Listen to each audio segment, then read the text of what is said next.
It's the Autumn Championship, baby. And of course, we're going to be kicking it off with the European region in 2v2s. Sparky, how excited are you to see some EU action? It's been a minute since we saw some official EU play. It's been like since April that we've seen EU, and I've been itching for it, and not just because I got Poison Ivy a week ago. So I'm excited for today, man. I know EU's been chomping at the bit. There's been several community tournaments between spring championships and summer championships. We'll see if those recent tournament placings will hold true for this, or whether people have been running some crazy underground stuff since springs. Yeah, players do like to use those community tournaments as an opportunity to experiment, so maybe less weighted, and of course doesn't affect PR or anything like that, but still a good way to keep yourself warm. But as we do on this pre-show, we like to talk about some of the teams that are going to be competing today and say how well we think they're going to do or what to look out with regards to them. So, of course, when it comes to the European region in 2v2s, we got to talk about Acne and Blaze.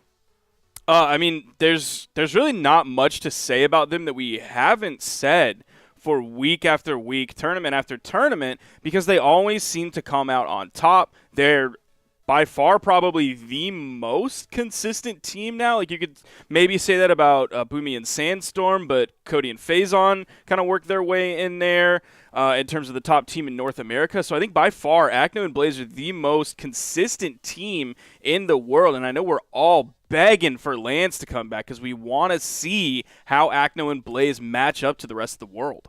Yeah, Acne and Blaze have been very dominant in the European region. Like, at this point, they're basically put up there with like Tiger's streak in Southeast Asia in terms of like pure dominance, and even Tiger's streak is starting to look a little shaky there. But Acne and Blaze, they have been winning since 2020. I had to go back into the history books into 2019 to see how long their streak runs. It's an 11 major tournament win streak. If you throw in those community tournaments that you were talking about, throw in the community tournaments where they play together specifically, that goes up to 18. Is that right? Yeah, it's 18. It's a very impressive number that I think is only going to grow from here on out. I mean, I was looking for a long time for Simple and Heisen to take them out, and time after time they've proven that that's likely not going to happen. There's been several community tournaments since spring championships. Two of the main ones that pretty much all of the top teams have played in since then. It was the Brawl. Both of them were from Brawl League. One was SummerSlam Redux 2, and then the one after that, which was just like 6 days ago, was Brawl League's Frenemy Frenzy. Acne and Blaze coming out on top in both of them, looking really good. Yeah, Acne and Blaze, an absolute powerhouse team. I mean, there's basically no way to overstate how well they've been doing. I was trying to look back real quick and see if like they've even been reset in a grand finals, and the answer is yes, they have been reset by Simple and Heisen grand finals in the Brawlhalla World Championship 2020. But other than that, there's been very few and far between any grand final resets, even like game fives in the grand finals. Like, they have just been dominant in the European region. Yep, nobody can really touch them. Really, their reign, if you go all the way back, it was like Blue and Simple were the team of the region, winning so many tournaments together. And then once Acne and Blaze got on the scene around that September 2019 time, like you said, since that happened, it's just been a brick wall for every other team, specifically Simple, who is now not playing with Blue anymore and is now consistently playing with Heisen. They have not won a tournament because of that big streak of Acne and Blaze. Simple used to go from winning tournaments all the time to then constantly running into Acne and Blaze and falling short. Yeah, absolutely. So when you see a team that dominates that much, the argument becomes who's going to fight for second place. And of course, it's worth mentioning the most recent second placers, Pavelski and the Ninja 729. Sparky, what do people need to know about them? Honestly, I don't know. I think they're a big question mark going into this one. I talked about those two tournaments from Brawl League that a lot of the teams played in. They didn't. So they haven't played in a tournament since spring championships, and that's both players. It's not like Ninja was busy one weekend, so Pavelski partnered up with someone else. They haven't played in tournament since April. That's a scary gap for me. That's like a world championship to winter championship type gap, where that off season, it can make people rusty. And even just the 2 tournaments that have happened since then, I think that's enough to keep players like Acne and Blaze really 100% in the game. They're still moving along with it. They're still practicing for those tournaments. Obviously, they're still coming out on top. So Pavelski and Ninja, I honestly don't know what they're going to have for us this weekend. I don't even really know what they're playing because I'm going off of old data from spring championships. Ninja was playing Zol and Sidra. Pavelski was playing Val and Taros.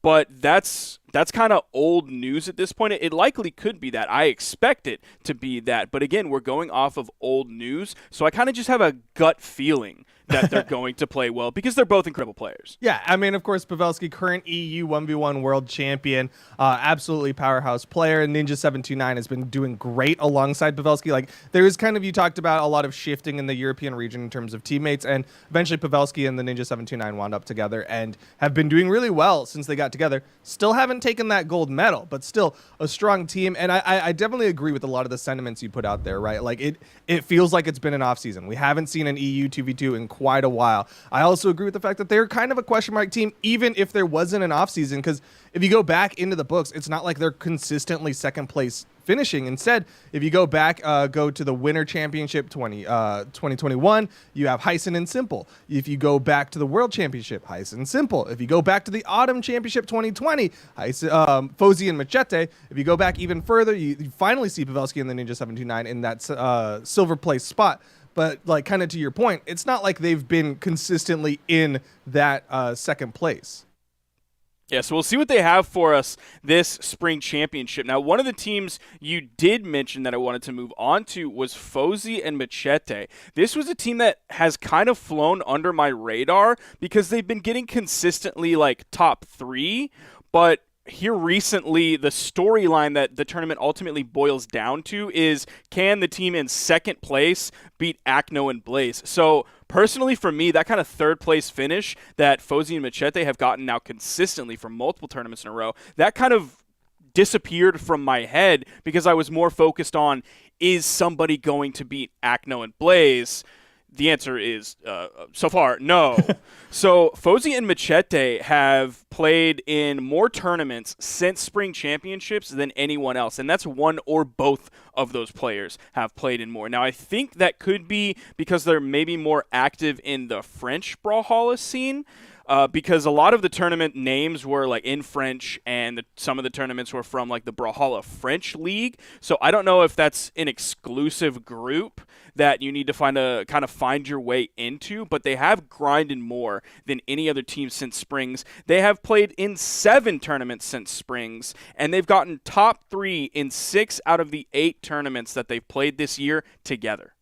Okay, yeah, I mean, kind of to your starting point, though, Blaze and Acno cast such a looming shadow that it's kind of hard to remember the second and third places because everyone's just focused on Blaze and Acno. But yeah, Fozy and Machete, I think they fly under a lot of people's radars. They're not a team that gets mentioned a lot, but they're a team that they consistently get in there in those top 3s. They get that money, and they're doing well, and they have their pop-off moments.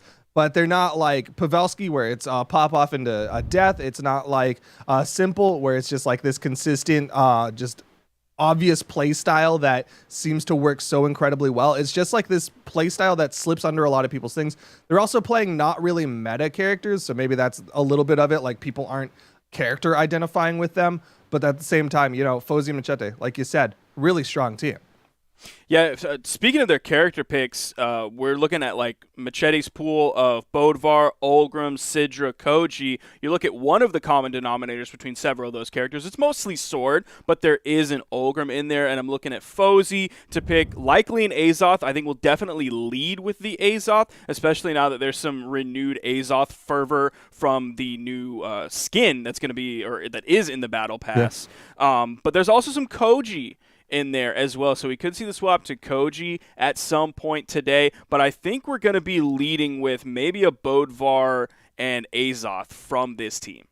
Yeah, they've definitely got a pretty wide character pool, especially, like, I know Machete, he's got a Zol, he's got a Mordex as well. There's always that possibility of, like, a Val. You see that quite a bit in the 2 space, but definitely a lot of options there. One other team worth mentioning is the team that has been also consistently getting one of those top 3 spots. It's the team of Hyson and Simple. Yeah, you mentioned that Val. They are a team that, based on recent tournaments that they played in, I'm looking at those 2 Brawl League community tournaments, is Val. Double Val, which Wow. isn't something we've really seen too much of them before. Like, I'm looking at Heisen's character pool, and you're thinking, like, oh, he might come out with a Petra. He's been shopping around on several different characters. For Simple, we see a lot of the Bodvar. We see the occasional Taros. But they're likely to come in with a double Val this weekend. Based on what I've seen on Twitter, we're going to see a lot of Val this weekend from several different players. I know Addy and Daiku are ones that will play Val, at least Addy on the side of that. Several other Val players this weekend. But yeah, Simple and Heisen, man, they're so good, and they just can't get that top spot. I know Simple wants it. He's someone who went from winning regularly to always falling just a little bit short. Sometimes getting the grand finals reset, but falling short ultimately. And I know that's gotta be tough. Like, if you're always a second place player, that's hard enough. Like, you feel hard stuck second. But if you used to win regularly and you're not winning anymore, that's tough on the mental. Yeah, absolutely. I mean, the way that we talk about Blaze and Acno currently, and Acno in the ones as well, is the way that Simple and Blue used to be talked about 2018, 2019. They were the dominant team in the European region, and then they kind of fell apart. That team split up, and it was like this big dramatic moment. And then we're seeing Simple, you found Hyson, and they've been doing well once they got together in that 2 space. But at the same time, like you said, like, he's not getting the gold medals that he's used to getting. Sure, I think most of us watching at home would love a silver or a bronze medal in the 2 space against players of this caliber. But for Simple, he's like, if it's not first, it's the worst. It's not good enough. However, if you do look at their trends, I'm going back to Spring Championships, 4th. Then I'm looking at Super Summer Slam Redux 2, 3rd. Then I'm looking at Frenemy Frenzy, 2nd. So if you look at the trends, Simple and Heisen might be poised to take this tournament. Probably not, and I've said that a million times, but there is a trend there. There is a trend in the market, and I think maybe some people should be investing. Yeah, I'm sure there's some short sellers out there. And of course, Hyson and Simple going to hold on with their diamond hands. But it's going to be tough, man. Acno and Blaze, they have been such a powerhouse team. I don't know what else we can say about Hyson and Simple besides the fact that it's going to be a fight. It's going to be hard for them. But I will say, if any of the other teams that we mentioned that aren't Acno and Blaze manage to dethrone these teams, it is going to be a momentous occasion. It is going to be absolutely massive, and it'll make waves in the European region. So let's move on to those official picky wikis from me and Duke. Duke, I'm going to let you go first on this one. So you can lay out your top 3 wikis and their placements. All right. Well, my picky wikis for the European Summer Championship, of course, I have said it multiple times. The gold place team, you got to give it to Acno and Blaze. I don't think there's any other way to cut that one. So I'm gonna go first to last. I know that's gonna mess up a lot of things. Sorry about that. Second though, I'm gonna say Pavelski and Ninja. I think they are gonna slowly start to find that consistency, and this is gonna be that place to do it. They of course are maybe higher seeded than a lot of people would look at if you looked at overall stats, but still it's the Ninja 729. It's Pavelski. Pavelski is always grinding that Brawlhalla.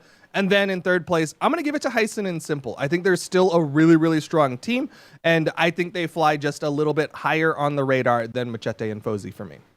Now, my 3 picks from third place to first place, like a normal person would do, I'm going to go in third place with Pavelski and Ninja. Even though there isn't a lot of practice in tournament that we've seen, Pavelski does stream all the time. He's one of the regular EU streamers out there. So the practice, I think, is still there. So I'm going to put them coming in third place. In second place, I'm going to put Fozy and Machete. I think they're going to move just a little bit higher into those placements after they've been consistently top 3 for several tournaments now. And then in first place, I'm going to put Acno and Blaze. I believe they're going to come out on top, and I believe they're going to continue coming out on top through the rest of this year. Okay, those are our predictions for the European Summer Championship in doubles. You can argue with us all you want, and you can even do so on Twitter. Put in the hashtag BH Esports, and maybe you'll see your tweets on screen during one of these breaks. Of course, I do want to know what everyone's predictions are, so make sure you tag me in them as well. Sparky, any other teams that you think we haven't at least said a little bit about before we go on into the break? Looking at the bracket right now, and not too much. I am curious what 720 Polyshot and Zyder are going to be able to pull out for us. I initially had them in my top 3 picks. I think there is definitely a chance that they will place top 3. So we'll see what's coming there. They're waiting for their top 8 qualifier match. Aside from that, we've seen a few new teams kind of start rising up to the top. MG and Dexterous. I don't actually know who that is at all. And then Hazer Delta and TMMM. They did win a community tournament here recently.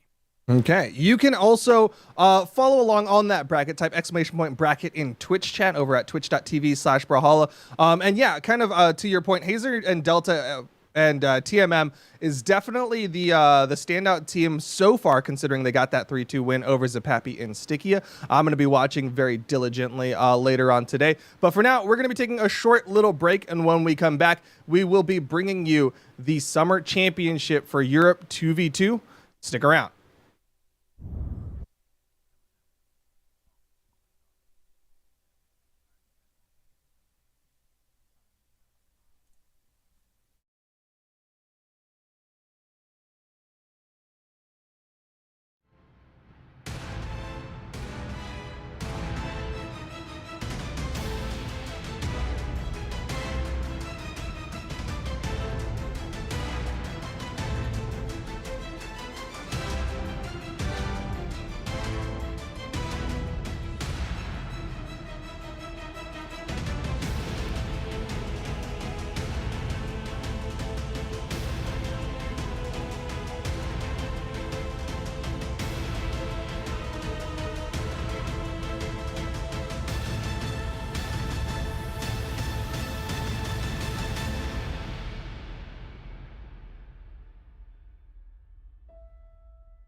The Order of the Exalted Lion was a group of great pride and honor, but it was also a group of great power.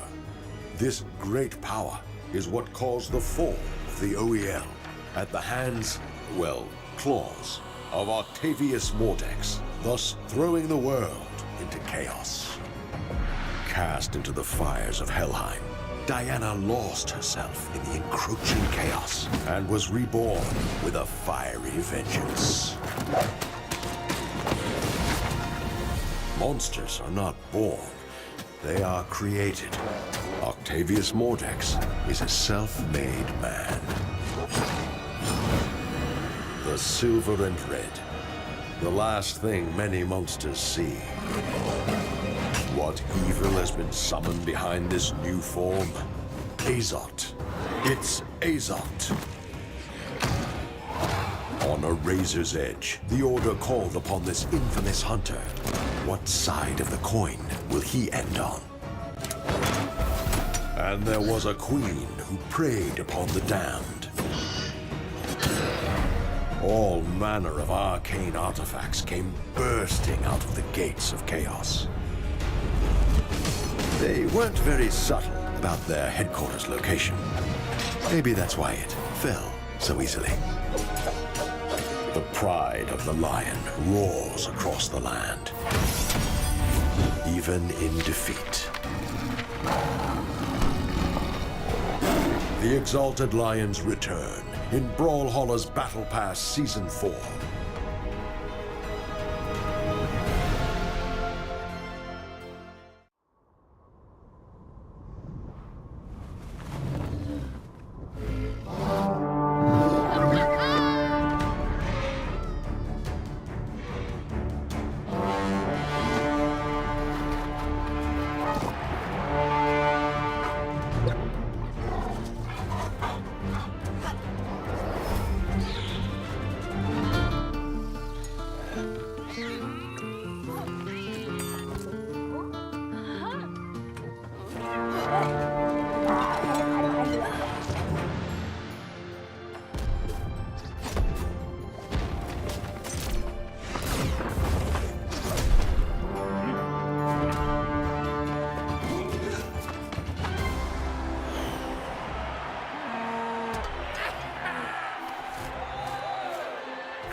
Welcome to Brawlhalla.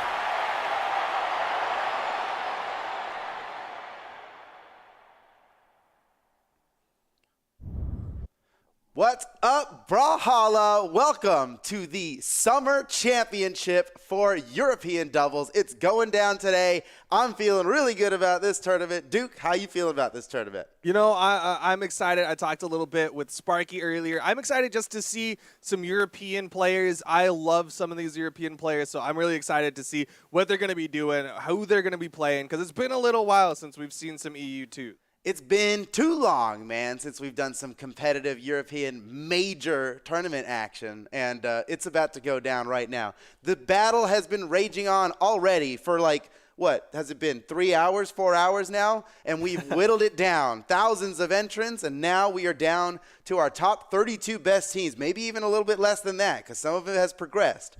But we're here in a top 32 bracket with the best European doubles teams, and these are the next 4 matches coming up right now. Machete and Fozy versus Hermison and Ariel. That's going to be a battle to get into top 12. They're already on top 32 winners side.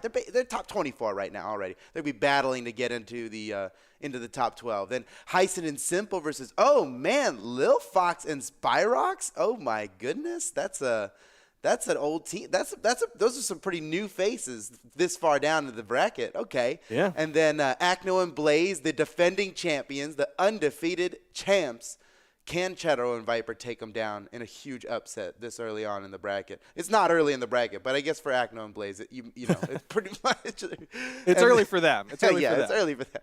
And then the Ninja 729 and Pavelski. Oh man, some big crowd favorites. I can already hear the chat. I can hear the chat right now cheering for these guys. Yeah, Versus, I can see the chat. You can see them. They're way stoked about the Ninja and Pavelski. Versus MG and Dexterous, also very new names. I have literally never seen those names before. MG and Dexterous, the new kids on the block. Can they go up? They defeated some big names just to get this far, going up against the Ninja 729 and Pavelski. That's gonna be a tall order for them. But I'm excited to see it happen. Who knows? Who knows what'll happen in these next 4 matches coming up that you and I are so privileged to be able to cast. Absolutely, what yeah. a good day. What a good day for us. It's always fun because we're here in the early stages of the bracket. We're about to kick it off with Fozy and Machete versus Ariel and Hermison. But it's almost the most volatile part because it's when you see some really strong teams versus some lower seeded teams. But there's always that potential for that upset in these best of fives, and that upsets have already started to kind of happen in this this top 16 portion of things. But kicking it off, we've got the Thor and Bryn versus Onyx and Val. Interesting picks. Okay, well, Hermison playing on the Bryn. This is no surprise. Pretty classic Hermison here. Machete, he's always rocking his cannon these days. Fozy on Val. Yeah. This all checks out. These are it makes a lot of sense for them, but it's technically not meta, right? Like it's you not. don't generally see Onyx in the 2 space unless it's like Sandstorm or Machete. Like that's about it. Yeah, well, it takes a special teammate to play with a cannon and a lance. I think they're both for the same reason. So much built-in movement. Fozy, he must know. He knows Machete, and he knows how he plays with that cannon. Nice read. And it could be a great weapon. Of course, it's a great weapon. These guys are going to go far in this tournament, but you do need to know how to play with it. Yeah, it definitely takes a lot of teamwork. We saw Fozy actually come in, get that save there. Hermison going to split up this blue team, but Machete, actually he's looking for this kill. Yeah, Hermison, he's sweeping around the other side. Fozy gets him. He got there in time. That's a big risk going underneath the stage like that, but it was like, you deal with Machete's edge guard or Fozy's edge guard? One are the way or the other. Ariel scores a nice kill there to bring it back, and Fozy's the only one left with any health on his first stock. Hermison might take him out right now. No, they're switching their attention over to Machete. Fozy's still rocking 3 stocks. Someone's got to take him out. Look at all this damage. Right though. He's in the red, so they are in that situation where like they can launch him and go for those 1v2s. And look at the damage they're adding up on Machete. Look at that. Another big stare. Machete's in trouble. Machete's down. He's going to be down to his last stock with this. Can he save him? Oh, Fozy can't make the rotate. You're right, dude. They shift all the and then what an alley-oop from Hermison. I don't think that was even necessary. He was so hurt. Just in case. Just in case. Got to double tap. It is a big old gargoyle. That's true. Made of rock. Dude, getting Machete down to 1 stock like that is huge for Ariel and Hermison here. And I think, Ariel and Hermison, well, these are both great teams. And I got to imagine the stats are in favor of Fozy and Machete for reasons nice like follow-up. Yeah, Fozy and Machete technically higher seed between the 2 of them, and you're seeing kind of why. Just like that. that. Sig knocks them out. Oh my goodness. Their only hope now is to take out Machete and then win the 2v1 on Fozy. I can't, they just cleared the board. Ariel. Uh-oh. Ooh, you saw, Ariel, no! Oh, the spot dodge took him out. Oh no, he had nothing left after that dodge. He was doing a great job avoiding Fozy's edge guard. He knew what Fozy wanted to do. You saw it happening there with the gauntlet side airs, and Ariel was drifting away from it. All of that was perfect right up until he spot dodged with nothing left. And just fell to his death, man. I think that needed to be a directional dodge, but even then, he was really stalling out all of his recovery options on the side there. And ran out. What are you gonna do? I think he was trying to do the like perfect dodge GC and Sig and get that movement, but just didn't have the timing right. Hermison though still has the opportunity, right? Machete in the red. You're so right, Hermison dude. Gets this 1v2, could be big, but a nice clutch up from the blue team. I don't know. Oh, he didn't go for the ground pound. Nice. Oh man, he keeps making it work with these weapon throws, but what's he gonna do? Oh, now he's got no weapon. Take out Machete and then okay. Nope. Well, he has one more chance. That was his last. Oh, gee. Oh, man. He's got no dodge now. He's crazy. He's going for it, though. You believe. Oh, the weapon toss to save him. He has a second chance. Recovery beat out the ground pound. Oh, he's crazy. Okay, He's getting a little okay. greedy. He's got an extra stock. Yeah. but He'll that take was those. greedy. He'll take those. Okay, now with the spear. Oh, Machete. Hermerson looking for a side air With the finish. stare. He got Okay, the nice pogo. pogo. It's a 1v1 1v1 now. Oh, man. If you believe in Can't get hit, Hermerson, though. you need to rise up now. He needs all of your energy. He has one tiny hit from death. This could be an incredible 1v2. I can't believe he got rid of that axe. He must want a spear, but like anything would be better than nothing when you're one hit from death. Okay. Oh, what a perfect placement on the neutral sync. Okay, he's got a lot more hits to go. He's coming in. He's climbing. He's got a lot more hits to go. Oh, that wake up. That was a very good gravity cancel wake up, dude, from Fozy. Well done to these teams.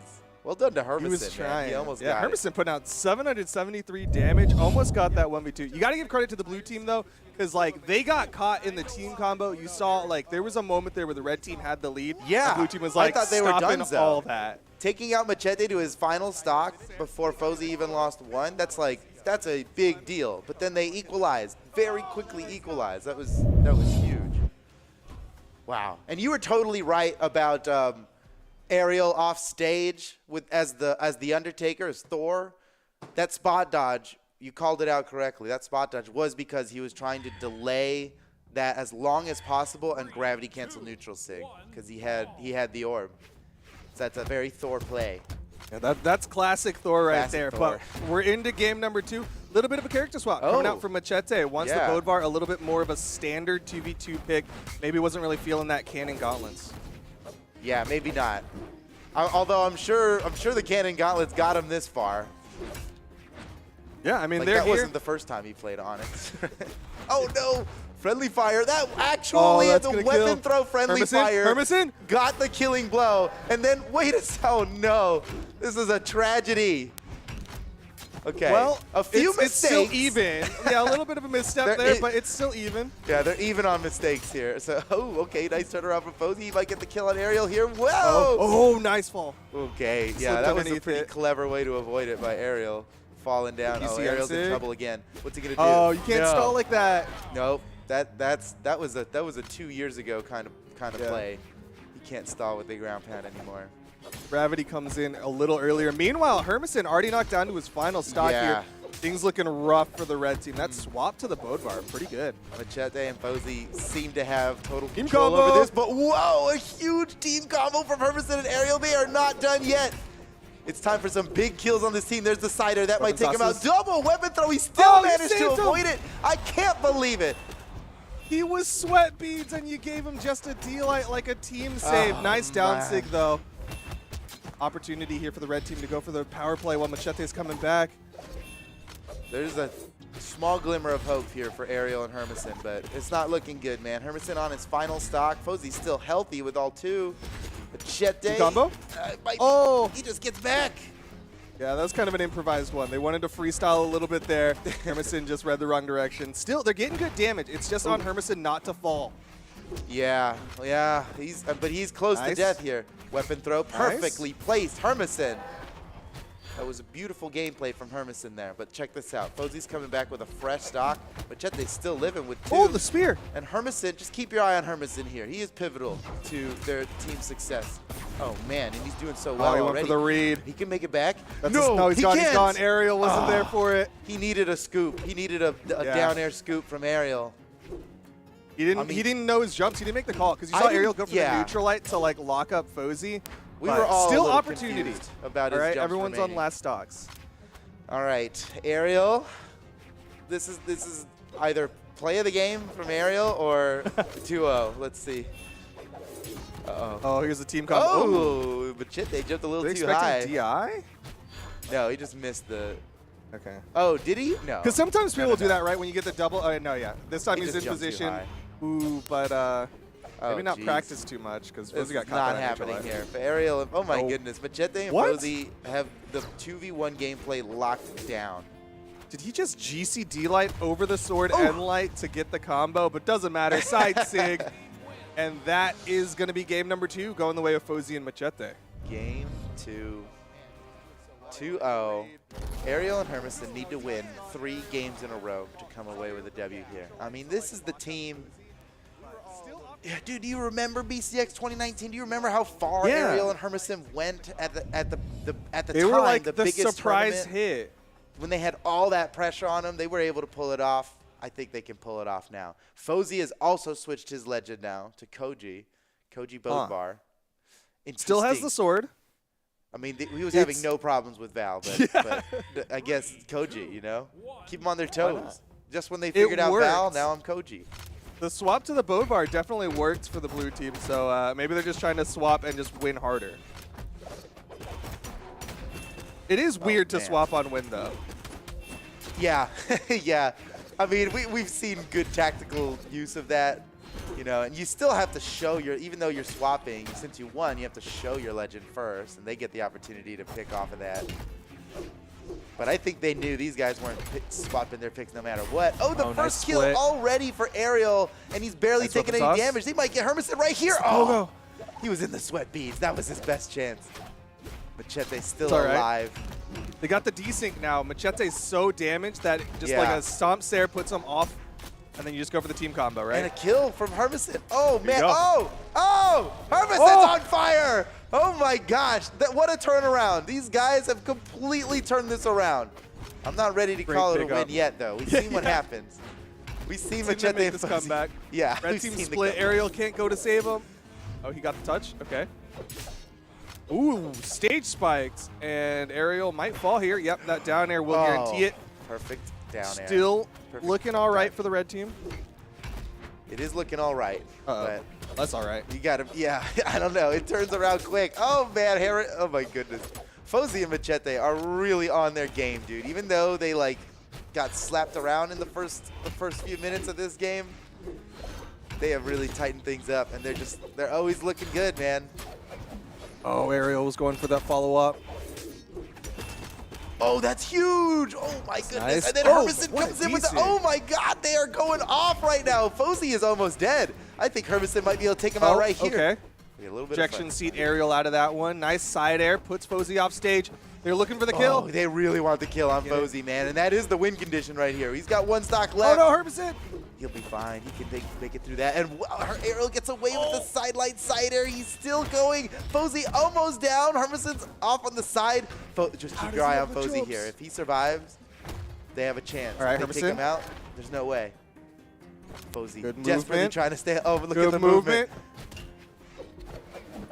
Hermison with a turnaround. That could be it. Doesn't He have the got jumps, him. He got him. The gravity cancels taunt to show him that I'm done. I'm done, and here's my exit. They got this. Ariel and Hermison, oh my goodness. What an excellent turnaround from these guys. Now, the fight's not over. You can't celebrate yet, but things are looking pretty good. It ain't over till you get to the victory screen, but here comes the team combo. Hermison gonna miss the downlight. Okay, though. Jete in the red. And that's one of the hardest things about doing the team combos is anticipating the amount of knockback that's going to happen. Yeah. You need to look at their damage, estimate best as you can in your head. And, you know, for these guys with like 5,000 hours in the game, they're pretty good at estimating, you know, where they're going to end up based on the move that was used and the current health and all that. But it's a lot to calculate in the 1 second you have when you see your teammate hit them, you know?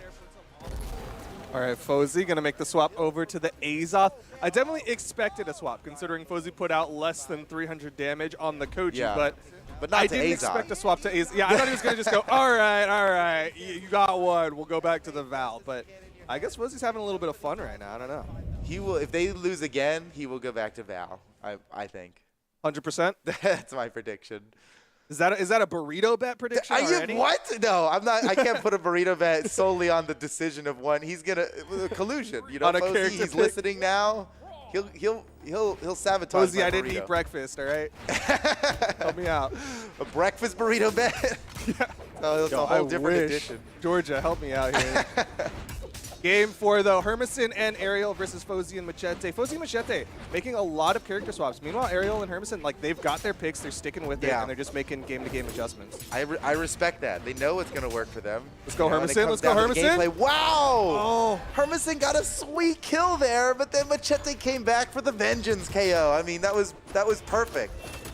Yeah, that was a really good rotation from Machete to make sure that it was a trade out, wasn't a At free least kill. it's a trade, right? Yeah, Yeah. you hit my teammate, you're gonna get hit, and better yet, he even got the kill. Wow, nice pivot by Hermison there with the down sig. Beautiful. Tie game here. Tie game, but the set is not tied. Ariel and Hermison have to win this and take us to a game 5. Otherwise, Machete and Fozy will move on to the next round, top 12. So far, things looking even, though. Hermison trying to play this edge guard against Machete. He's getting good damage with these pogos, but he's over to the axe and potential Fozy knockout. comes in to relieve the pressure on the Machete, but Machete just gets slapped off the side immediately. Still, good Air teamwork. opportunity. Oh, nice weapon toss actually there.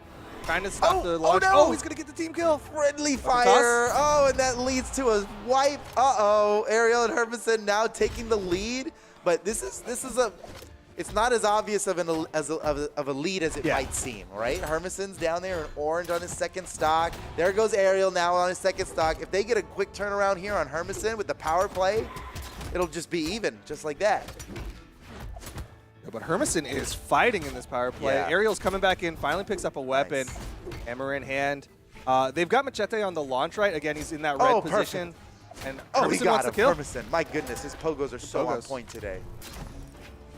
He is handling edge guards completely with the spear pogo. Oh, Nice. Oh, that was so Little good late. by Ariel. Hermison a little late on the follow-up, but he's going to close out the edge Nice guard. weapon toss. Again, a vengeance KO from Machete. He He will touched. not. You cannot kill my teammate without dying yourself. Machete. No, but he's still getting kills on the edge guard, though. Like, Yeah. Hermison's edge guards are so good this game. Well, it looks like Ariel and Hermison might have done it here. Machete has a little bit of help to play with, and considering There's a Ariel and chance. Hermison haven't been hitting their team combos, this is not 100% guaranteed. But, High percent. but a lot of percents guaranteed Yeah, still. high percent, but not 100, all right? We're in the any percent category. At this point, right? Machete on his last breath here, really making these guys work for it. It would be a miracle for him to bring it back at this point, but he is doing everything he can to get the dub, and I agree with it. Oh, okay. Didn't hit the Sair. That Sair would have led to the knockout. Yeah, that adds the alley-oop special. Okay, does he really just one more of anything for sure will take him out? Oh my God! Oh, Machete, what a crazy beast! The GC haymaker off stage. That's crazy. He Oh. should not be alive right now. And yet he's doing some gravity cancel haymakers. Oh, no, whiffed You're it. playing with your food, Hermison. Okay. Whew. They got All right, it. we're going to game 5. Game 5. Let's go. What a great way to start off the tournament stream, dude, with a game 5 in a battle to make it into top 12. And Fozy having put under 200 damage this time. Will he make the swap to the Val, or is he? And will he go to Val? Is he going to continue? Should I have taken the burrito bet? He's thinking about it. He's thinking real hard about it. It looks like there was no problem with the Val, you know? Oh, my goodness. And now Machete Okay. is also switching? This is a good pick, though. Machete has okay. Yeah, What Fozy in the? definitely These didn't go guys back are, to the Val. they're really pulling out all Double their tricks lance. now. They're reaching way up into their sleeve. And here's the ace that they got. This is a high risk, high reward play, right? Like Big time. if they Double win lance? with this one, it's epic, right? You don't see a Roland and an Olgrim do that well. In This is the first time I think we've ever seen an Ulgrim and a Roland on the same team. If they lose though, then that's so much egg on your face as like a top 4 seeded team losing you here. didn't just You're- use the team coulda comp that gone you with your already mains. won 2 rounds with. These guys are crazy. Could have just gone with your main. But here we go. Game number 5, Fozy and Machete. Very confident here in the Summer Championship, Yeah. starting it off. Well, it's not like, Machete, he plays Ulgrim a lot. This is like not new for Machete. Now, Fozy on the Roland, I don't know. I think this is definitely new. He still has a sword, so it's got some consistency across the character picks, but I mean, the choices of their characters aside, they won twice already with certain characters and have abandoned them. Even when their back's up against the wall in Game 5, they're still not just going to the team comp that they won with. And I wonder why. I mean, did they feel Cheddar in lucky? trouble. Like, oh, we're lucky we should have lost that and we're lucky we got away with the victory? I think now at this point they're like, we just need to be beefcakes. We need to be tanky. Wow. That's very unfortunate for Hermison. He miscalculated on the edge guard, and he dies for it. Tie game now. Chaotic situation here. Ariel and Fozy both deep. Nice team combo on the Machete. Oh, man. Oh, man. That should have just been. That could have been anything else, really, from Ariel. Oh, well. Slight lead to the blue team, though. Fozy's still holding on to that stock. The high defense of Sir Roland. Yeah, maybe it's working out, dude. That was the big brain strategy. Fozy finally goes down, but not before Machete has been put in red health himself. Hermison not too far behind. Anything can still happen here. Nice! Whoa! Great catch by Hermison and the true combo follow-up for the kill. Really great play by Ariel and Hermison there, especially Hermison picking up that down lane. Yeah, he played that so well. He spaced for it properly. He was in tried between to dodge to avoid the punish, and he Yeah. did the D-Light into the recovery because that was a closer kill box. Like, made every decision right. Everything was right there. And wow, it looks like Machete and Fozy do technically have a lead right now. Uh-oh. Oh, Ariel's in trouble. Yeah, he just Hermison's got not in disarmed. position. He's way off the side. He's got a blood for him. He's got a blood. Wow. Still coming in unarmed, fighting his way back up onto the stage. Knocked back off, though. There's a weapon on the field for him.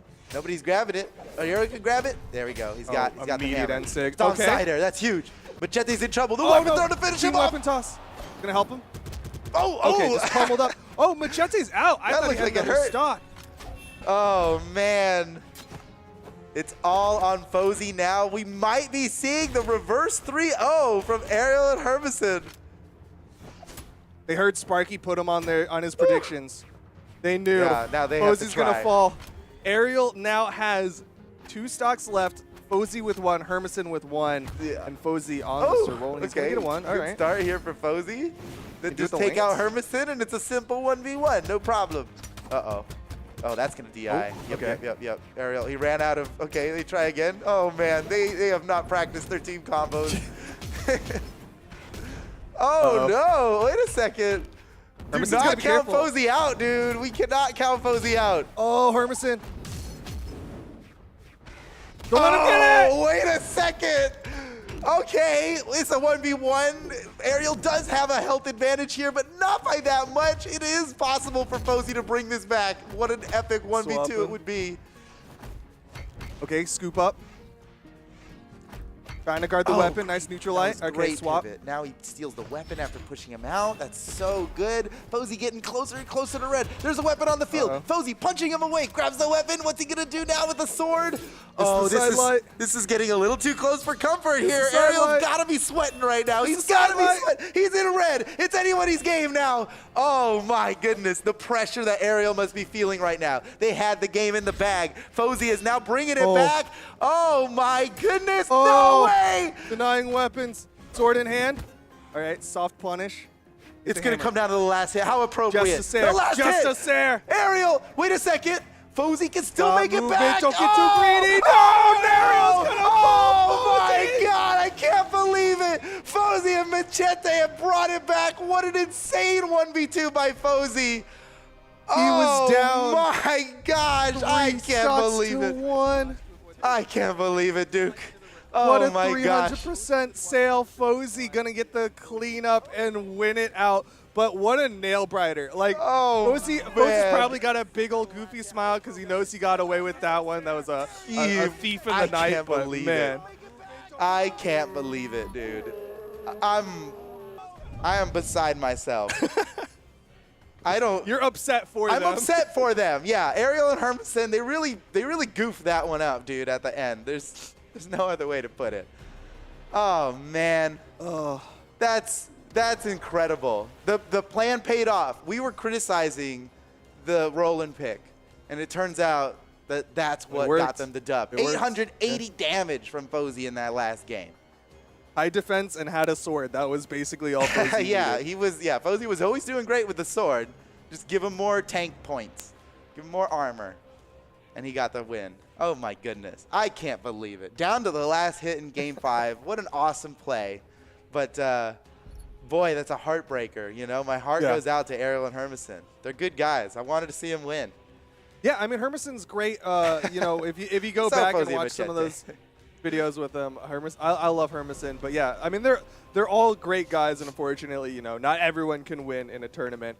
That means Machete Fose going to move on to fight Hazer Delta and TMMM, who is a rebrand of TM, if I'm not mistaken. Yeah, it's TM and M's. No. Oh, I see. That's it. Yeah. All right, so what's our next match coming up here? Looks like a good one. Hyson, Simple, Lil Fox, and Spyrox. A little bit of some old heads versus some of the new young and up-and-comers. Big time, big time. Well, Hyson and Simple, they've got a pedigree, man. Their stats go way back, way back. Lil Fox and Spyrox, I think we barely got any stats for them at all. They're pretty... It's rare that they make it this far in the bracket. They have been playing for a long time. They have been competing for a long time, and they do compete well. They place well. Just, you know, the gate to being on stream is very far into the bracket, right? So we don't see them that much. So kind of a breakout performance here for these two. Definitely nice for to see some new faces. Lil Fox already locking in with a level 100 Scarlet, so wow. Like that's always interesting. Got some people who play some, like, again, off meta picks. Although I guess EU as a whole doesn't play like standard NA meta like I'm used to, like not super axe hammer and sword heavy and spear heavy. It's like they got some other stuff. They got some lance. They got some cannon. Ooh, you think Hyson's going to actually play Reno? He's sitting there locked in on Reno. He's level 4. Just for fun. Yeah, you're right. Level 4. He's level 4. Just for fun. Just to mess People with like locking in with Reno, man. He's got the 4 blasters. It's just it's you got to do the Reno it's with like the heat blasters. Oh man! So you got 4 flaming hands. Show us the drip, Hyson. We pull out the fire blasters. Got to have a lot of crossovers for that. It's a big crossover power. So talking about this matchup here, Hyson and Simple. I mean, I feel like Spyrox and Lil Fox could pull off a sweet upset here, but it's exactly that. It would be an upset. I think it's very unlikely that Hyson and Simple drop this. They are just too good, and that's subjective. They are too good. All right, we're going into it, though. A lot of level 100s, a lot of solo character mains. We got Lil Fox on the level 100 Scarlet, Spyrox level 100 Poe, and then Simple on the level 100 Bodvar. And then Hyson, no surprise to see that Val. That's kind of been like the 2's pick for Hyson lately. Yeah. Not level 100, but still like up there. 60s or something, he's up there. I think he's 48, but still like that. It's exponential. Like 48 next to all these hundreds, how must he be feeling? No, he's got to go back into the lab. Fine. Got to do some dungeons. Got to farm a little bit. Yeah, he's got to get raid ready, dude. They're not going to take him. He's not level 100. Okay, pretty good damage lead already onto Spyrox. Nice side sig. Looks like red team's trying to split this blue team a little bit. Simple with that rotate over. He was quick to rotate though. Yeah. That's definitely Simple style, man. He's got chameleon eyes. No. Whoa, what? Wait, and that was a team kill too? Oh, wait a second. I fell off the map. Wow. Lil Fox just held right and flew into the distance.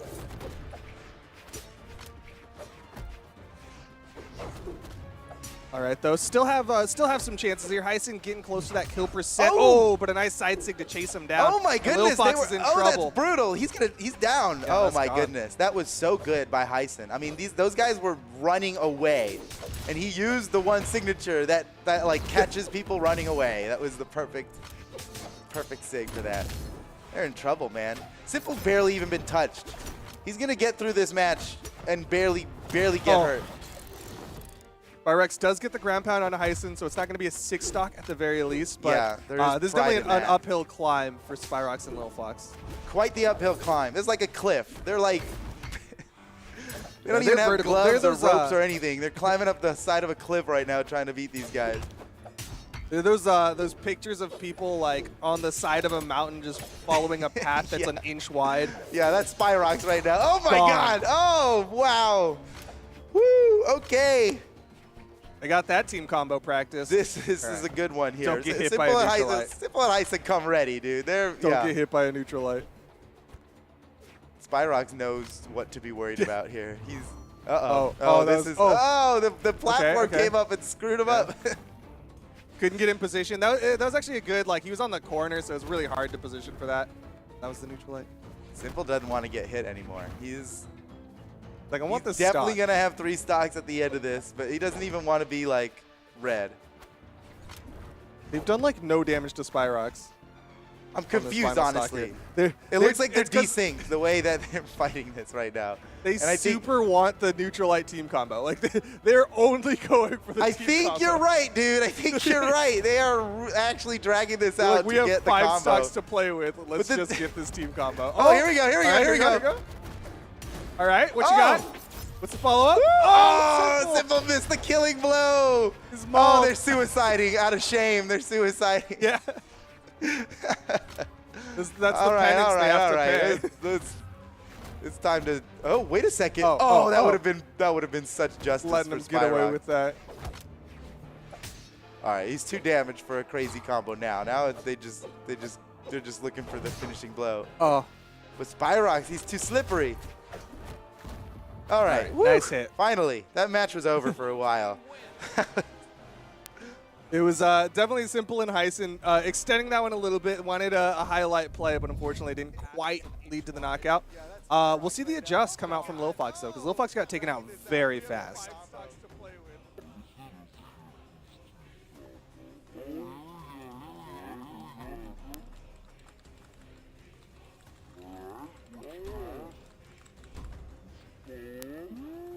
You've seen that slow-mo of that team combo.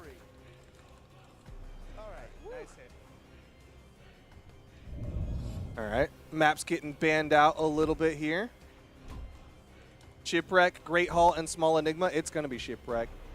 You have 2 triplats and a no plat. It's gonna be the no plat.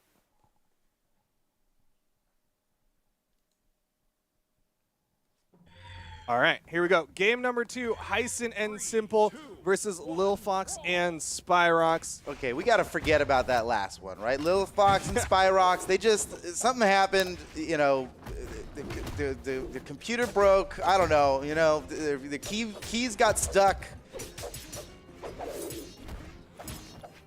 And this time will totally be different here from Lil Fox and Spyrox.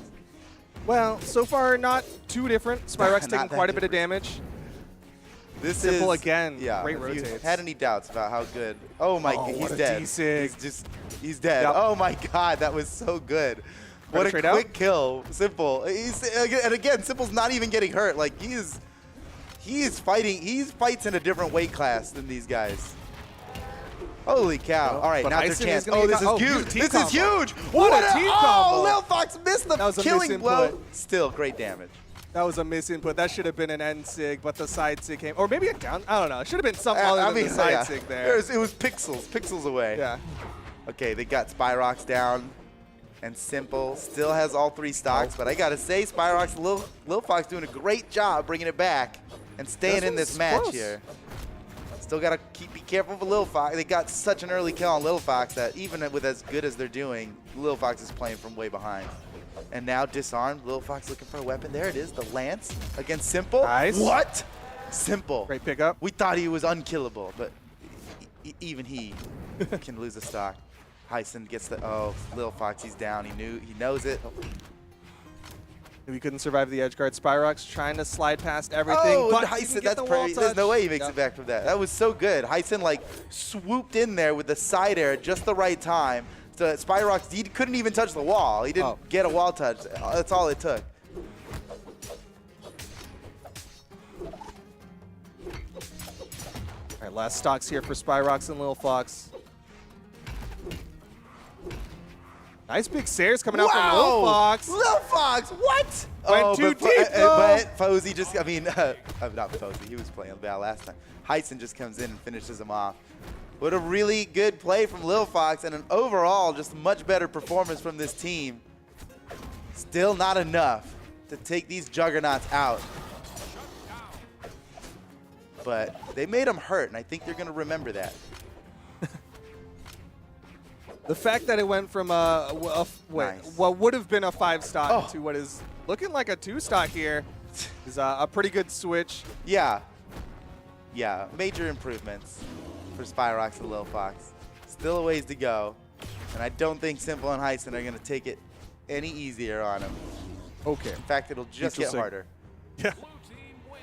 Maybe a little bit more intense play coming out from Heisen and Simple in this one. As we go into game number 3, Map's going to get banned out. They Likely all will end up insta-locked. on the same one. They are all so ready to go again. We're not even going to have time to look at the... Okay, look at this, though. Oh, whiff. That's too... That was a really, really sick combo. And then Lil Fox with the chain down side airs. I like how we got a bunch of Lil Fox Spyrox clips there, even though they lost that match. It was like, still well done. All right, we're running it back. Same map, same legends, same players. Different attempts. Let's see if they can get it this time. They did all right last time. Like it was coming down to final stocks. Lil Fox got taken down possibility. so early, too, in that last one. Yeah. Like, it might have been different had they fought with the same amount of stocks the whole time. But Lil Fox has to be careful about getting caught off stage with the lance, though. That's where, like, it's just trouble. Yeah, and you got to watch out. Simple and Heisen, their weapon throws are, like, heat-seeking. They're throwing out homing missiles all the time. Oh, Spyrox. That was a, wow, that was a prayer. That was a prayer of an attack, and now he's dead for it. He was really just guessing on that one. It required his opponent to mess up to get caught in that. Oh, nice side sig. Okay. Wait a second. Heisen trying to take the lead with that. They've taken the lead. Lil Fox, first to die in the previous match. Now the only one left with all 3 stocks. Starting to pop off a little bit here. Heisen hits the side air, but Lil Fox has a lot of movement with this Lance. Like, Lance is pretty good on Shipwreck because you can just fly for days to come back up. Oh, Spyrox saved Lil Fox. That was so good. What a great save. And it's Lil Fox. Oh, man. I think they can win this, Duke. Oh, perfect side sig. Lil Fox is popping off so hard. Hasn't even died once yet. The Spyrox, boy, Spyrox got to be careful, man. Nice. You don't want to comes in, shuts that down. You don't want to die first when your teammate's popping off so hard like this. He can still make it back with all these side airs. Okay. Maybe an unnecessary recovery save, but still good. Still a save. Heisen's out. Another. Last stocks here for the blue team. This is huge. Lil Fox and Spyrox have never had a lead in this set, and now they do, and it's significant. But Lil Fox kind of getting bossed around here with this extra stock. Okay, no, this is it. Lil Fox needs to make a play with this stock. Disarmed now against Simple. Well, so the hard part here for the red team is if Spyrox dies. Yeah. So Lil Fox is popping off, but if Spyrox dies, then it just takes team combos. Yeah, and Heisen and Simple hits. know this. And there goes Oh, Spyrox. He is done. Oh, no. As good as Lil Fox has been doing, Spyrox went down.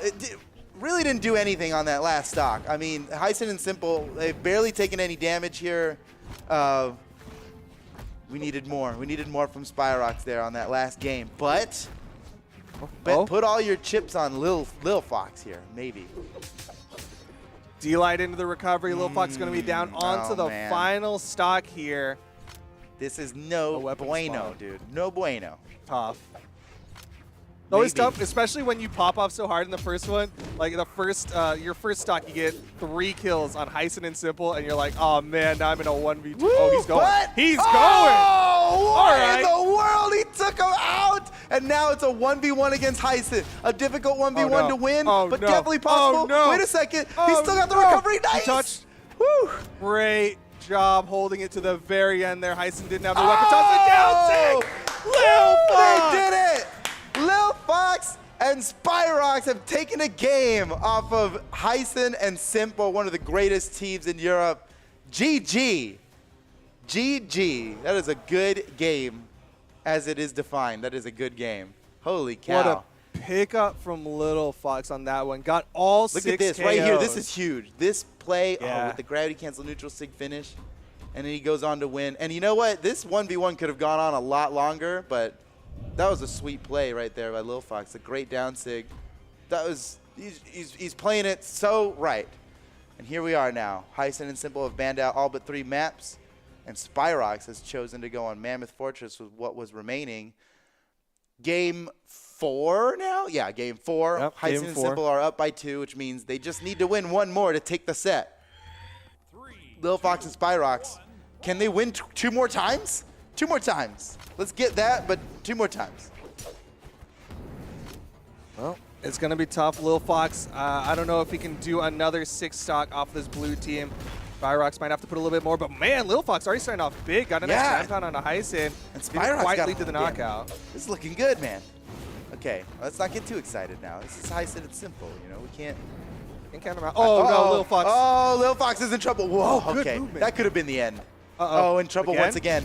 Spyrox Spyrox with coming the in to save? relieve the Nice pressure. chase dodge. That was a very good play by Spyrox. I think rotating down there helped Lil Fox out of a potentially really bad situation. It's always a scary spot when a Lance is off stage. Goes for the ground pound, a little greedy there. Lil Fox feeling good after that last game. Nice big saves. Lots of people in the red. Lil Fox might get simple here. He's going deep. Simple in trouble. Hyson gonna But he help makes him it out. around. Spyrox reverses for the edge guard. Simple Good makes dodge. it around Spyrox's edge guard. Left side, Lil Fox and Hyson playing it out. Hyson gonna give him the respect. Woo. Spyrox Oh, no. takes out Simple. Oh, for they team got the first kill, but then he killed his teammate, which negates his play from earlier.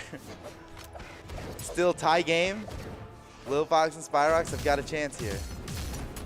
Man, they're looking You so light different. cider? Remember that first game where they Yeah. could not even keep up in the slightest, and now to Nice this. weapon toss. Lil Fox gonna get another stock off the blue team. Yeah, just the adjustments being made by this red team to take this down to even against such a high caliber team. That's this huge. is big. Uh-oh, Spyrox in trouble. Oh, no! He's Oh, dead. He's no. dead. Oh Yeah. my goodness. He got alone with Hyson for like 10 seconds. GG. Hyson gets a kill. That was so That's, early. Oh man, that's brutal. I don't know how they're going to come back from this. The need opposite their of own 10 gimp. seconds in heaven. That's 10 seconds in hell right there. 10 seconds of hell. Oh, nice read again coming out from Lil Fox, trying to take down Simple on the left side, side light, side air. I think there's no way no. Lil Fox and Spyrox can win this without just a sweet gimp. They need an early stock. Spyrox is taking a lot of damage on this final stock. He is not playing like a person on their final stock. Lil Fox down to his last stock now. Not looking good, man. I think this is looking like Simple and Hyson to victory. Ooh. Sig will get one. Wow. Maybe Another again? Sig Oh, again. okay. Okay, Wait. he's He got the safe. turnaround. Didn't matter. All right, Spyrox just has to live long enough to put Simple and Hyson in the orange. That's the hope. Yeah.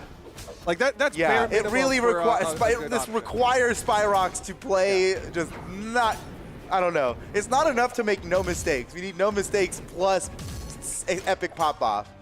Yeah, he's got to also He's playing get this very damage. worried right now, Oh, very no. scared, Oh, as no. he should be. But Oh no! what? Oh, Hyson with the another big 10 edge seconds guard. of hell.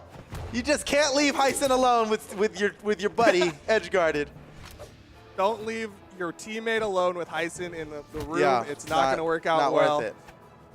Challenging Hyson off stage really is that's the big mistake, I think. Don't challenge him off stage.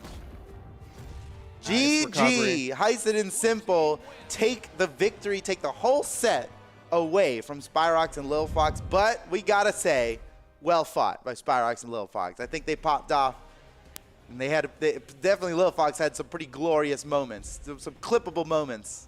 Yeah, just clip that whole game 3 for Lil Fox, Yeah. and he'll Delete put that the on rest his, of the VOD. his- Don't his- even. Yeah. Oh, it didn't happen. That was off stream. Don't worry about it. We're gonna continue on though. Looks like up next on deck we've got Blaze and Acne versus Cheddar and Viper. Okay. Ooh, Cheddar and Viper. That's a team I love to see, but to go up now, we really topped up the last team, right, of Hyson and Simple. We're like, these guys are so good, their stats are incredible, they have a long pedigree, blah blah blah. Take that and times it by like 4 for Acne and Blaze. You don't get a better pedigree than this. It's been more than a year, and they still haven't lost a 2v2 tournament. They are so far ahead of everybody. But it's been a while now. It's been several months since we've had an official 2v2 European tournament. Maybe this is the time, right? We always talk about it. maybe this is the time that Acno and Blaze get dethroned. But I don't know, I feel man. like every time Acno and Blaze are up, everyone the general story, and it's the same for me as well. So it's not a criticism. How do you? Yeah. It's Acno and Blaze. They're on a 1.5-year win streak. They're so dominant. But maybe this one, right? Maybe this one. Maybe. We all can hope that someone can dethrone this powerhouse team. Viper and Cheddar are going to try to at least put a dent in them. Cheddar, interesting pick, going to come in with the Becky Lynch. That's that Nash. Yeah. Instead of like the core that I think he's historically famous. Yeah, I know. Whenever I see Cheddar, I think core, man. He's like he's still the best core in my mind, even though he hasn't played it in a while. Blaze and Acno, look, I'm stoked for another year of Acno and Blaze reigning supreme. All right, I'm fine. I'm not out here cheering for them to fail, but maybe. Look, I don't want them to fail, but if it happens, If it happens. I'm my papa. No, but I either love way. watching Acno and Blaze tear it up. You know, what we want here is excellent Brawlhalla gameplay, and it doesn't get much better when we're talking 2v2 than Acno and Blaze, man. These guys are incredible. But Viper and Cheddar, man, they are powerhouses in their own right, and in a different point in time, we didn't even know about Acno and Blaze when Viper and Cheddar were tearing up tournaments. So That's true. When Yeah. Viper and Cheddar were at their peaks, Acno and Blaze were just babies they in were gold. yeah, they were babies. They had no tournament victories. Oh, snap. Oh, that's Big huge. pickup. Wow. He saw that dodge. He caught the dodge, and Blaze got a huge 3-piece combo off of that. Unjumpable. Thought his teammate was going to go for the sand there. You saw that N-sig from Blaze looking wild. That's because he thought Acno was going to go for the side air. Going to get one stock. Viper on the right side. Got the wall touch. Nice. Clever way to get back. Man, Blaze has barely been hit at all, but maybe they can score a KO onto Acno while he's so damaged. There it is! Oh, but he dives for it. It's not free. No damage is free in a match like this, dude. You're going to hit somebody, you got to be ready to get hit. You got to get ready to get hit. And then get hit a little extra, man. This blue team is so good at getting so much damage so quick. Looking for the KO onto Blaze now. Oh, they're pretty smooth from Viper there to get away from the follow-up. And he gets the Nice home side run air. swing. GG. Viper scoring the KO before it's too late. Now watch out for Cheddar. He's who is crazy. very damaged. Whoa, Cheddar, what an epic follow-up. Oh, no. Oh, but then Cheddar's Acno- gone. Oh, jeez. He was in sweat beads. He did- Viper was trying to he play did that well. edge guard, though. Oh, no. Oh, boy. Okay. Well, hey, yeah, good punish of a from trade. Cheddar. The only problem here is that all the damage is tied up, but Blaze is a full stock ahead. Stock deficit here for the red team. Their Big. win condition will likely be Whoa. take out Acno. Nice guitar string, but Dude. it ends up finishing on Cheddar. Yeah, but Okay. oh wow. But still, that was really great. I mean, he caught 2 dodge reads at the same time. That's insane.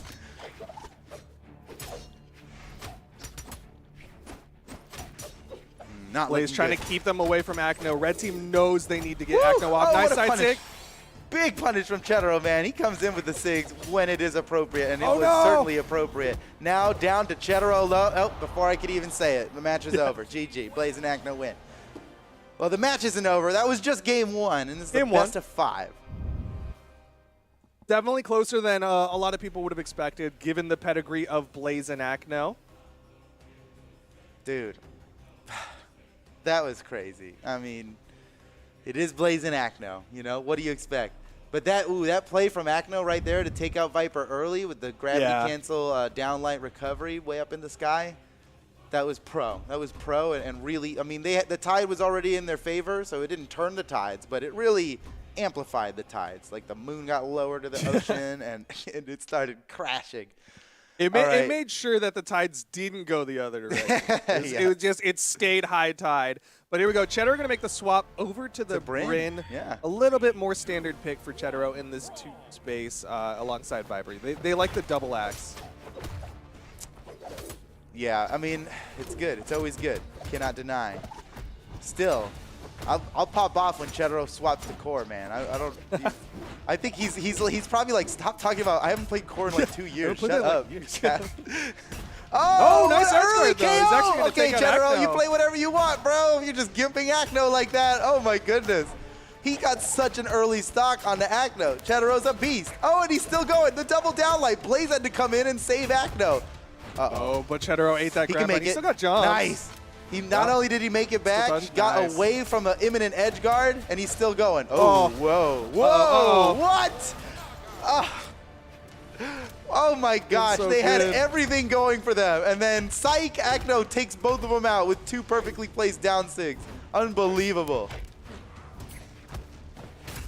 But And now they have the Blaze is lead? in the red. I can't It's believe definitely, it could be evened up. Viper's, he is a madman for continuing to do these edge guards against Acno with the hammer off stage. Yeah. All right, nice D-Sig. Oh, big time. They have an opportunity to punish Acno. He has no dodge because he went for a crazy gravity cancel. Acno will still be able to make it back from that. Wait a second. Can't dodge. No, he's done. I thought Blaze was coming in for the save. I think Acno thought Blaze was coming in for the save. And with the double pressure that was going on there, Blaze just had to back out, and Acno falls to his death.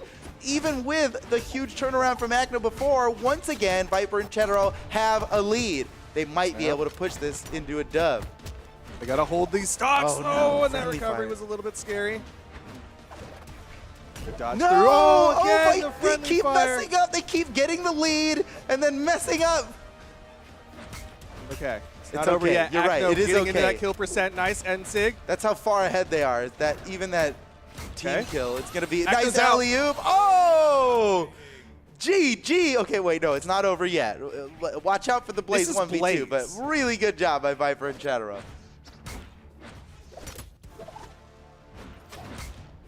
Big Sair, Viper's off stage. Blaze not even looking for the 1v1 immediately on the Cheddar. Instead, wanted to guarantee the knockout. Love the Get the teamwork. recovery.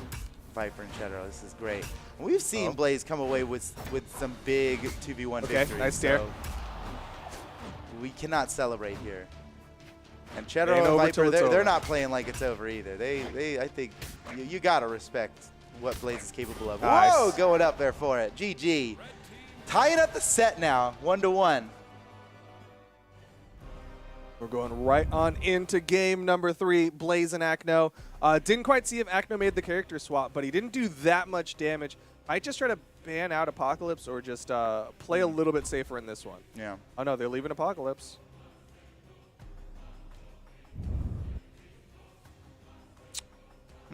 So they banned out all but 3, and now they're waiting for Cheddar and Viper to decide between the remaining 3 maps. Wouldn't be surprised if we head over to Mammoth Fortress. Oh, we had to restart. We ran out of time. Restart. They're like, wait, no, we didn't want restart, Apocalypse. restart. Wait. Change the mind. You're right. They did get rid of We like Apocalypse very counting more. intentionally.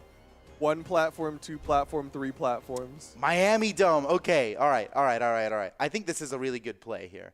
Well, I don't know. Any advantage that Viper and Cheddar get, Blaze and Acno basically just also get. And I can't believe it, but there's 3 Brins on the field.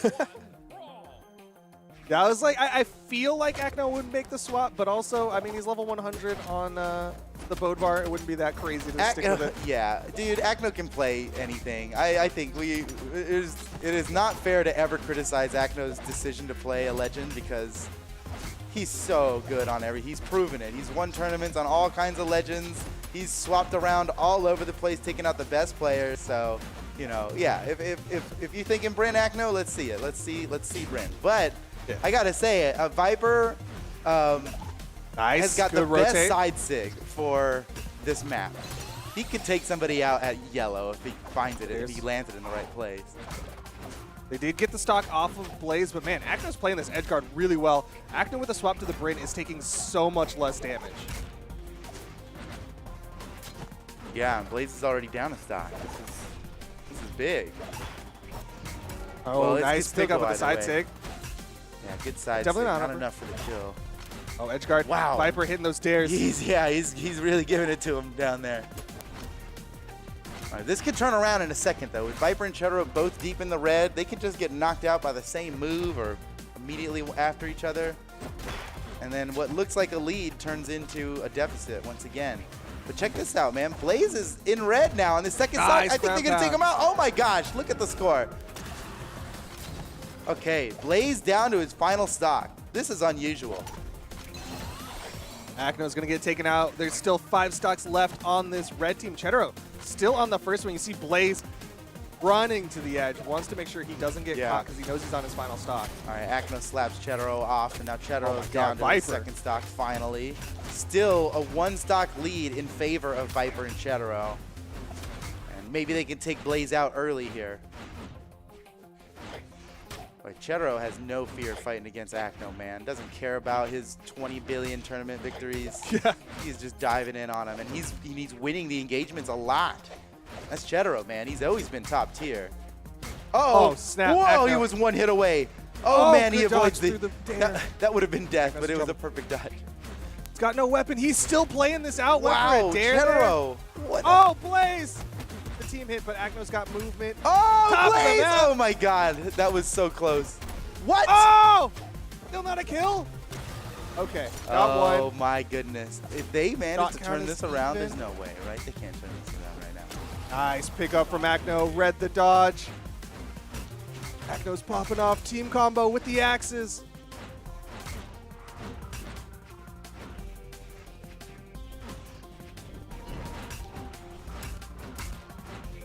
Oh, No way.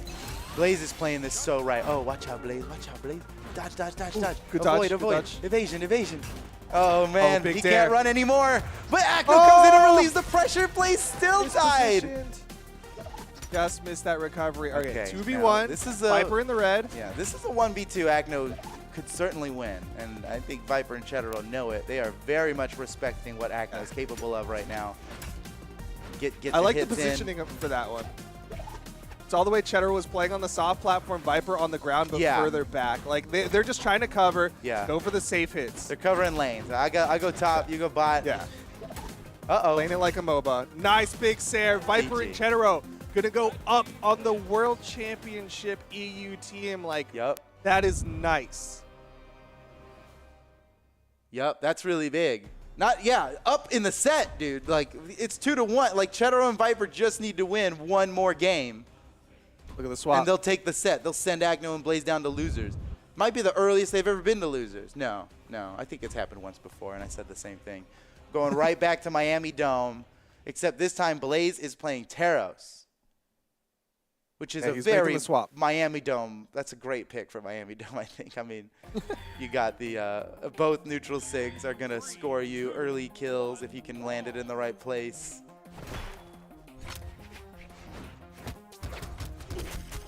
All right, here we go. Game number 4, Blaze Yep. and Acno. One game away from getting knocked down into the losers bracket, our top seed of the tournament. That would be big. But That Cheddar would be on this huge. right side, what an axe. Liking this Bryn.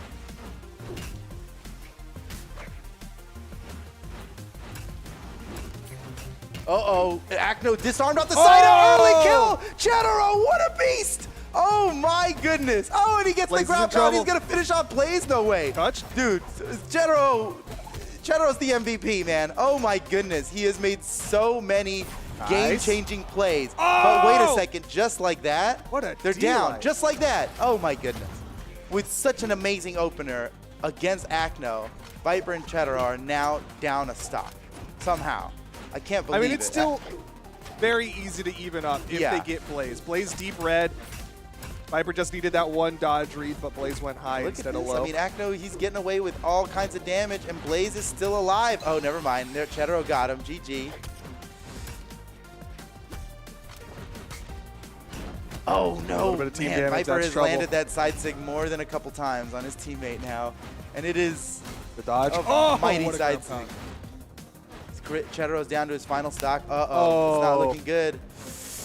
Nice Nice save save. from Cheddar. Oh, my goodness. Viper was definitely going to die without that. But Blaze and Acno are starting to run away with the lead here. A little bit. Cheddar has to be careful. He's been popping off with the axe, but he's already down to his final stock orange. If he dies here, won't have that axe to play with. Yep. And now Cheddar is just running for his life, dude. He's at red on his final stock. Acno is coming for him.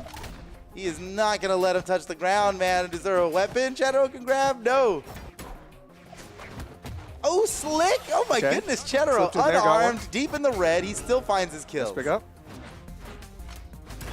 Uh-oh, Viper, that was his recovery. You saw the stars. Viper's gone. Oh, man. Just like that. Well, you know what, dude? We're going to game 5. Going to game 5. And that's a treat. It's always a treat. what a gear shift come out from Acne and Blaze. Like, that one looked good for Viper and Cheddar, and then Blaze and Acne were like, oh, wait, hold on. We can go up in gears. Yeah, yeah. Shift into They hit the NOS, dude. He flipped up Yeah. in the emergency button. He hit the NOS. And, but He said, NOS, I'm you know, NOS Dominic doesn't last that Toretto. long. You're not coming back to the family. Family. All right, here we go, guys. Game 5. We've seen both of these teams win now in the previous 2 games on this map, and we're coming back to this map yet again. So here we go. It all comes down to this. Acne and Blaze, you know them. They're the top seeds in this entire tournament. Viper and Cheddar have an opportunity to take them out. Except, Nice oh grab man, against the neutral it's sig. really strong It's looking opening from Acne and Really Blaze good already. for the blue team. Yeah. Whoa! Viper! Viper at the Whoa! top. Oh, man, he almost got Couldn't the get it. nastiest gift. If Blaze was just a little more damaged, it would have worked. He was so close. Cheddar's in trouble. Oh, Left he's- side, he's Acno in hits trouble. the He's dare. done. He's Yeah. done. Oh, man, that's bad. That's a really early KO.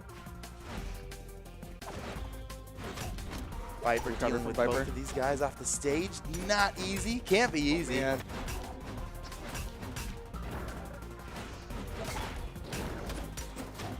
Great Dodge dodge from Viper. Yeah, even got the follow-up. There we Nice. go. A side sig on the opponents this time. That's good. Dot count is even. That Nair not quite enough. Oh, no. Viper. Oh, okay. Hold on. Okay. Barely had enough in the Yeah, tank. Cheddar with the escape chase. Had extra in there. Yeah, man. Playing with fire. Viper, oh, still alive, but just barely. Cheddar holding him off. Nice follow. Oh, Nice what a follow-up. great. Oh, my Nice goodness, Viper. That follow-up. was such a good follow-up. And he got a kill off of that. Oh, man. Play of the game right there. That was insane. Okay, big Sarah. Blaze and Acno What? need these stocks. Oh, Cheddar's got to live You from like this. ground pound? No. Oh, man. Clean. Okay. It's even. It's even. It's even. Oh! Oh! Wow. What a team combo. Yeah, it's a lot of damage. Viper's got to, he's got to get out of there, man. That was a lot of, he went from white to orange in the blink of an eye. But look at the damage, man. It's perfectly even right now. Oh, big no, ground pound Viper. from Oh, Blaze. That was like the worst. Oh Combo. my God, he's taking Where you so going? much damage. Oh, what a team combo. Cheddar lucky to be alive, but only just barely. Is that neutral 610? I can't believe it. It was just even a second not far ago, enough. man. Blaze and Yeah. Acno, they just took the opportunity when it came. And there's Another the kill. neutral sig. It's all up to Viper now. We've seen Viper win some crazy 1v2s before, but how about against Blaze and Acno? Is it possible? Is it foolish They're to both even red. imagine? They're both red. Oh, oh no. All right. Oh, the end sig. Man, you see Acno's follow-up so Oh, no. fast. Viper's just getting chased. Like, he's constantly trying to get away. He's just getting hit. Another recovery. Still not going to be enough.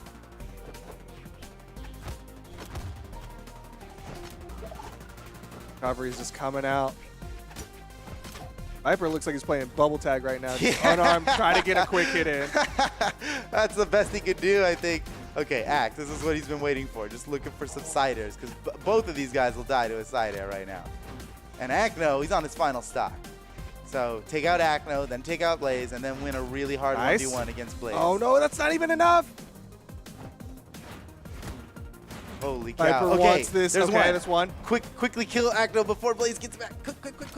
No! Oh, Acno man. and Blaze are going to take it in game 5. Woo! What a game 5 that was, man. I mean, what a good set, dude. Viper and Cheddar, you can't give them enough credit for how well they performed against the =1 seed team, the undefeated for a year and a half straight, Acno and Blaze. And even in that game, it was even, right up until a crazy combo that Acno and Blaze got. In the middle of all that action, they got it. Man, that was really, really close. GG. All around. Blaze and Acno needed was that one like 10-second burst, and they just ran away with it. Yeah, But big time. well played to Cheddar and Viper to take that to Game 5 and make that doable. And the other teams are already in and ready. Like they locked in and are already on. We're top already bans. banning maps. Okay, let's tell you about the next match coming up here. It is gonna be Machete and Fozy, who we've watched once already on the stream now, going up against Hazer, Delta, and TM. Okay, I'm not gonna do that every time. It is TM. It's okay because in game he's just TM with the period, so he's going with the classic. Okay, good. But yeah, it's going to be interesting. Hazer Delta, kind of the unnamed person in this lobby. Kind of everyone else we've seen do well in Brawlhalla in the European region. Hazer Delta, kind of the youngest person here, but has a level 53 Taro, so definitely has put some time in. Yeah, I mean, totally unrecognized name here. He shares a clan with, who was it? Spyrox, same clan as Spyrox. And TM as well. I guess yeah, this is, and TM. That's this a is hot new clan. Cursed Legend, I guess. Yeah, it's a hot new clan to join. Fozy and Machete versus Hazer Delta and TM. Now, I don't know a lot of what to expect from Hazer Delta and TM, but TM's an amazing 2v2 player. And Fozy, look at this. Fozy, he's starting now with the Roland. After how well he performed with the Roland before in that 2v1 to win the game. Oh, man, what a crazy set that was. Yeah, that is one. Hermison and Ariel, yeah. That's one question I have now, as we're like the winner of this goes in the top 8. We already have Acno and Blaze sitting in the top 8, but the winner of this will also join them. And my question is, are Fozy and Machete, are they going to do it again? Are they really going to go for like a new character each game, or are they going to stick with something that's a little more tried and true, something that has been proven to work? Yeah. 3, 2, 1. Well, here we go. Like you said, this is a battle to make it into top 8 winners' side. That's one of the most prestigious places you could ever be in any fighting game. Top 8 winners' side. It feels so good. It's a big, I mean, it's a big dub. Yeah. You can Top get, you 8 can get there. But in a only one of these seasonal. teams. Thousands of people sign up to compete, getting a top 8, that's huge. All right, here we go. So Machete and Fozy, yeah, I like this hybrid comp, right? They got the, I mean, Machete, obviously, I don't think he's going to do that Ulgrim again. That really didn't work out last time he pulled it out. But the boat bar worked great. And so they take the success of Fozy's last second pick. Oh, nice little value there. Get that damage. Yep. And they combine it with Fozy's epic 2v1 play. I mean, clearly the Roland is working for him. Oh, when he gets the first kill. He's sticking with the lance for now. Okay, swap over to the sword. TM with a good spot dodge to avoid that recovery. Oh, Fozy way off the side, but he'll still be able to make it back. He's only barely alive. Hazer now looking for a kill. Both of these guys are very damaged, and he's got a sword. I mean, he's got an axe. This is what you need. The axe. You got the axe side air. You got a lot of moves that'll just take people out. Machete is so close to death. Hits. Hazer looking for the kill on the Machete. Now TM's going for it. They're trying to be sly about it. Like, oh, I'm not even looking at you, Machete. Don't worry about it. Psych. But Machete's still alive. Oh my goodness, he's holding on to this first stock of his forever. Just try to extend this slight lead. And then going in with the offstage. Fozy's tanking. He's taking both of these guys. Okay, he's got to make the full rotate. Oh, finally. Okay, they got Machete. But they both got damaged a lot before they were able to take out Machete's first stock. Good spot dodge from Hazer Delta. Ooh, goes through the down sig there as well. Both red team members in that kill percent. Big side air puts TM off stage. Blue team's going to split them. Side air. That weapon throw. D-Light recovery. Nice pickup from Fozy. Okay. Things looking clean for this blue team. Dude, yeah, Fozy and Machete. You know what? I regret saying anything about the Roland. The Roland seems like it's turning out to be a really great pick for Fozy. This seems to work exactly what he wants. Just a tanky character. Tanky. Has a sword for consistency. Has this lance that And he's his just lance been is like, I leveling didn't up. know Yeah. he could play lance this well. His lance is doing great. Goes for the ground pound. Little bit of a risk, but he's able to make the wall touch. Cozy on this last stock here. Yeah. Can't afford to die here. It's good thing he's rolling right now because, oh no, even Roland can't survive it. And then, wait a second. Okay.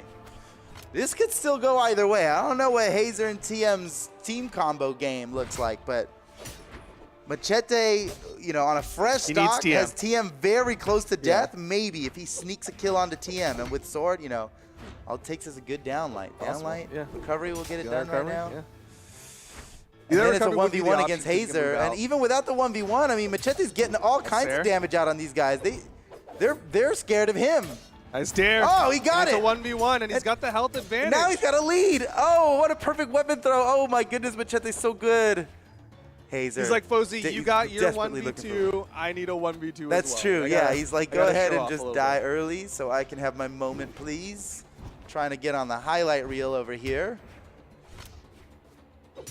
Oh, Light yeah. Side air. Machete's going to do it. Game one. Easy 1v2 for Machete. Dude, he had control the whole time. Not even a sweat beat from him. GG, man. Wow. Good stuff from Machete. All right. Well, Hazer and TM lose game one. Decide not to swap any legends. They're just going to do it better this time. Yeah. I mean, they definitely were doing some stuff, right? They got it down to last stock, one person. It was definitely very doable. The question here is, again, Fozy seems to be having just a character crisis, but he's going to be sticking with the Roland. I like it. I like when somebody's like, I'm going to just be consistent and stick with a thing. Yeah, me too, man. I think, you know, switching your legend, I don't know. It's just not that important. It's more important for what it does to you rather than how it interacts with your opponent, I think. And I think you can always just play better. There's no like magic sauce that's just like, if I do this, it'll go this way. It's not, you know. This, okay. What? A little bit of grave digging, I think that taunt was saying like, yo, difficulties. I have a problem, I'm lagging, and I need to reset here real quick. So TM jumping off the side of the stage. I'm going to reset this match, guys, and we'll get on and do it again.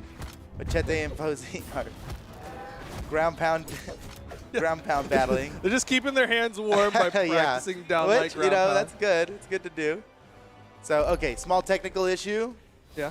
We're going to get that resolved, I think, probably. Let's see what's going on with them. Looks like they're saying some connection issues. Had some lag. They're all good. They're gonna reset. We're gonna reset modems and routers and be back. So maybe And the conversation a couple went minutes. French, and I don't know enough French. Yeah. It's also like, not that I know any French, but also it's like abbreviated internet French, right? So like you have, it's like major you slang have going like on. I'm like, just this doesn't look like French. Yeah. Like you just put the letter C. I don't know what that means. Yeah, and T. What does T alone mean? Well, shout outs to France. Shout outs to everybody watching from France right now. Did you know that France is one of the top 3 European regions in Brawlhalla? Not power ranking or skill or anything, just pure like player population. Emotional? France is in top. It's in my our heart. hearts. Top 3. Oh, that's cool. Top 3 player I did not know that. Yeah, top 3, big time, those guys. So shout outs to France. We love France. I will say, back when we had offline events, seeing the French communities come out and like they would pop off the hardest. They were one of those regions that were just fun to see in person because they like really were putting it out there as an audience, which is not always the case. Like sometimes people come out and they'll watch and they'll just be like, "Woo, my friend!" Yeah, but, like, France just goes off. No, they go off. They go off. You know, I love that kind of energy at a LAN. I mean, I think with all this time off from LANs, you know, we've been playing online for a while now. It's been over a year and a half now doing these online tournaments. One day we'll get back to a LAN, and I guarantee the energy is going to be insane. It's going to be insane. It's going to be insane from everyone. We'll have more people than we've ever had at a LAN before. We'll have a better budget than we've ever had for a LAN, you know, better production than we've ever had, more support than we've ever had, and it's just we've grown so much in this time. I'm super stoked for the next LAN. I'm excited. I know a lot of people are excited for sure. any potential hope of like just seeing their friends and playing Brawlhalla in LAN. Who knows when that'll be? But right now we're waiting on TM to connect his LAN or internet or whatever. As he's having problems right now. Get your LAN working, TM. Oh man. So, Machete and Fozy, pretty solid team. I think it looked like for a moment there, Hazer and TM would be able to take them out, but like, dang, Machete and Fozy, they weren't even like making the huge plays. It was just consistent, a consistent victory there. There were no moments that were like, oh yeah, that got it for them. It was just the whole time they stayed ahead. The horseshoes, they were staying right ahead of Hazer, Delta, and TM. It wasn't like anything insane. It's just like better trades, if you even want to say it that way. You know, like one hit and the other person got two. Yeah. They won all the trades. It's good. GG. And the rolling pick. I'm glad he's sticking with it, Fozy. I mean, I am definitely partial to some of Fozy's other picks in terms of like what I've seen in the past. But for now, I like that he's sticking with the roll-in. He's not like messing around with any of these other swaps. On your screen, though, you can see other stuff that's going on in the tournament. Ninja Pavelski and Dexterous MG going to fight later on. Dude, I can't wait for that. I was going to be... Cider. I was like praying that I would be able to cast a Pavelski match before we ended. And I think we do after this match here. And you can see Blaze and Acne are the only ones so far that have been promoted to top 8. Yep. But that is the top 8 winners side right there that they're sitting inside. And as you can see right there, Machete and Fozy, that's what we're doing next. Down from that is the Ninja and Pavelski versus Dexterous and MG, which, you know what, of course I'm excited to watch a Pavelski match. But also excited to check out Dexterous and MG. We've never seen them on stream before. I think I can say that pretty confidently. We have never seen them on stream before, so who knows? Lots of up-and-comers. Heisen and Simple, we already saw one of their matches, but that was just for them to get into top 12, right? And so we still have Heisen and Simple's promotion match to watch. Against 720 Polyshot and Zyder, that match could definitely go either way. That's a real, I don't think there's a clear winner in that matchup between Heisen and Simple and 720 Polyshot and Zyder. What do you think, dude? Who's going to take that game? I think it's definitely Heisen and Simple favored in terms of seeds and placements, but you can't count out 720 Polyshot Zyder. Definitely a strong they could team. Just take them out, man. And, they're both great players. So with how today's been going, like I think anything's possible. The fact that Blaze and Acno got taken to Game 5 means that just anything is possible here at the Summer Championship. Anything is possible here at the Summer Championship. Well, shout outs to this fun animation in the background. The sand dunes. We're out here in the desert. So hot right now. Summer. Oh, so hot. Nothing says summer like dehydration and a lot of sand. A mirage oasis in the background. That dude from Star Wars is... Oh, wait, I'm looking at the schedule, and it turns out we are not going to get a Pavelski match. Oh, my goodness. My heart. This is our last set. My heart is broken.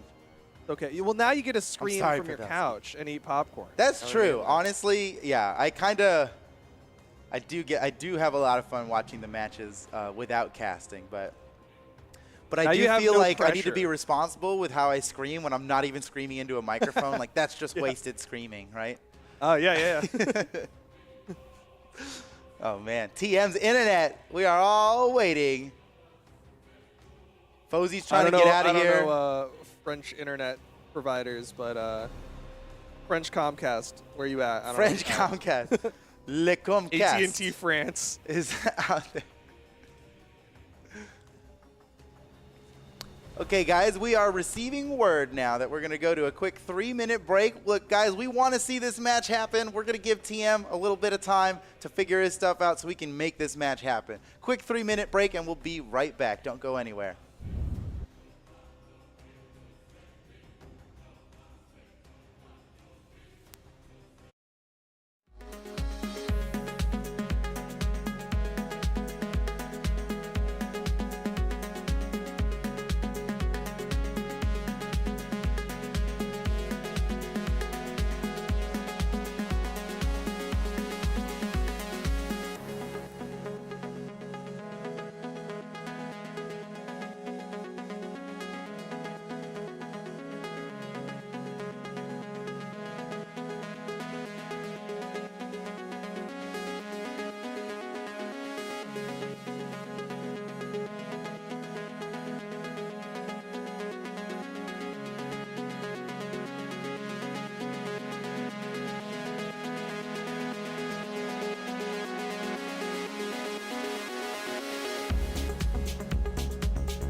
Welcome back. Break's over. Time for some action.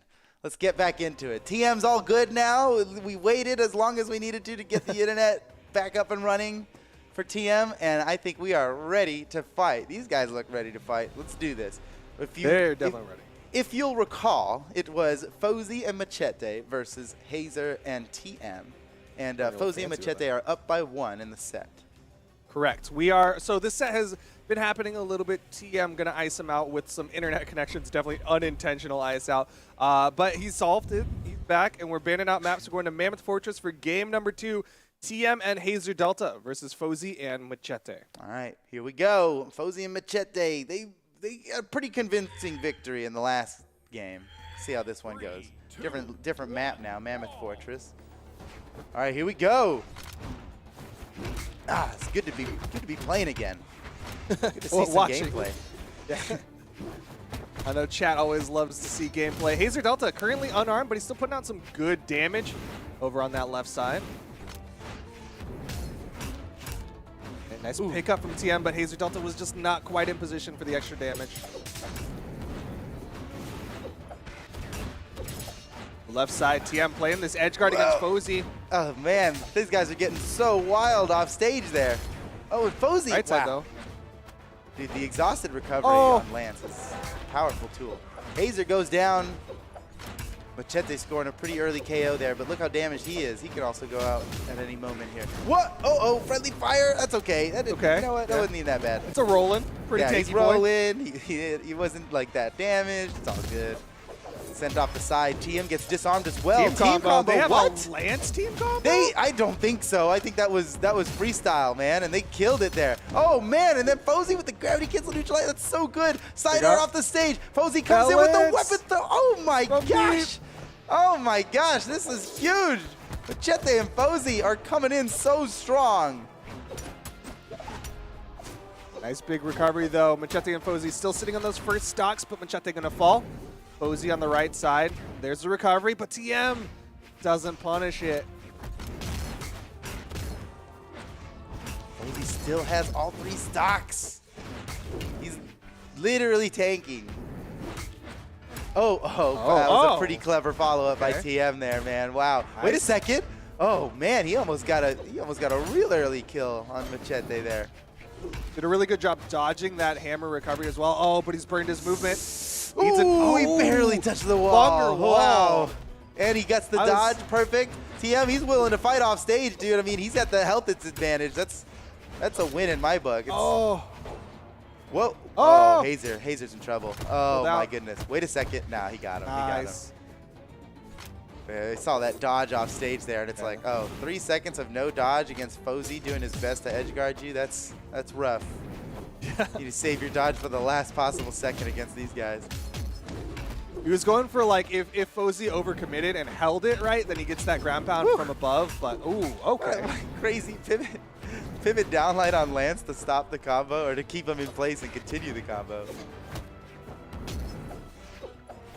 TM fighting his heart out, but it doesn't look good for him. GG. Machete and Fozy now up in the set 2-0 after that game. And they're not going to make the character swaps because they're going straight into map bans. Oh wow, yeah, they're already going in. Okay, well let's watch these replays though. Okay, nice Fozy kill, and then Hazer's spot dodge there was. He got baited, man. I mean, Fozy was going at him with a ground pound, but he started that ground pound so far up in the air, which is like always bad, right? Like always bad to start a ground pound that far, to telegraph it that much, unless you end it early. Force your opponent to spot dodge nothing, and then just get him on the edge guard. GG, man. That was a really well-played edge guard from Fozy. Yeah. And now we're going into game number 3. Fozy and Machete 1 game away from earning their spot in the top 8 against Acne and Blaze. That's right. This is to get in top 8 winner's side, man. And it looks like they might win this 3-0.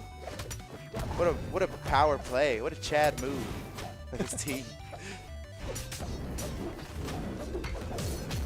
All right, but don't count Hazer and TM out. They've made it this far. They're already in the top 12. Yeah, they're definitely they're fighting, they're scrapping here. Definitely the underdogs against this powerhouse team, but I like the swap. TM over on this. Oh, actually no, TM's been sticking with the Bryn, but over to the Axe this time instead of that spear. Big side air. Oh, man, everybody's getting smashed now. Yeah. Fozy Lots without of damage, a weapon. people. Big Sair. Yeah, and Machete off the side. Hazer's looking for the finish, but what? Machete just unarmed punches his way back up to the stage. Huge play. Wait a second. Oh my goodness. TM got a huge play there, but Machete came in with the perfect punish. And look at that, another punish, and now Machete's the only one left with all three of their stocks. Gee, man, that's good. Machete sitting in the middle. Oh, it's just a nair.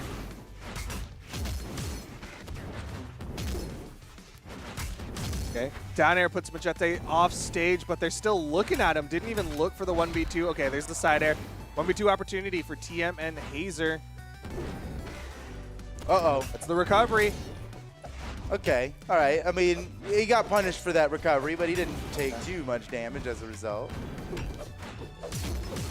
Still pretty thick. Oh, what a decent. Oh my goodness. Utilizing the soft platform for that. Nice recovery from Hazer. Hazer Delta. Can't get the kill though. That was great. I mean, he avoided so much edge guard and even got a punish off. He eventually dies for it. Machete and Fozy both with 2 stocks while Hazer and TM are on their final stocks. This could be a 3-0, man. Could be a 3-0 victory here. Looking for that 3-0 and a handshake. 3-0 handshake. TM and Hazer, they need something big here. Like, they've got both of the blue team members close to that kill percent, but even so, like, Fozy's just been living with this rolling. Oh, whoa. He touched. Oh. TM barely made it past the edge guard. As soon as he gets up, he gets pulled out by that boat bar down sig. And but to their credit, they take them both down to their final stocks here. TM and Hazer have a good. Oh wow! Okay. TM, that was like pixels from death. He's still on. He's still going though. Holding on for dear life here. He's getting some good swings. Nice big side sig. Hazer needing to pop off here. TM he could just turn this damaged. around. Hazer could just win this for them with a well-placed signature. Oh, alley-oop. The follow-up. Fozy looking for the finish Dodge. on Hazer. Hazer, he's still rocking. And TM, my God, no fear. He's been. Nice what? follow-up. Oh, man, they're going to do it. Wait. Weapon But spot. we've seen this before. Nice neutral line. Here we go. They're going to take a game off of Fozy and Machete. Staying in the set, dude. We were calling 3-0, but we were wrong, man. 2-1. Put it up on the board. Nice. What a play from Hazer Delta. I want to revisit that final hit where he is up in the sky and he knew exactly. He's like, X, you go for the side light in there, and there's no true follow-up except for when I'm there for that true follow-up. Exactly. Like, here's that double. There's all kinds of true combos if you have a buddy who's really good and close to you. Yeah.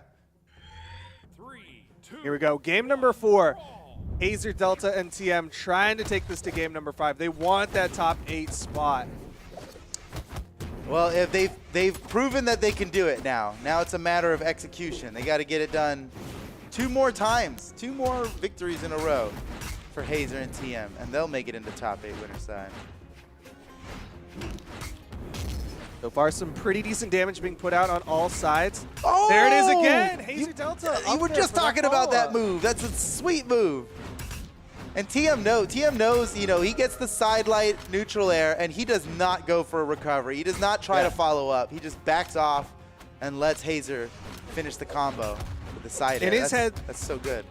In his head, the combo is side light, nair, Hazer Delta. Oh, Hazer barely living through that. Oh, man, he got him on the down sig, though. Okay, stocks are tied up. Ooh, Hazer, TM might be slightly ahead in damage. Yeah. Fortunately, side light nair will not knock out, and so TM's just adding a lot of damage on the Fozy. Okay, nice side air. Wow. Machete, again, knocked way off the side, but still alive. Look at TM. My goodness, can he make it back from this? Oh, yeah. Oh, no punish. Oh, man. Dude, Fozy's getting a lot of mileage off that down sig, off that sword down sig. Okay, Fozy goes down, and now TM is the only person left with 3 stocks. Oh, my goodness. Hazer and TM are bringing it back. Still could get evened up. If TM's not careful here, he's going to fall, and then Hazer Delta also getting close to that kill percent. Trying to play this 1v2 for a little bit. TM's going to respawn. No weapon spawns. There it is on the right side. they could bring this back, dude. We might be seeing a game 5. Let's not get too excited yet.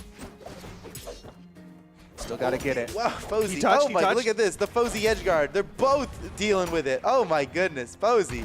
What a force. Oh, great the team team combo. combo. Oh, that was so good. TM had to use his weapon. Oh, that was so good, dude. Fozy forced the dodge with the weapon throw and perfectly brought it back onto the stage. Get that slide kick ground pound finisher. Wow, man. Fozy just MVP'd this game, dude. And what was looking like Hazen and TM starting to run away with the lead has quickly turned into Fozy and Machete sealing the deal on their potential top 8 placement right now. Ain't over till it's over, though. True, They're you're still right. fighting. Machete, 1 stock, getting into that red spot. Nice neutral sig, puts him off stage. And Machete's on his final stock, too. Even though Fozy's got 2, keep an eye on Machete. I mean, he goes down too early. It doesn't make it too easy for Fozy. Oh, good dodge. Okay, there's the neutral light. Again, off stage, but no that's knockouts. it. There's a Machete's Sair. down. It's Okay. a 1v2. Okay, all right. Fozy could win They this do for this. his team right now. He does have a stock lead, and when he loses this stock, he's going to come back fresh.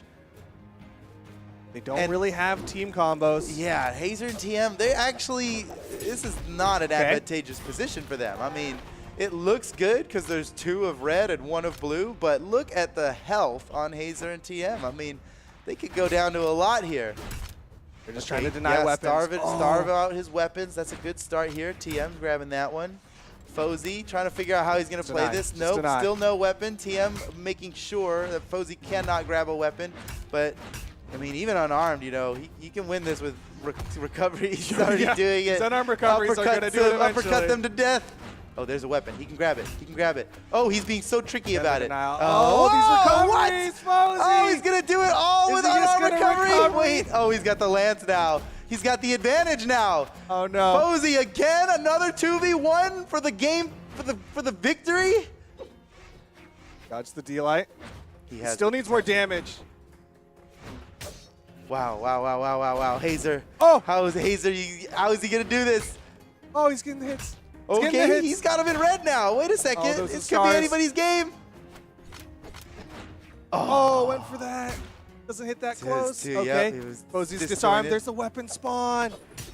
Oh, just the tap. way! Fozy and Machete gonna clean it up, winning it 3-1 over Hazer, Delta, and TM. I can't believe it, man. Another incredible 1v2 victory for Fozy, man. He has had his share of highlights in this tournament, and we're not even in top 8 yet. Well, they're in top 8. Fozy and Machete are in top 8. They just made it to top 8.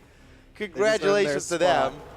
They'll be going up against Acne and Blaze in round 1 of top 8 winner side when we get there.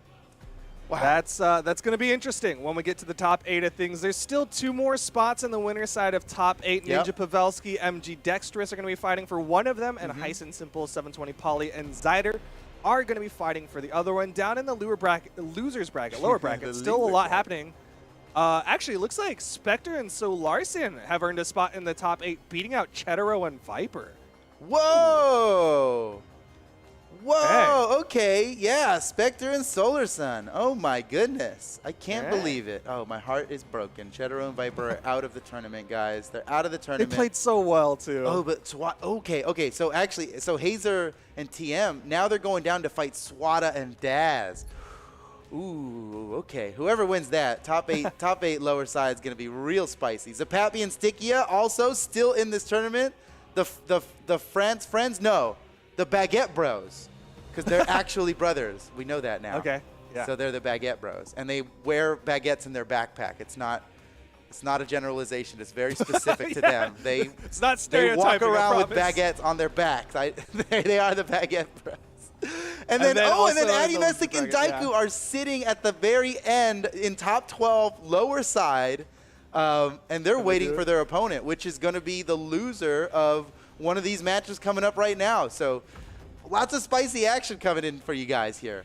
And I think, Yep. is that it now for us, Duke? Are we done? I believe so. I believe we are going done. to take a short little Okay. break. We get to go make some popcorn, grab some food, and watch as these top 8 spots fill out.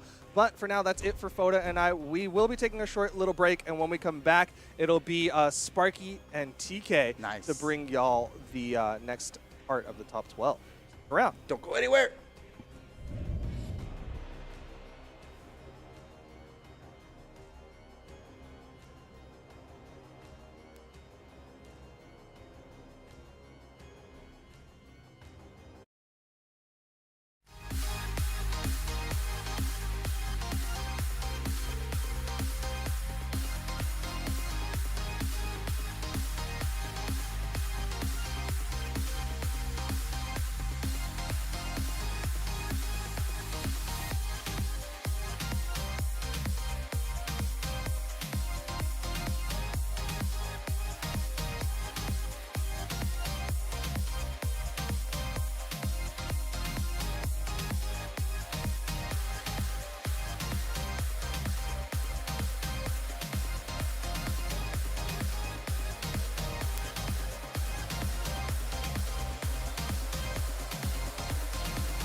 2. I'm Sparky. Joining me is TK Breezy. TK, how are you feeling about the EU Summer Championship today? We're about to get into top 8, and right in front of us we have Pavelski and Ninja, and then we also have MG and Dexterous, a team I'm not really familiar with. I doubt very many people who are watching right now are familiar with this team. Yeah, I was going to say the same thing, man. These are definitely not names that I'm used to seeing, but it's also welcome to see, newer names up here as we get a little further into this bracket. Now, you said we are getting into top 8, so that means they're already in it, which is like, all right, you guys are definitely. Oh, no, this is a top 8 qualifier match. Fire. Okay. So they're still kind of pretty much popping off. I mean, like if you lose here, you get ninth, and for a new team, that's still like amazing in a doubles format in Brawlhalla and in the EU. Usually, like in the EU, you have like the same teams going on every time. But we might actually get some new hotness here. So, want to see what they do, man. We got a pretty good spread of characters within Ulgrim and Mordex. Both these characters definitely seeing a lot of shine here in the Brawlhalla universe. So let's see if this works out for them to get themselves in the top 8. But they do have a hard opponent to go over within the Pavelski and the Ninja. Yeah, I'm not surprised by these character picks from Dexterous and MG. I was looking at their core Hala earlier. These are their 2 highest leveled legends in this game for these players, and they're going to have to bring that because, like you said, they're going up against Pavelski and Ninja. We're seeing Ninja playing the Onyx pick, which we aren't necessarily used to, though it is a canon legend, which we are certainly used to from Ninja. Oh, my. Oh, TK, that was 11 seconds. Oh no. God. Are we about to get another one, too? This is going to be rough. Yeah, well, that's definitely not the way that you want to start off as the underdog. But, hey, sometimes it happens. You fall a little farther behind, and you have to make the hardest comeback of all time. But, Jesus, what a way to start that off for the blue team. And now they're still keeping this pressure up, man. The Onyx getting a nice little stick over here to the right side. Still looking for a couple more, but wait a minute. Nope, not getting anything off that. However, does find the side light into recovery. Gravity canceled and all. So, yeah, the good lead here developing for the blue team. Not much damage here, actually, on Teros. The damage starting to add up here on the Onyx, but it doesn't matter. She is a very high defense legend. Yeah, and it's going to be tough to find those KO options until he finds that side signature there. MG grabbing that one on the right side off stage. Gravity canceled that one. But we could have Dexterous and MG making a short stay here in the winner's bracket. Now, the game before this, I think we do need to know about for context, as MG is going to be taken out there off the top.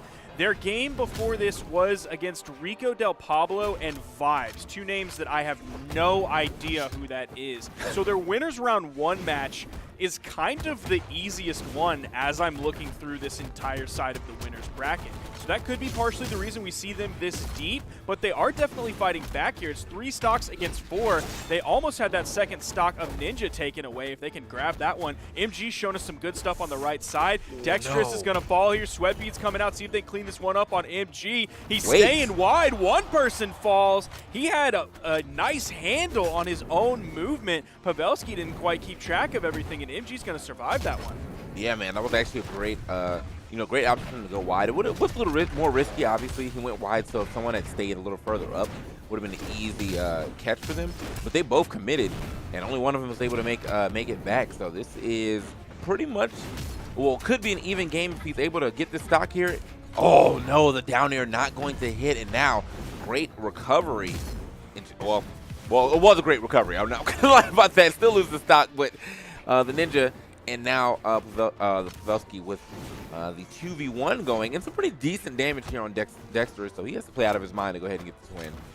Yeah, we already saw the 2v1 combo earlier from Ninja and Pavelski. You see Pavelski immediately going in, didn't throw out an attack right away. Wanted to see maybe where the dodge was going to come out from Dexterous, so Pavelski could really go to work on that. Weapon toss goes up, followed up by the unarmed recovery. Neutral Sig covering high. That Sig's going to cover low, and that's the KO. But that game was, that was a close game, TK.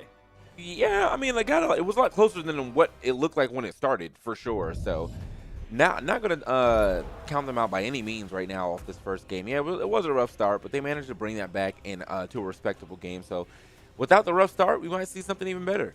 Let's go ahead and see what they do. Oh, we got to swap, too, over to the Cassidy. Okay.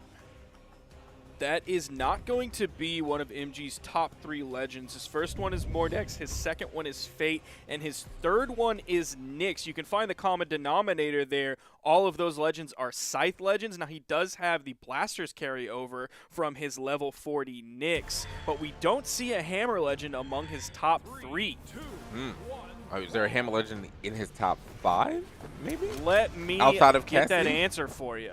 Yeah, so we're going to have to find that out because, yeah, this is definitely a well, I mean, Hammer's been in the game so long that most people will know how to play it, but still, you know, regardless of how easy it is to pick up, you still have some intricacies and some ways to play, so make sure you're not playing super unsafe with it. And so we'll have to see if he has that. He is getting a decent amount of Sayers in here. Oh, man, great dodge through that down sig or neutral sig, because that definitely would have been the stock on that Cassidy. Speaking of stocks being taken, well, it was actually a save, but it didn't matter. It seems like the Terrorist is going to get down there to make sure we can go ahead and clean that one up. Oh, Ooh, wow. Gonna fall there, and you see not a lot of damage on both Ninja and Pavelski, so they're definitely falling behind again here. Now, the answer to that question earlier, the highest Hammer legend for MG is, to nobody's surprise, a Bodvar, but it's only a level 30 Bodvar. You see the GC D-Light into the side air coming out there. Pavelski getting through the weapon toss down. Another one coming down. Had a dodge for that one, too. All right. Ooh, okay, watch your neck right there. It's that nice little toss. Oh, wait! Oh, okay, he almost got the double. That down air was nice to put Onyx to the other side. And it would have been an easy cleanup here for his teammate Dexterous, but Dexterous is not in position to actually get that ground pound on Ninja. Like, he had to burn all of his options, but yeah. And Ninja gravity canceled using the signature to actually move him over towards the wall, because that sig has so much left and right movement in it. So he used all of his options there going under, and he used them really well rather than just dodging towards the wall. All right. Is he going to get a double here? There we go. Okay, well, yeah, that side air was definitely going to be the one to go ahead and finish it off. Good stuff. And now, the thing is, even though they are down, if they can play this stock... Well, Oh, Pavelski. hold on. Pavelski. Never mind. I was going to say, if they can play this... Oh! Oh, It doesn't matter. The Pavelski. save was godlike, and they still stopped him. Okay, well, you got both of them die, though. That was all right. I got to give it up to the blue team though, because they saw the save and they were like, "Well, we're still gonna react to this save," and managed to still push him right back down to his. Okay, and you are gone too, sir. Good lord, the way that the blue team is playing right now. Okay. Yeah, they're on fire here. You saw how Pavelski kind of lost track of his inner movement in game 1 and ended up falling, and his opponent survived. He wasn't gonna let that happen again. Even if he fell in the process, he was going to get that KO, secure it, spawn back fresh, and get the immediate answer to end the game. Yeah, that was, man, what a way to end that one. The fact that they were able to stop that recovery was just insane. It was the weapon toss and the down air both hitting to stop that recovery, and then yeah, they lost their stocks for it, whatever. But they came back with their 2v1 combos, what we know them to be good at so far. I mean, you saw the first 11 seconds, as you said, of the first game, where they just kind of decimated and show you how good they are. So we got another swap here for the Kaya and the Macho Man Randy Savage. Man, they are definitely trying to figure out a team that is working. Well, that's yeah. So they're just trying to look for a team that is working for them. But I don't know, man. I feel like it's less about the team and more about the play. Yeah, I'm seeing a character switch after like every game, and that is almost never a good sign. Right. Coming in with the Kaya level 19, Diana is going to be his highest bow legend at level 30. So, I mean, we've seen great Kayas in 2s in the past be like a difference maker. I'm looking at Phazon in North America. He played some of the best 2v2 in his life on a Kaya pick. But I don't know if that's the key here. That side signature is going to wipe that out, even though Kaya is a higher defense legend. There is considerable damage on both Pavelski and the Ninja. This could be a full team wipe if MG and Dexterous play their cards right. That is one player. See if they can clean up Ninja. Oh, almost. Wow, okay. That high defense definitely keeping Ninja alive right there on that Onyx. But won't be able to live too many more of those. Definitely not going to live that right there. Good stuff to go ahead and get the lead, actually. Macho Man still up. However, trying to watch himself. Okay, moving away. Nice down here action now. the way that this is developing, yes, I was like, he has to watch out for the. I was gonna say he has to watch out for the Taros, any big hits from Taros, but Taros managed to scream him out of that stock. Ninja almost took him up the top here. That was extremely close. You're seeing MG spend a considerable amount of time almost under the stage, really down low, choosing all of his recovery options very carefully, which I do respect. Not like tunnel visioning or panicking, knowing how much movement he has and where his opponent is and doing everything he can to get around his opponent and be in unpredictable areas. Yeah. Okay. Oh, they got both of them in this one. It's not going to be good. Oh, yeah. Somehow they were managed to make it away from that Onyx Sig, but still, man, that is just a lot of damage that was added up in a quick. That is 2 stocks just gone, and unfortunately, that is going to be the last stock there for the Kaya. So it's now up to Dexterous to really figure out what he can do to take 3 stocks. Now, luckily, he is playing on the same character he's been playing on the entire time. It's a different skin, but it may not matter. With look at the combos here. Oh. Ooh, I was gonna say, what is this wall toss weapon gonna do? But to add some pressure right there. Now he started off playing the beginning of that very well. He threw out several moves that were not punished and made connections, but then all of a sudden the damage from the blue team was just constant. He ends up falling, had to put out 541 damage, but MG kind of lagging behind there with 293. Only picked up 1 KO, and despite being a high defense legend, took 529. Let me pull up my calculator app and divide that by 3 because my brain is small. That's 176 damage per stock, which is just a little bit past when you first turn red. So as a higher defense legend, that's not the greatest. Now keep in mind, you're going up against a Taros from Pavelski, very hard-hitting legend. You also are going up against an Onyx who has a very strong signature kit, and of course signatures, depending on which signature you use, are going to kill earlier than your standard light attack moves. Yeah. So, I mean, honestly, man, from MG's side of things, you have to think about the fact that, like, yes, he did swap characters every game. So whatever groove that they're trying to establish is going to keep getting thrown off because, like, now you have to work with a new character instead of just being like, all right, that first game, yeah, I was doing some weird stuff with this around your character, but, like, I got it now. Unfortunately, every game was an adjustment for both of them, for MG on whatever character he's playing, and for Dexterous to know how to play with that character. So sometimes, I mean, like I get that switching can definitely make the matchup a little easier for you, but sometimes you gotta chill out, man. And this is, man, their bracket trip was just so tough because you're going from your winners round 1 being against people that I don't think have ever been on stream, and then all of a sudden in round 2 you're going up against the Ninja and Pavelski, who are both on Duke and my top 3 predictions for this tournament. So they definitely had a very rude awakening here of the winners quarterfinals in that top 8 qualifier match. They're going down into the losers bracket and to face none other than Addy Mestic and Daiku in another top 8 qualifier match, this time on the loser side of the bracket. Okay. Hey, gotta give it up to my man Daiku. Always gotta give it up to him. But as you can see, man, that's gonna be great for the Ninja and Pavelski now. I'm looking at some of the other matches. We have Heisen and Simple, 720 Polyshot and Zyder. Good stuff right there. And then, yeah, of course, we're gonna see what happens and who gets to play Pappy and Stickia at the bottom after this match.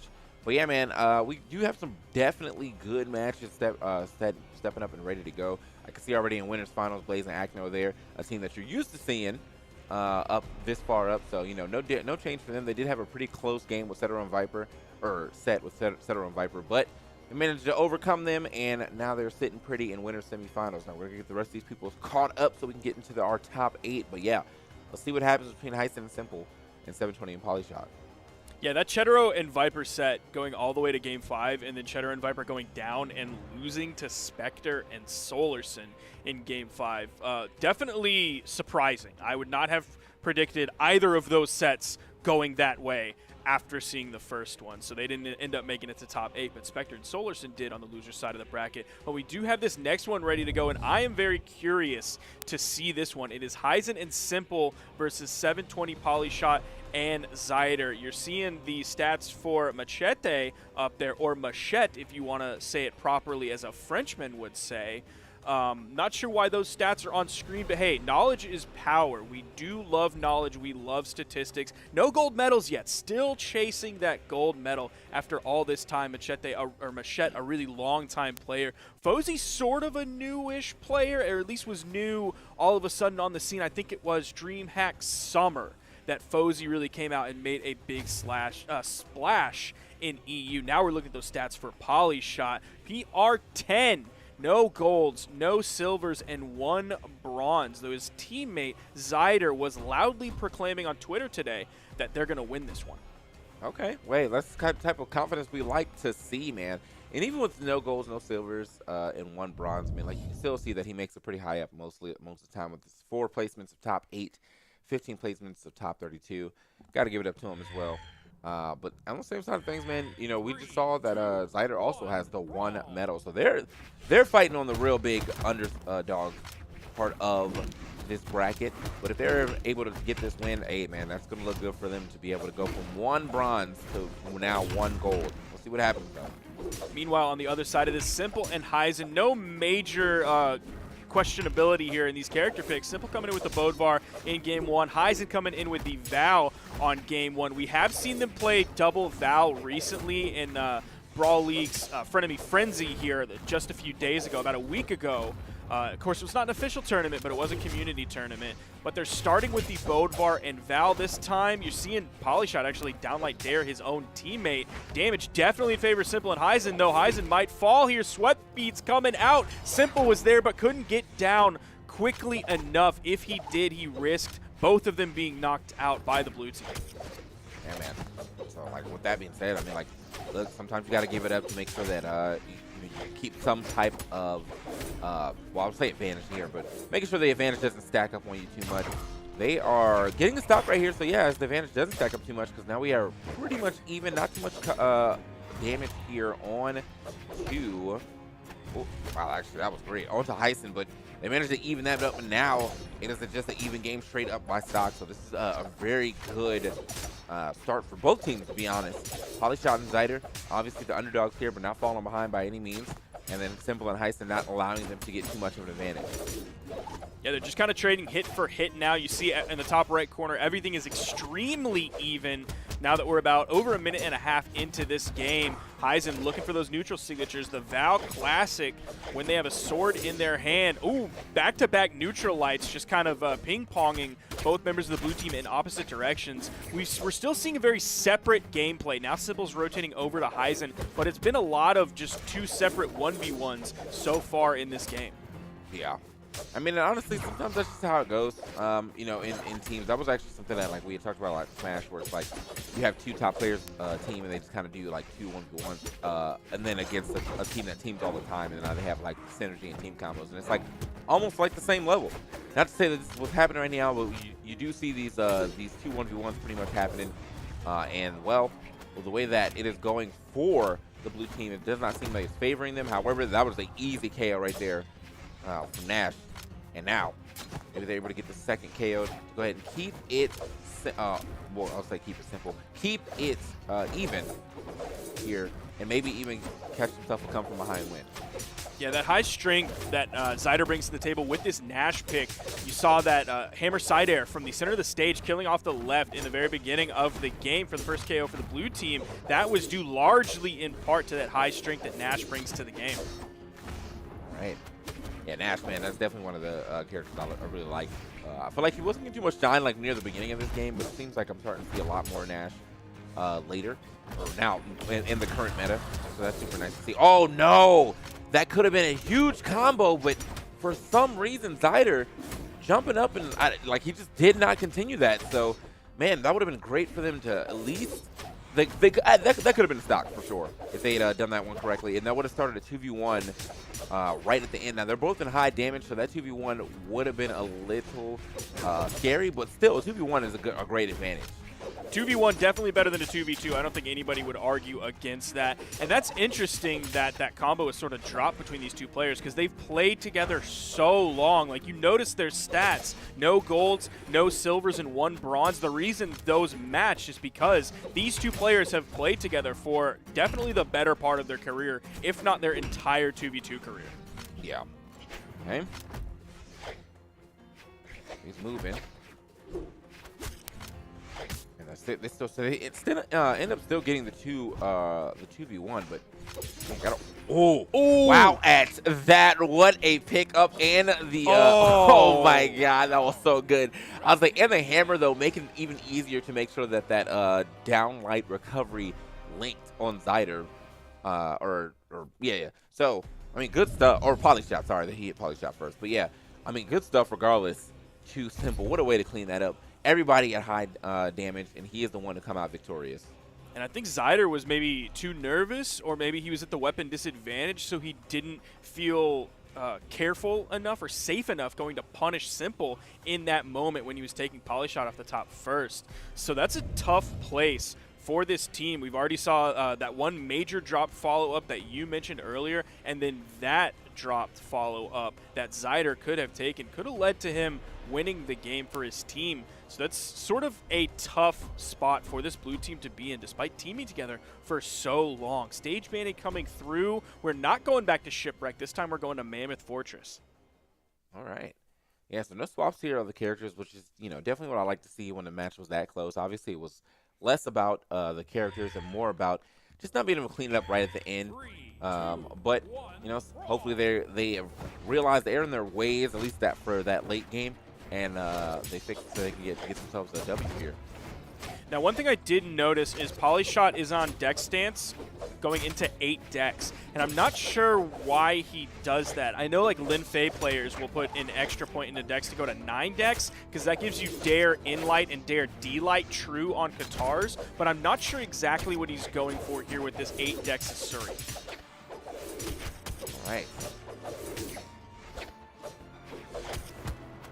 Oh, couldn't get that gravity cancel down light there at the bottom, but unfortunately, I feel like that far down too, that definitely would have been a stock too. They would get the down light into the ground pound. But yeah, man, the red team definitely in the advantage for as far as the damage goes, and a good pickup yet again from Simple, as he, I mean, definitely staying true to his name, and he keeps it simple with the way that he finds these stocks. And if Zyder could have gotten that stock on the lower right, that would have been huge, because he was taking so much damage early on. If he could have sneaked the stock from the red team, that would have been a fantastic difference maker to bring them back into this game. They are adding up damage onto Heisen, but we're seeing Simple still in orange at this point.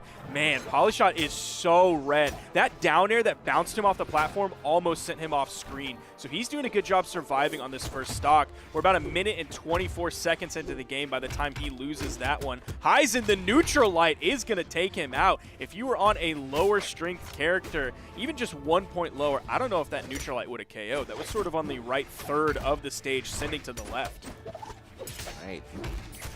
There we go. Looking for the down air. Good find it right there. Neutral. They're on to Heisen. Gives a little extra damage. Also, great stock take right there against Simple. But unfortunately, man, Zyder definitely hurting on this stock. So gotta watch himself. That neutral light. Ooh, trying to break that. I like the idea that oh my dude, goodness, you know, throwing that weapon over there to try to break the combo, but it didn't seem to matter, man. Simple and Heisen, even with a small break in that combo, still managed to find the KO. And that's where you put your team at a major disadvantage when 2 of the players on the same team are at vastly different damage amounts, because that neutral light sent Zyder all the way over to the right side, so the red team could just go to town 2v1ing Polyshot and then putting a bunch of damage onto him that then leads to the KO. And you just put your team at a major disadvantage by separating yourselves quite a bit with any single move that hits the very damaged player. Yeah. Okay. Ooh, that scoop was nice, but unfortunately wasn't able to get the last part of that. Now, the damage here on the red team is making it so that the blue team can get back in, but they still have to play it relatively safe. They are starting to get to those high damage areas as well. Great scoop right there with the down light, but Heisen is keeping both of them at bay right now on the gauntlets, and that is good. That's just good play from Heisen right there, man. Managed to push one far away so that he can keep a 1v1 consistent, and then as they were coming back in, he kept pushing them further and further away until he got the stock. Good stuff to the red team yet again, you know, keeping that lead and not letting it evaporate by any means. Zyder and Polyshot, man, definitely putting up a good fight, but there's just a level, I guess, of comfortability here on the Heisen and Simple side as well. that is making it hard for them to go ahead and overcome them. So, okay, so going back to that Dex on Polishot's Asuri, Fozy ended up asking it in the in-game chat, and I also said, yes, why? And then he said, I thought I was playing default, and then he said, what the, and then 4 stars. So he did not mean to do that. All right. That makes me feel better that I thought it was something I didn't know, but I'm oh man, that's tough. Yeah. Not that that's any like huge difference maker. That's not the reason they lost that game, but that's really funny. Yeah, I mean, hey, look, when we talk about sacrificing stats in this game, I'm always like, I think the first thing that most people are willing to sacrifice definitely is Dex. Don't really see too many people actually opting into Dex outside of like going from I think 3 to 4, but like, okay, it happens. Yeah, Dex is like that super binary stat of like you either do it because of this reason or you don't do it for the same reason. Like it doesn't give you this combo true or it doesn't make this combo unjumpable, right? So if it doesn't give you that, you just basically completely stay away from it. Whereas other stats like, oh, I like movement speed more because it feels good. That's why Wilson plays movement speed. He likes to move quick. Or, oh, I like higher strength because it feels better. I can usually get KOs a little bit earlier. Same thing with defense is like, I can survive just a little bit more, so I like to throw it on there. Whereas Dex is definitely very binary. You're either definitely doing it or you're definitely not doing it. Yeah. So, that being said, man, like, now that he's in the right form, see if this game can change up a little bit for him. Yeah, again, like, you know, it's not it's not the end of the world, but still, obviously, you want to be in the correct stance when you're playing. You want to be in the stance that you're used to playing. So, here we go. Now we are seeing the character swaps from the blue team. Polyshot swapping from Asuri to Mordex. Zyder swapping from Nash to this Hattori. Is going to have the spear carryover there, where Polyshot will have no carryover between the two. And they're going to both get a KO for their team. Going to be basically exactly even now that we're about a minute into this game. Oh, Heisen grabs one right over the corner, using the way that side signature goes, and then they turn for the 2v1 onto Polyshot. Put out good damage onto him. Yeah, I like that. That was actually interesting to put the down sig in there from Val. I feel like I don't really see that one, or I don't see that too often in general, but like to be able to get that in a combo and then also somewhat extend it. Didn't get too far up there to go ahead and get that recovery, but I know he got a little extra damage off the recovery regardless. Here we go, though. As we still have an even game, you know, even with the team combo now. A little skirmish happening in the middle, but everybody coming out still alive here. Now, even though Polyshot is taking a bunch of damage here, if you look at Heisen as well, I don't know if he's quite red yet. I think he is now. The damage is definitely in favor of the red team, but if Simple's not careful, Polyshot putting some work onto him, hoping he can clean this one up. The weapon toss possibly saving the life. Heisen goes for the sidelight, might have been looking for the recovery, but does the sidelight the other direction so that he didn't pick up Simple in that, leading to the KO. He's going to get the KO on a Polyshot and not Simple because you do less force to your teammate. Yeah. So, with that being said, oh, okay. He tried it. Tried to catch him up there with the side air, but wasn't going to be the KO. Obviously, he's living super healthy. I think it really depends on who dies right there between Zyder and Simple. However, Zyder is the one that has to go down now. He's looking for that the KO on Simple as well, so he can even it back up on stocks. They managed to find it, and now an even game yet again. Again, though, this is the issue with the blue team is that they've kept a lot of these games even. They've just not been able to close them out. So hopefully they're able to do that this time around. They're doing the 2v1 or the 2-1v1 strat, and it seems to be working out for them just now. Here we go. That's 2 hits from Simple that he found on a Polyshot. He's still swinging. The down air is going to send Heisen off stage. He reads for the down air on the left side, but Heisen was over on his right deep in the push-off column. Can Polyshot finish this one up here? Simple actually gets back to the platform, but the dare, and then he goes for the D-Light, bringing him back into the center, uses the active input to not send him off stage. A little bit of an interesting choice there, maybe hoping his teammate was going to be there. That's a nice signature from Zyder, picking up both. Oh, this game is so even. Oh, wait. Okay, he's back down to the ground. Oh, wow, at that. Just a haymaker like it's nothing. And now it's a 1v1 and still not able to get the stock right there off the downlight recovery. Uh-oh. Nice that dodge from Hattori, Heisen. low strength is kind of showing. That should be He's it, though. done. Yeah. Zyder going to clean that one up, putting out, the evil number, 666 damage with 5 KOs, and he took 532 damage. That's solid for a lower defense legend. Yeah. Yeah, man, that was, got to give it up. Got to give up to them yet again, man. Zyder and Polyshot managed to fight their way into a victory here now. They do have a long road to go if they want to go ahead and move further into the winner side of this bracket, but at least the team, this team is definitely showing up now for this set. I mean, like, I feel like maybe it was the Hattori mix that they needed. A lot of good sigs actually coming out from Zyder on Hattori. Polyshot definitely still holding his own on the other side of things. Let's see what happens here in this game 4. As they, again, this is the team that said they are going to win today. And that swap that they made, that really came in at a clutch moment because they were down 0-2 in this best-of-5 set. They got that victory. That's going to keep them into this. We're going into game 4 here. Yeah, that character swap, definitely a huge difference maker. Seeing Zyder put some work in onto Simple, almost taking him off the top there. He's over down low on the left, gets back in. Heisen throws out a little bit of team damage. A little spot dodge there. Nice neutral light. All right. So, like, right off the side right there, man. But still not enough to get that stock. Just kind of pushing them off, getting well, what could have started as a 2v1 situation. Wow. Stopping the SIG as it was coming out, that definitely would have been stock right there on that valve.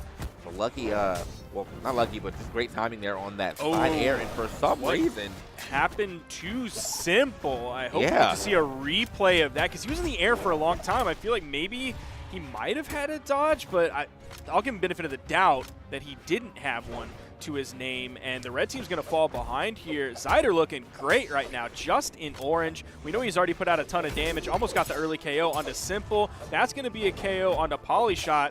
Oh, that's Zyder when he's in the orange. That could be dangerous. He caught it with the neutral signature. Heisen thought it was a free KO. He does end up falling a little bit later, but Heisen maybe overextended there, getting a little bit too confident, and that GC neutral signature from Zyder just totally called it out. So I found out what happened there. For whatever reason, Simple, he got a down air on the soft platform, but then he did not land on the soft platform, and he was out of options. So he just unfortunately drifted to his death. Yeah, I mean, it happens. You know, definitely happens. But luckily for them, they still have. Oh my God! I was gonna say they still have the lead, but it was about to be sapped right there. Zyder finding such good sigs onto Heisen and just the red team in general. Wait a minute. Okay, doesn't give the air dodge up. Yeah, Zyder's using these signatures on the edge like he's fighting a Dark Souls boss. Like it's a telegraphed move from Heisen, and he's just ready to punish it. Yeah. Okay. Wow. Just walking away right there from Polyshot. Actually, probably could have got a double if he had went for the side sig, but I don't think he wanted a quick option. Does find some good damage there with the side light, but still. Got to find a way to get these stocks off right now. Again, this is your tournament life on the winner side at the very least if you are not able to clutch out this win. They do have an advantage as far as damage goes, but it's, you know, it doesn't really matter because I feel like both of those stocks are definitely in danger. And now it really depends on what happens with these one stock people because in this game there is no stock sharing. So here we go.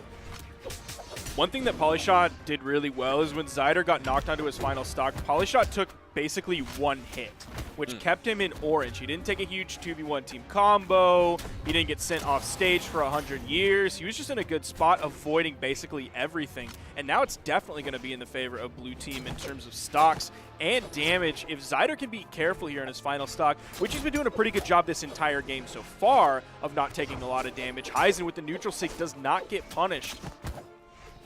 Okay, I like this right here, what they're doing too, making sure that Zyder's playing in the front. Zyder does have a little more capita to his name when it comes to stock. So, he finally loses it, and this is looking pretty decent still for the blue team. Oh, wait a minute. All right, he managed to make it back. Good save right there from Polyshot, making sure that that Zyder has space to live. Zyder trying to get back to the stage. Oh, no, but drops right into the side sig. That is unfortunate right there for Zyder. Now it's all up to Polyshot. Now there's some good damage here on the blue team, or on the red team, but you've seen their 2v1 combos. So one mistake from Zyder or from Polyshot could be it. He's avoided a couple combos so far.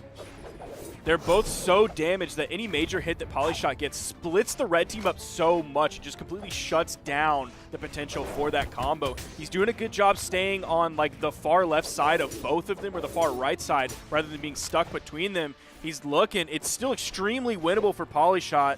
He's going to have to find the KO move, which can sometimes be tough for a Scythe player. And he's playing more decks, but he can't quite rely on those signatures as much because that's going to put you in punish frames. I was going to say, man, like, yeah, when he swapped off the gauntlet, oh no, just throws that straight out. Now he's unarmed. Oh, no. Polyshot. He's going to fall there after playing such a great 1v2. Zyder, even though he went down first, put out 560 damage compared to Polyshot's 495. Heisen was kind of the workhorse for the red team, though. 671, split the KOs right down the middle. Simple coming in just under 400 at 395 damage. Yeah, man, that is, I feel like when he swapped off, I was saying that like while the match was ending, but I feel like when he swapped off of the gauntlets, that was just, I understand he was going for the weapon starve, obviously. I think Simple did not have a weapon at the time, but swapping off the gauntlets when he was, it felt like that was going to make it a little harder for him to actually win that 2v1. And then, yeah, after he lost his Scythe as well, it was you know, super done then. So doesn't mean that they're out by any means, though. They're just hitting the loser side of things. Heisen and Simple, and will be moving up, so they will be playing against Ninja and Pavelski later on. We got Blaze and Acne as well against Machete and Fozy. So we got some pretty good top 8 matches coming for you.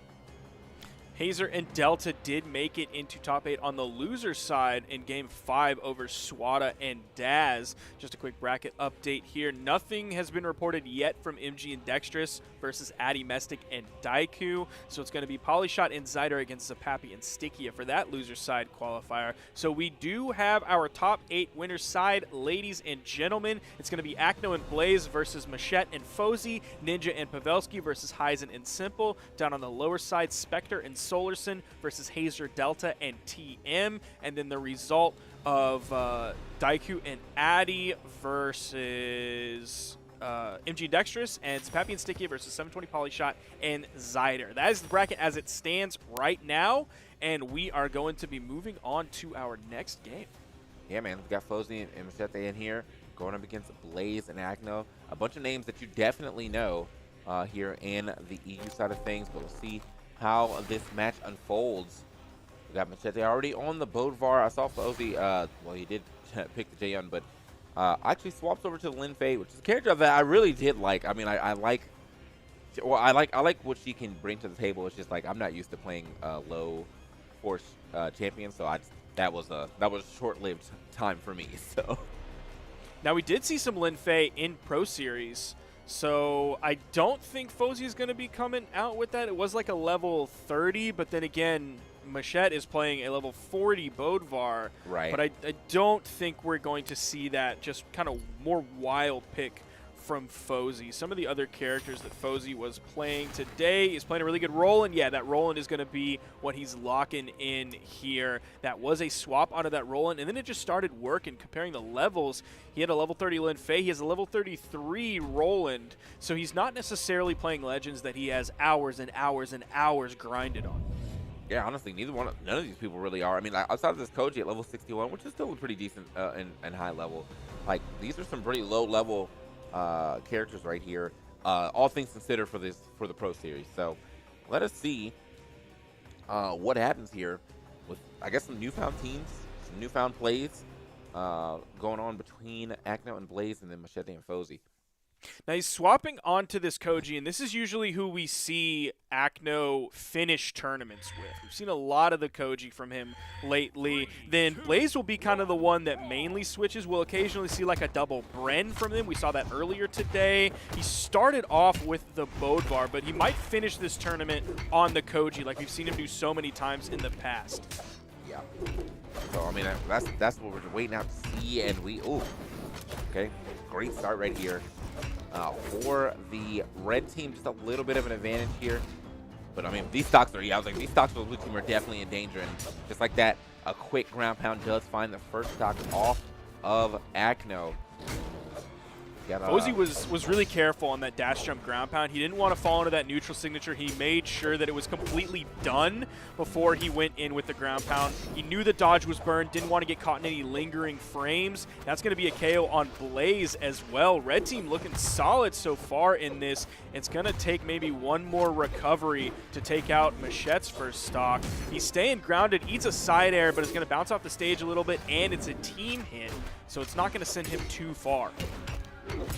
Oh, that might have saved. Okay. Playing this mid stage quite well. Wait, oh my God. You saw the way he was going out there looking for Blaze, looking for that side air. Would have definitely KO'd Cheddar. But Cheddar's, like, look at the color on him, man. Oh, he is Fozy. living. Weapon toss down. He didn't even need it, and he knew he didn't need it. Oh my goodness. 6 stocks to the red team against 2 to the blue team. We're only a minute half into this game, and that's going to be the first stock taken off of the red team. Yeah, it took some time too, man. That man was in the deepest of reds right there. So that's when you know a man is living, or they're just not finding the good, strong hits. Good save right there from Fozy to make sure that that combo didn't go too far. But yeah, the red team, definitely a large advantage here. I think we're already looking toward the second game with the way this is playing out. They are not letting up off of the gas, and now finally a shutdown here on to Fozy, but is it too little, too late? There's a lot of damage now being added up to the Keros Blaze. You know, Acne and Blaze are good, don't get me wrong, but right. I think this is out of the realm of possible. It is definitely not probable for them to come back and take this game, but it's only game 1. You know how that goes sometimes. Yeah. There is some adjustment period into this, but this tournament is definitely the most vulnerable that we have seen Acne and Blaze in quite some time. Cheddar and Viper taking them to game 5 was a huge thing coming in. Nice punish there from Blaze with the down signature. Fozy also picked up the follow-up off of his teammate, putting just a little bit more damage onto Acne. Yeah, man. Wait. Okay. Wow. You know what's insane is that, like, this is now a one-stock game. I don't know if they're going to be able to bring this one all the way back, because now, yeah, Acne's Look how far they they sent him! Jesus.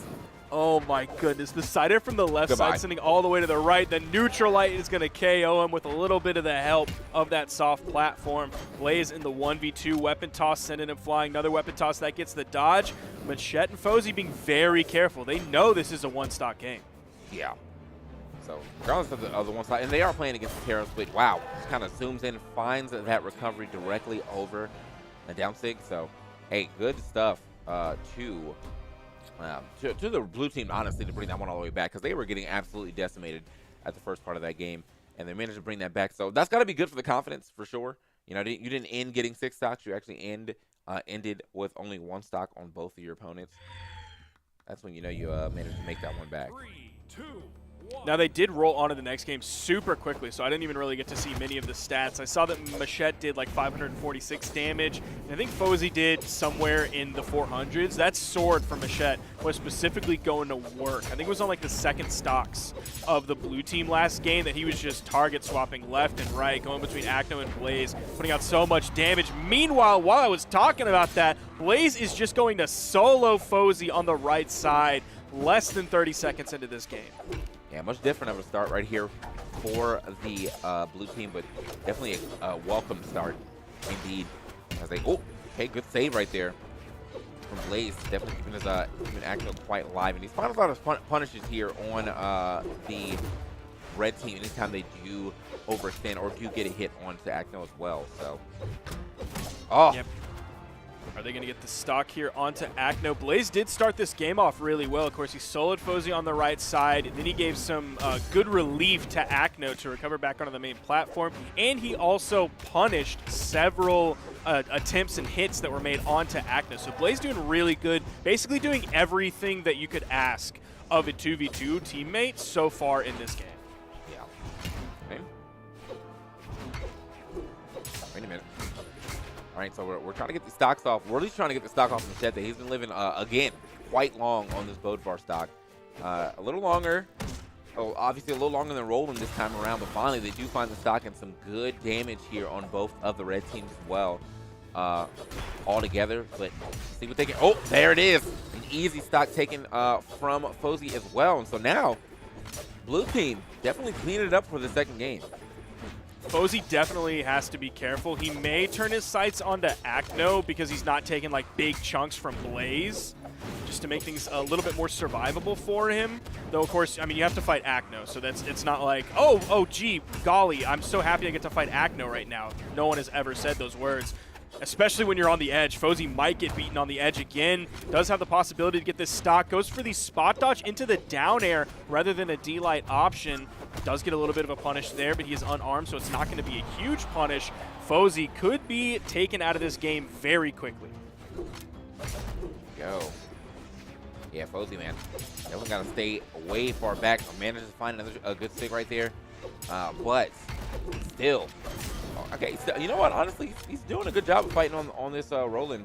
And again, Roland does have large defense too. So, you know, even with him being in the red, if he's standing at the right part of the stage, should be able to live some pretty strong hits. Apparently not, though. Not from Koji. Good little Roland for the side sig into death, pretty much. Here we go. Shed is going to have to fight this 1v2. He's had a pretty strong game so far, but Fozy losing that stock in the very beginning and then putting him in the 1v2 is very rough. Oh my, gravity canceled down heavy. Acne is going to fall for that. Machette has some time to do something, and the thing he's going to do is eat a down signature from Blaze, and that is going to be that game. Fozy only doing 352 damage and picking up 1 KO. He's going to have to step that one up. Yeah, for sure. I mean, just the way that match definitely started to develop is that, like, just that from the beginning, I feel like whoever takes the advantage from the beginning ends up just taking the game, and that advantage definitely was to the blue team this time around. But let's see what happens here in this third game, and if they can get it back. We got to swap here to the Hattori, so dropping a lot of that defense for some speed. Let's see what happens as we get into our third game. Probably hoping he can channel some of that signature usage from the last set that we saw with 720 Polyshot and Zyder.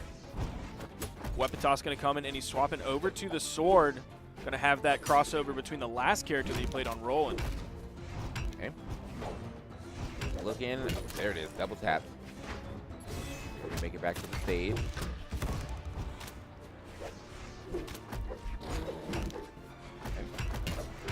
Alright, yes. Just a nice little 2v or 2 1v1s developing, and it looks like with those 2 1v1s, it was actually to the side of the red team as far as damage, with the blue team, aka Acno, managed to find that stock on Fozy. Nice little turnaround here on the side, but however, he is going to lose his stock as well. So still keeping it even as far as the stocks and pretty much the damage here. So we get a stock taken from Blaze as well. Machete, I don't know how he's doing it, but he's always the last person on his on this stock. He's just playing really safely so far. Like, he's getting his hits in when he needs to. He's staying pretty safe. He's not taking like any major big hits. Like, you aren't seeing Blaze land a bunch of signatures on him. He's not just getting soloed by anyone. He's just playing good, solid Brawlhalla. Yeah. And honestly, man, with that being I mean, he managed to lose that stock finally, but yeah, he has been the person who has been able to stay on that first stock the longest. And I mean, and it wasn't that long this time, but the first 2 games, for sure, he was like in the super deep red on both of those. Managed to lose this one a little earlier, but he was still the last person to lose it. And now you're stuck off the side, managed to make it back not too long ago. He's also been a stage hound a lot so far this set. It's like he'll get back on the stage and he'll stay there. You aren't seeing, like, what you're getting from Fozy and Acno right now, you're not seeing that from Machette at all. He gets back onto the stage because he realizes that's a very safe place to be. He's not going to rely on edge guard KOs. He has hammer, he has sword, use those true combos, maybe a signature here and there, but again, we haven't seen very many signatures from him compared to both Blaze and Acno. Yeah. Here we go. Man, trying to get through, but got to give it up to the blue team yet again, man. They're definitely took that advantage from the first part of this game and just ran with it. I'm not sure if the Hattori was a good pick here or not, but he managed to find that gravity cancel D-Light to the ground pound. Go ahead and get that shut down at the very least. Oh, no. Ooh. Is Acne going to do this? He's going to go under the stage, safely make it back. You see Acne rotate over a little bit, but then he backs up, goes toward the left half of the stage, gets that follow-up for the KO. Machette is in the 1v2 situation again. It's looking like this game 3 is winding down again for Acne and Blaze. All right. Here we go. Yeah, that's just putting yourself in a tough spot, especially against a hammer, and get that easy true combo follow-up. And Fozy, man, he's really struggling. 236 damage, less damage than he did last game. Meanwhile, Machette is having to carry a lot of the burden of this team, has 2 KOs and 586 damage, took 602, so that's about 201 damage per stock. That's 50 damage past red that it takes to finally KO Machette. That's due large in part to he's just not going off stage. He's not finding himself on the far left side of the stage or the far right side of the stage. He's keeping himself very central, as far away from the blast zones as possible. Yeah, I mean, that is actually pretty, a pretty good point. I feel like Fozy has been playing off stage a little more risky. Oh, yeah. And it's not working. Yeah, and it's just, it's not really his play right now. I think that both of them are really good at probably at controlling the stage, and they should play their strengths because for whatever reason, man, chasing off Acno has not been beneficial for Fozy at all. Blaze is playing Taro, so if he finds a straight hit anywhere, like, you're going to die as well. So it's just, yeah, man, he's gotta think about where he's playing. And we got another swap here from Fozy. He's going to the Rayman. So here we go. So there's 2 things that Fozy could do here. This is that old Robert Frost poem about a road diverges in the woods or something. And he could either just continue to double down, lean into it, and go for the GC downsig on Axe off stage against Acno. Or he can choose to not do that and just kind of stay on the main platform, maybe play a little bit safer. I hope he doubles down. I want to see those GC downsigs off the stage. Well, we'll have to see as we get into our fourth game, sorry. Blaze and Acno really turned it on after that first game, but again, even in that first game, like, yeah, it started terribly, and they managed to bring that one literally back to a one-on-one or one-stock game. And ever since then, they've just been like, I feel like, as I said, I feel like they held up momentum in that, like, from that first game, knowing that they could bring that all the way back, and they just kind of carried it over to the next 2, and it has been working out quite well for them. However, a new character here that they have to worry about as well. The Rayman is on the field and on the stage too. It should be a little easier for Rayman to find those those down sticks over the edge. We love to see it, except he's going to fall there. But he did earlier on the left side. He used the gravity cancel neutral signature to get back on stage, giving him a lot more movement than he would have had with just the regular dodge. Yeah. So this is, I mean, even with what was said, I mean, like, I feel like they're definitely still having a rough time against the blue team. Blue team both hurt, though, so they got to watch themselves. They've been playing well on these high damage stocks. But, oh, there it is. There's one. And Machette's able to get back safely. Oh, man, Blaze coming out with big damage, putting it on both members of the red team. Nice. And he's going to find the KO there. Nice punish. Weapon toss goes down. Fozy able to get back. Does have the gauntlets in his hand, not the axe, so we're not going to see that GC down signature off stage just yet.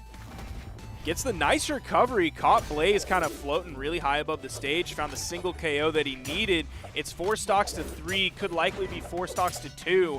Blue team's still definitely in favor, and it is 4 stocks to 2 now. Going to have the 1v2 option. Machette is going to float as high as he can, staying away from the blue team. Didn't take too much damage, but they're still so far behind. And it seems like this game, the result is looking like it's going to be the same as the previous ones. Yeah, man. I mean, like, just there's no key to success here on the character swap from Fozy. Oh! They've tried a couple, but they've just not been playing out for him. Yeah. Now Fozy, at least, is in the 1v2, so the Rayman helped him survive a little bit longer, or maybe blue team just took out Machette that much quicker. Yeah. I mean, like, the good thing is, like, he does have 2 damage stocks as well. So, like, a side sig or a neutral sig. Or, honestly, well, there it is. There's one. Drift off with the side sig, but I would say that he should be able to find at least the KO. But You know, now even with the KO, man, I mean, someone's coming out in with a fresh stock, and yours, yeah, it's not that damaged, but I mean, it can be damaged super quickly because you are in a 2v1 situation. Wait a minute. Oh, and he chooses to go back in. That's so dangerous. Oh my. He's done. What did we Acno say? and Like, Blaze. you gotta stay on stage, bro. Yep. Like, Yep. He did at least put out 432 damage, but like choosing to go back in on, I can't remember who was there. I think it was Acno, but choosing to go back in when Blaze is right there, your other opponent is right there, can easily go in for the punish, can just take you out of the game, could even kill his teammate in the process, and then put you in such a bad position. You might be losing the game there. Gets the down air, jumps, goes for the ground pound.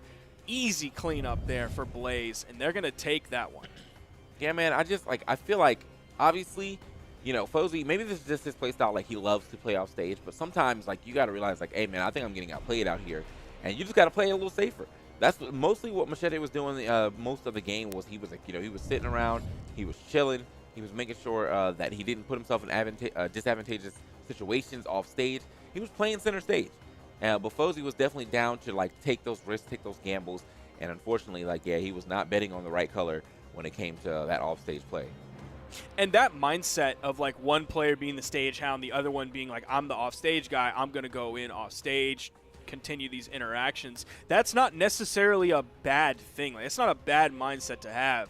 But when you're losing those engagements, then it becomes a much more of a hindrance for your team than sort of playing on that center stage. If you're losing those off-stage engagements, you need to get out of those off-stage engagements. And that's not saying Fozy's bad off-stage or he was just getting completely rolled, doing all the wrong choices. Like, no, it's Acno and Blaze. They're just incredible players. If you're looking at a lot of the off-stage engagements that they did have, it was one-on-one.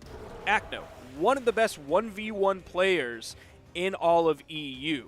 So it's going to be a tough matchup either way. Whether you go for the more follow-up heavy 2v2, you're playing against the best team. Whether you go for the split up 1v1, everyone fights their own battles, you're still going up against strong 1v1 players. Yeah, man, and the thing is, like, as you had said, is that, like, yeah, I don't think that Fozy by any means is, you know, he was playing bad. I just think that, like, the other team was playing better in the situation that he wanted to play in the situation he wanted to play in. So on a different team, that probably could have went amazing for him. But unfortunately, Acno and Blaze, you know, they know what they're doing off stage as well. So as we get into our next set, we already got the picks being made here as far as the stage, and we are going to Apocalypse between the Ninja Pavelski and Hyson and Simple.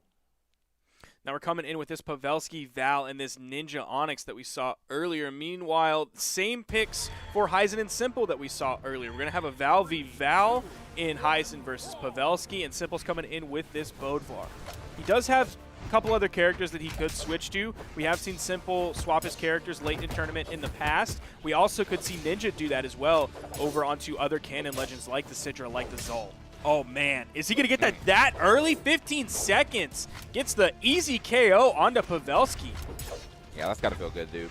Like, you know, getting an advantage this early into the double set is going to feel great for your team. So, Hyson and Simple with a great start off. And they're still keeping this pressure up. Look at this, man. A lot of neutral stakes being found by Val. But also, they're just rolling these games. Oh, wow, my at that, gosh. the pass. 40 seconds for a KO onto Ninja, and they already have Pavelski in orange. It didn't take long after that first stock, and they already had Pavelski in the orange. Ooh, okay, yeah, they're looking for that stock there on the Val as well, and that high up, definitely would not have KO'd, but still would have threatened that stock for sure. Here we go. Uh-oh, not the team combo. Oh, does not get the neutral sig to actually pick that one up. Unfortunate, but it happens.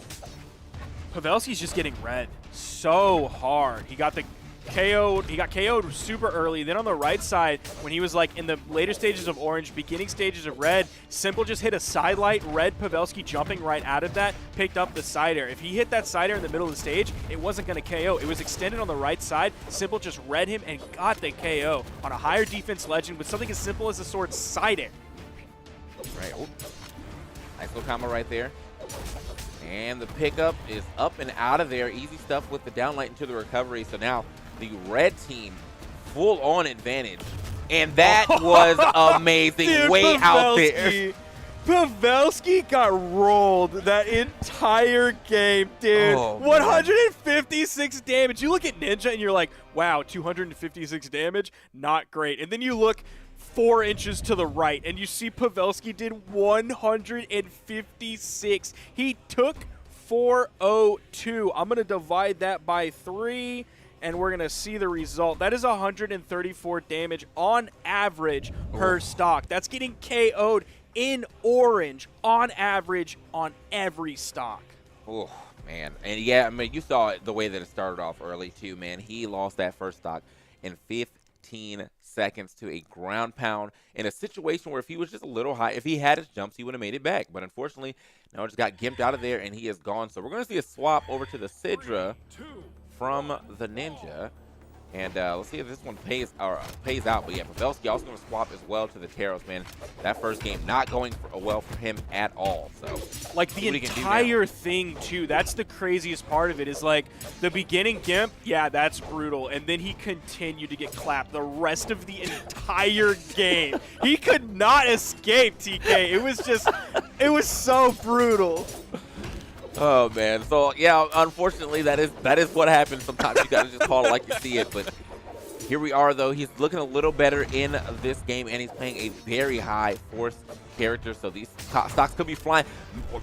Okay, the way that Heisen is playing right now, 40 seconds. That's all it took.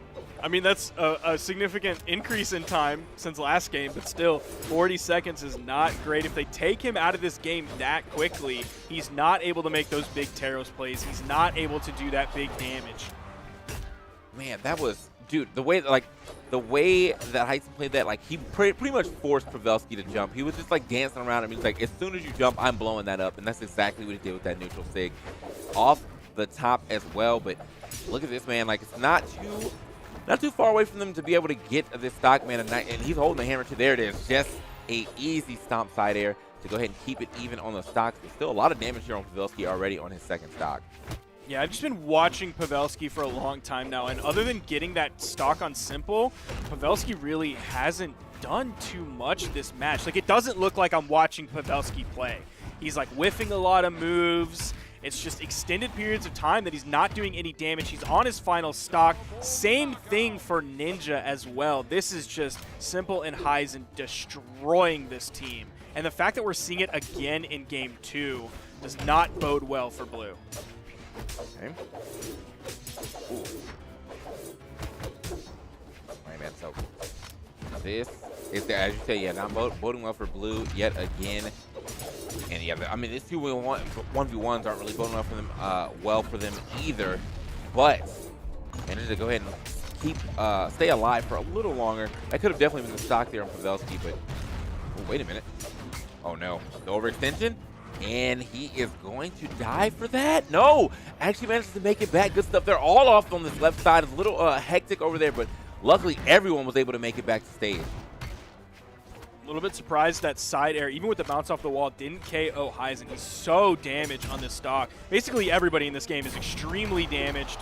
They are going to get the full team wipe here. One for Ninja, one for Pavelski. Going to even up the stocks, but the blue team is so red.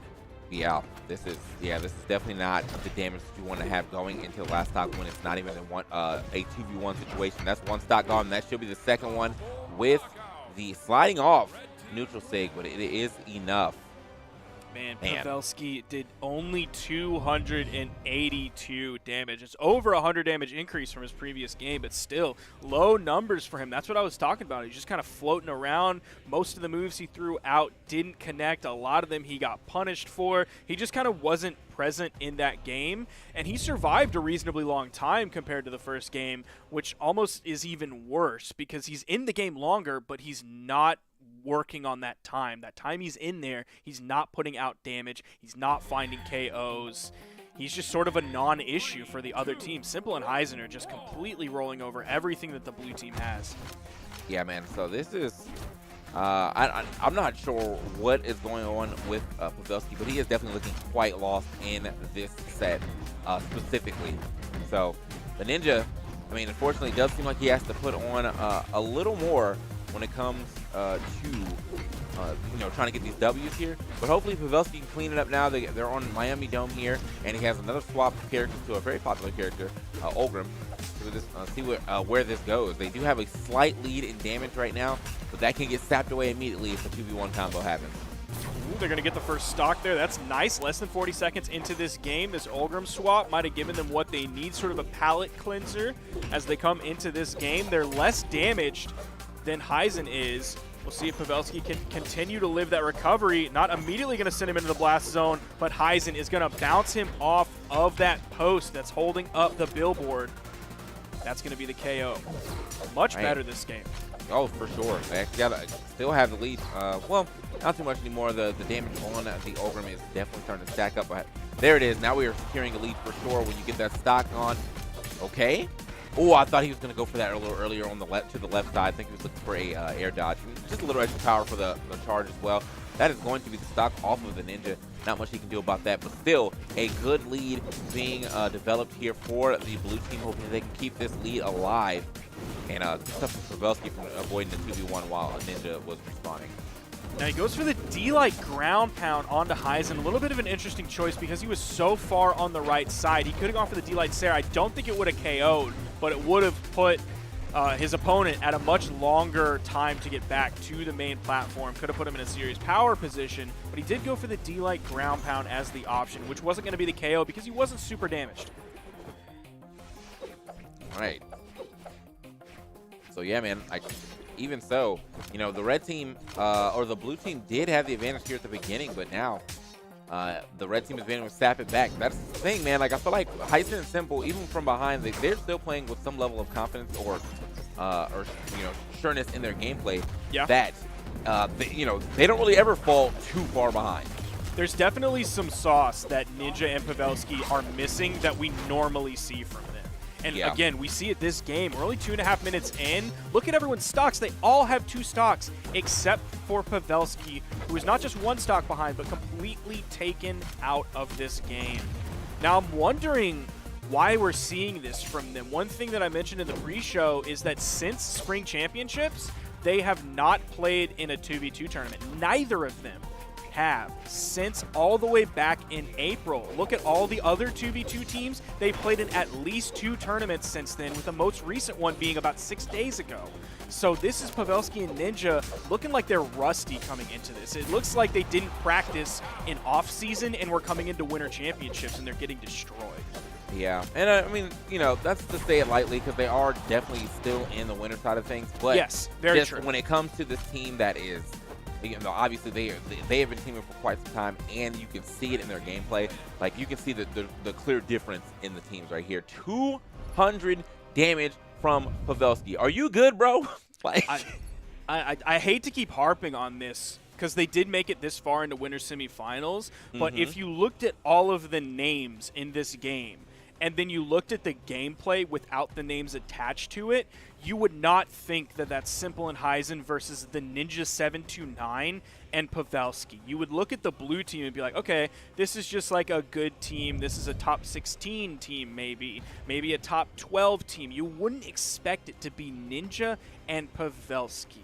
The red team made them look like completely different players. Yeah, and that's, I mean, like, again, they're very far into the bracket, so this is one of those things that I feel like, obviously, a nice little conversation needs to be had. Like, hey, man, like, what do you need from me as a teammate? Like, do you want to go in the ranks and just practice up a little bit? Like, just do something. But yeah, Pavelski is definitely not hitting the way that I'm used to seeing Pavelski hitting on. So hopefully, like, with this little bit of a break they have before their next match, they're able to hammer out some details here and figure out what they can do to make sure that we can, we can get the Pavelski we've come to know and love before back here on the screen. Yeah, they're going to be going down into the losers bracket, and I think this is going to be a really important moment for them because the next opponent they're going to fight is either Spectre and Solarson or Hazer Delta and TM, which are 2 somewhat unknown, at least on stream. Of course, we've seen TM in the past. We know the name TM under a slightly different name because it's T and then 3 M's. But we've seen him before. We've seen the occasional, I think, Solarson on stream. But this will be a very important match for them in how they are as a team currently in this game today for the Ninja and Pavelski. Yeah, man. So again, these are a bunch of names that I'm super not familiar with either, which is nice. Again, like I like to see that. Like there's we've been gone for a little bit. We've been gone for obviously some time between the seasons. It's been a long time. It's Yeah, been from spring to this was several months. It was back in April as spring championships was. And now you see like a lot of people have obviously been grinding, and it's paying off now. So good stuff. So that will do it for our block here. We got some great matches coming up next, so stay tuned. We're moving along through this bracket here in the EU Summer Championship 2v2 day. We'll be going to a short break here, but don't go away for long because we will be right back with a new set of casters and a new part of this tournament coming right at you.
I know I should grow up, but I don't wanna get older. It's underrated to be young and free, yeah. Tomorrow may never come, old days I'm running from. Yeah, I should be saving, but I'm spending it all. Yeah, I want that money, I want that money. So give me that money, I wanna spend that money. Just give me that Friday feeling, if I like the weekend, I ain't dead and sleeping, I don't wanna grow up.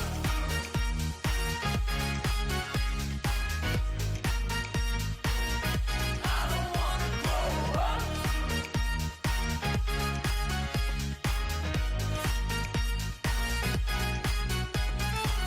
It's taking over me, feel like I could fly away. Oh, I've been waiting to kiss the sky, yeah. One day I'll get serious, but I will have no regrets. And I might start saving, but it ain't right now. I want that money, I want that money. So give me that money, I wanna spend that money. Just give me that Friday feeling, like if it like the weekend. I ain't dead and sleeping,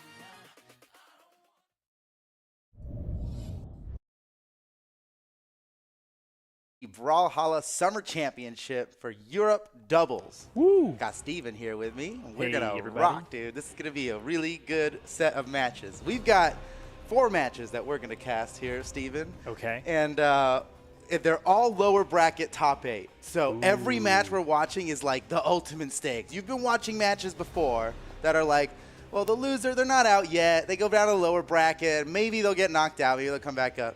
No more of that. These guys are all fighting for their tournament lives right now. And up first, we're going to have Spectre and Solarson versus Hazer, Delta, and TM. Now, I casted a match from Hazer and TM earlier today. Yes. That went. They really played well. I think they ended up losing, but like, man, it was close. And then Addy, Mestic, and Daiku have made it into top 8 on the lower side. Oh, dude, I versus just 720. I'm rooting for that team so hard, just out of nostalgia. Just out of the nostalgia. Yeah. They got the nostalgia factor going for them. Me too, man. I'll admit it. I'm cheering for them. And then after that, the Ninja 729 and Pavelski. Oh, man. It's too bad Pavelski had to lose, but it is a blessing that we get to cast his match. Yes. So that's going to be super nice. The Ninja 729 Pavelski. They'll be fighting against the winner of Spectre Solarson versus Hazer, Delta, and TM. And then Machete and Fozy, who have been crushing it throughout this bracket, only losing to Acne and Blaze at the top side of top 8. Will be going against the winner of Addy, Messick, and Daiku versus Polyshot and Zyder. And that match, man, that one can really go either way. I don't know what's going to happen there, dude. This is going to be exciting. We've got a really good set of 4 matches coming up here, guys. And the first one is looking like it's just already ready to go. Oh, they've been ready. Yeah. Yeah, I'm not as familiar with a lot of these players in this match aside from TM. Yeah, that's just going to make it fun, dude. Yeah. Is that we don't, we do have a lot of new names here. Hazer, Delta, he's been playing for a while, but this is certainly the farthest we've ever seen him go in bracket, especially on stream. Right. TM, of course, we know TM goes back a long time. Oh, been a skilled player for a very long time. Spectre, pretty new, right? He was, who was it? He was somebody's teammate that we've already seen before on stream. I can't remember. We were talking about it before, but yeah, we were just talking about it too. Jeez. And then, of course, with all this happening, Acne and Blaze and Hyson and Simple are up in winner's side. They are the only teams in this entire tournament that has not lost once yet. And they're just waiting up there in winner's final. Who is worthy to face off against these guys? They're going to have to fight a lot of matches before we find out. And here we go, guys. Game 1. The first match of lower side top 8. Here we go. Spectre and Solarson versus. oh, dude, Spectres. We have to pick up that Hazer first weapon, team. dude. When you rob the other team of their weapon, It's foreshadowing, you know? it feels like a lead, even though you haven't done any damage yet. Sometimes, but, yeah. I don't know. It easily could be not a lead. Yeah, he's and taking. even worse. He's getting clapped up by these axes from. Oh, Man, look at this. We have 4 axes, dude. The meta is defined, and it includes an axe. I know. EU has been this way forever. It really has been, honestly, since like 2016. Especially We're in still 2v2. doing this. Oh, Well, Solar yeah, Sun? almost exclusively in 2v2. Okay. Solar Sun trying to turn this around on Hazard off on the side. No? All right, rotates back in the middle of the stage here. And TM's barely even been hurt, and he gets a kill. Solarson's already down. Oh, no. TM barely even been touched. Oh, okay. I actually like that weapon throw just to keep him out there a little bit longer. Wasn't able to secure the KO, but... Oh, okay. Spectre going for some hard reads on that down signature. Knows he's desperate for a KO. Oh. Yes! He just didn't have enough to get back. Yeah, that was good. Okay, so Spectre didn't, try to push that too far. And that's a good, it's like good eye. It's like when you miss a ball. Yeah, you gotta know. Baseball. right, It's a right, good eye. right. You Good should have eye, swung good at eye. that one at all. Oh, but that swing will take Oh, him out. T-combo! Oh, no! Wow, that was sick! Oh, and the ground TM. pound There's connects no to the way. down air Oh, to he do got it. him. GG. Wow, TM. What a great edge Dude, guard. TM almost has like the least damage too. Okay, And finally. yeah. He's out here. He's looking like he's outclassing everyone. I'm not going to say that he outclasses everyone, but well, you look at the score here. You look at the score, but you're like, who's TM? Why hasn't he died yet?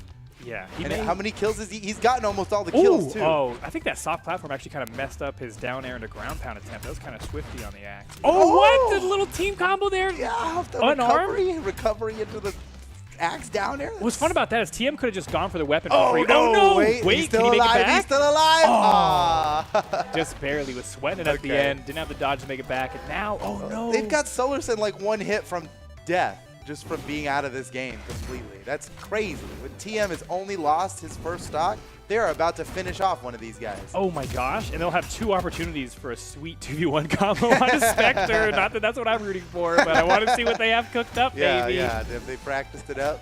All right, they gotta get. Oh, they're gonna get the advantage on one of these. Yes. Okay. Oh, Oh no, Solarson. Oh, he's done. He's Yeah. done. TM. It's a 2v1 now. TM and Hazer.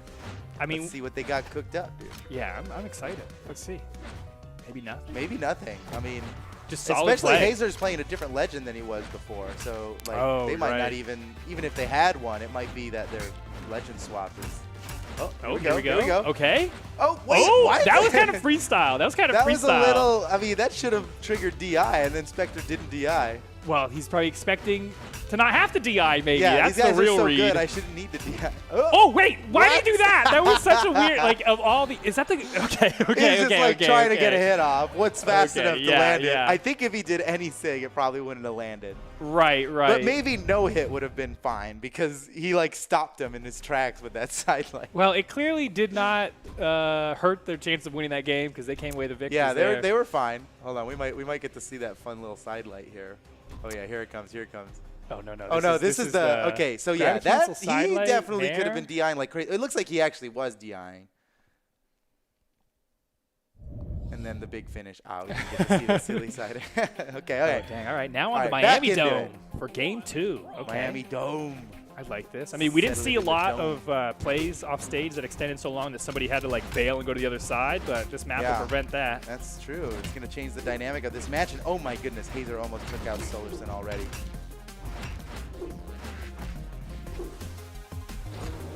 Love this music. Really pump up the jams.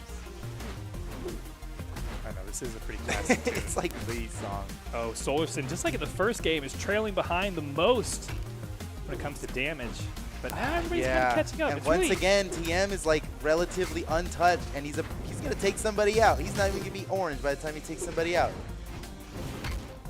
Oh, never mind. Wait a second. maybe. Solarson turning things around. Hazer's he's trying to grab that Oh! weapon. He doesn't need the weapon. He's unconcerned with that weapon. Okay, here we go. Oh, Spectre's got an Oh, opportunity. nice! The weapon Oh throw. my He gosh! just needs the one more. He doesn't need anything. It's done. Hazer's down. Spectre gets a huge stock with that. Wow, that was great. Somehow eking out a lead. They need to capitalize and get. Oh, another knockout. That's it. They're 2 stocks up. They're so heavily damaged, but this is looking much better for them than game 1. Oh, wow. Wow, and just wow. like that, it's Hazer. all completely even. Even the damage as well. It's just whatever. It's a 2-stock match now. Forget what just happened. Nice Spectre with a neutral signature. You see Solarson like ready to follow up off of Spectre, man. I mean, these guys do have solid teamwork. Oh, TM. Oh, man.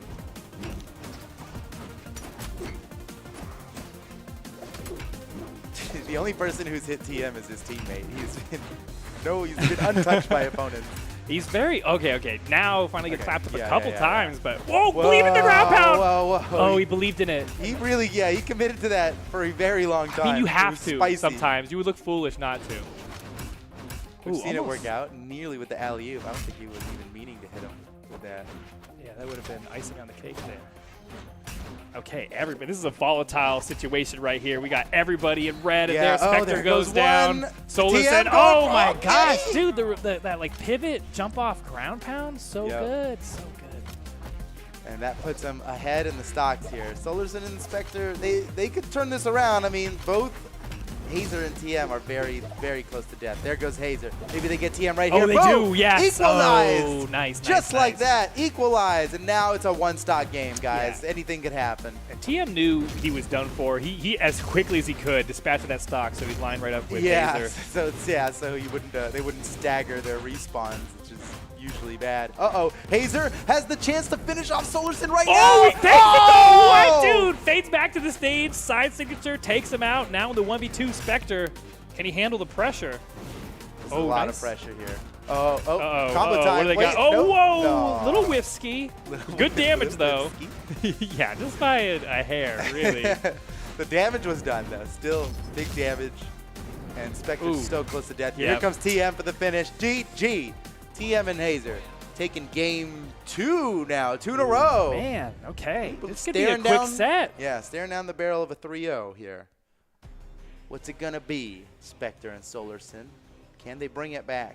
Now, because the learning curve is exponential, and we have to admit, Spectre and SolarSyn, they did much better in that second game than they did in the first Right. game. Does that mean in this third game it's going to be their victory? They're only getting stronger. They're only getting stronger.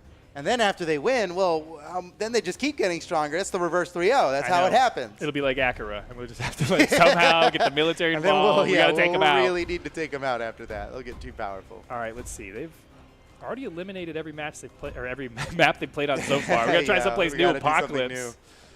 new. Okay, here we go. SolarSyn and Spectre now fighting for their tournament lives. If they lose this game, they are out of the tournament in 7th place, which is a pretty good spot to be in. 5th place would be better, though, if they win this match. And first place is the best. That's That's how the numbers work. That's numbers, baby. We didn't make them up, but we do abide by their laws. All right, let's see what these guys got. You know, once again, it's like every time you look up at the corner and see everyone's health, TM is the healthiest. Oh, and Hazer Oh, wait a second.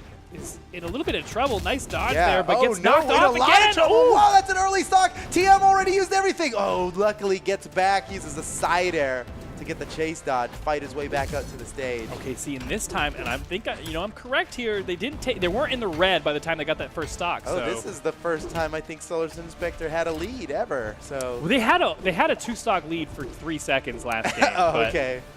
It was so fast I didn't it was notice. equalized so quickly. Oh, TM! whoa. Whoa, wait, Spectre, why are you doing that? That's was crazy. that was a great punish onto TM from Spectre. Dude, Spectre determined to take some Whoa, stocks oh, unarmed, that but it was- cost him. That was beautiful. That Yes. was synchronized.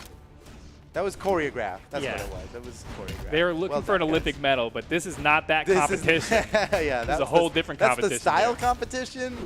That part is coming in later. We're trying to win right here. Dude, look at SolarSyn still holding on to Oh, all 3 Hazer. stocks. Look at this. Oh, just Look I at say TM just taking on 2 people while Hazer spends all that time trying to recover back to the stage fruitlessly. Finally gets back to the Yeah. stage after dying and respawning, and it didn't matter to TM because he won the 2v1. Well, seeing as Hazer is quickly the first person on his final stock, TM might have to get used to fighting this 1v2 because see yeah, how that could Hazer be a has to play. problem. Hazer has to play back just to avoid this any damage. He can. TM disarmed off the side, Oh, avoids wow. the killing blow by Spectre. Still alive after getting smacked away by SolarSyn. Well, how is TM supposed to live from this? And Hazer's being rightfully afraid here. You can see him always playing way off to the side. Oh no, came in for a moment and smacked his teammate. Now he's going down. Hazer's down. Oh man, Hazer, that was not a good game for Hazer, dude. Oh yeah. He basically did nothing on that last stock. I don't know. Yeah, And, if Spectre and SolarSyn specifically just picked him off. Maybe. I mean, they were treating it that way. Woo. It sure seemed like it. They were zoning him out, and whenever he'd come in, they were ready for him. And my Oh, nice goodness, dodge. I mean, Sneaks they through. slammed it. Okay. So, okay, TM, I'm not counting him out yet. Yeah. Okay, this game is not over. You'd be a fool to count him out. We've seen what he can do. Oh, And nice you know chase how dodge well he usage. handled himself in the 1v2 when his teammate was respawning. I'm seeing it right here. He seems to be pretty conscious about always maximizing on his chase dodges after hit to be invulnerable. There Just he goes, like that? slips out of the way. What actually a cool, the turner, the pivot, the side light into a jump ground pound. He does a lot of jump ground pounds, TM. I gotta start doing that more. This Yeah, looks I cool. almost never do that, man. I know. but To I'm hit just the not as ground good of pound an axe while your player. body is moving up, that's a flex, I think. Oh, and that'll do it. Okay. They got him. Okay. I was no right. 3-0. You're right. I You're was right. absolutely right. They Oh, brought no. it back. They're getting stronger. And now TM and Hazer got to watch out because Yeah. now they're seeing their power level grow. They're looking at it through their scouters, right? And, Yeah. and it's yeah. The scanners are breaking. There's breaking. It's We need to call in the military for some airstrikes. we got This an is like- Akira situation. We got a, yep, sorry, everybody, code Acura. We got, they're out of control. They've morphed into a new monster that we can't deal with. Okay, well, let's see. Game 4, nothing's decided yet. Nothing And, is decided yet. Yeah, Spectre All and right, Solaris. SolarSyn, they're choosing from between the Great Hall and Miami Dome. Well, you know, where would you go? Miami Dome. Miami all Dome. Day, all day. Dude, get me away from those tri-platforms. Oh, no. It looks like we're heading there, dude. Okay. no! No! Whatever, all right. They heard I mean, you. They wanted to spite you. yeah, we can look for some quick KOs off the top if people if they're hanging out trying to hide on that top platform, the closer to the kill box. I don't know. We'll Also, see. consider the Taros neutral SIGs can grab off of that platform, off those outside platforms. That's true. They could just get yoinked. Yeah.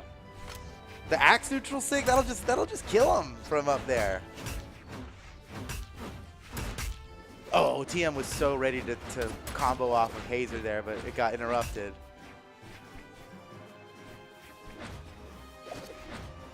Schmoving around, looking for the hits. Look at this. There's so much.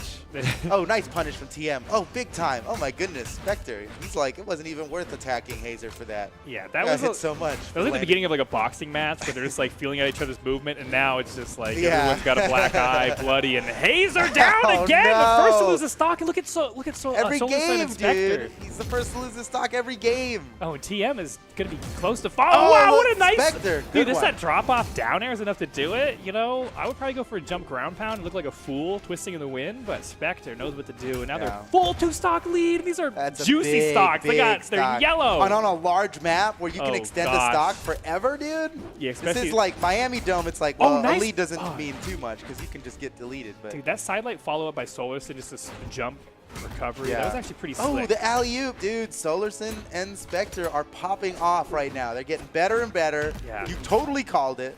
They're netting a lot of those like 2-hit combos where it's like, I'm just there to follow up on you, and with Axe, it's very potent. Yeah. Every hit does a lot of damage. They're going to take 2 stocks, Solarson maybe? still alive. Oh, my goodness. Oh, how's he living through this? Okay. And he makes it back? nearly got the kill. Dude, they're going to go 2 stocks up here in a second. Oh. This is what I was talking about with the large map. This is exactly. Taking a stock early on a large map like this is so huge. And now their lead is like insurmountable. They got TM down to his final stock. He's been the stock tank in every other game we've seen. Now he's the first one down to 1 stock. There goes Hazer. Solarson and Spectre still have all their stocks. This is insane. Okay, yeah. Oh, TM man. and Hazer have quite a mountain to climb now. It's looking like a game 5, guys. Oh, it's looking like, dude, it was looking like a 3-0 for a hot second. I know, right? And now we're smelling that game 5. It's cooking on the grill. I mean, you absolutely called it with the. They're just getting stronger and stronger. I'm there not gonna goes lie. I was just saying stuff. I don't know if I meant it, but I turned out to be right. Well, but they just keep getting better. I mean, that's the thing about the best of 5 set. You know, you get one salty match in ranked, and you know, you can be like, I'm better than them. They pulled some trick or something. But here's where it's decided. You know, that best of 5 set gives you time to adjust. Nobody's changed characters, all in play and map selection. That's changed the landscape here. Oh, Hazer actually really bold sides pretty wild. Would have been great if it landed. Oh, and oh gosh. my goodness. Oh no! Look at this. So they're like, ahead. dude, they're throwing their shoulders out with these haymakers. They're just tossing like, oh, look at the clash! What a ballistic clash that was. Oh. Hazer now. Oh, what drops down for the recovery? Can he make it back to throw. stage? Oh my gosh! He's going for the highlight. Why? He's going for the highlight. You don't have to style up. Wait, he's gonna it die costs for you. it. He dies for it. Oh, wait. Okay. Oh man, game 5, dude. It's game 5. Let's go. That game got so crazy at the end. I actually didn't even know what was happening. But we're going to game 5. That was a sleek game 5. All right, this is like one of those rare sets where we see every single game take place on a different map. I wonder if that trend is going to continue or if they've settled into something they like here. Well, I mean, if I'm TM and Hazer, let's go to the smallest map that we can. Let's force them to a small map. They have the opportunity to ban out all but 3 maps right now. If I were them, I would leave up Apocalypse, Miami Dome, and Small Enigma, bro. You see how quickly that Great Hall leaves. They're banning all of them. They're banning Great Hall. They're banning Apocalypse. I would have left that open. I mean, just small. You just want small. I think they win. They do better against this team on a small map. And clearly the large map, it's like. I think I would try and take them back to Crystal Temple because that's where. Yeah. That's where they really popped off. Yeah, ban out Mammoth. Let's go. Ban out Mammoth.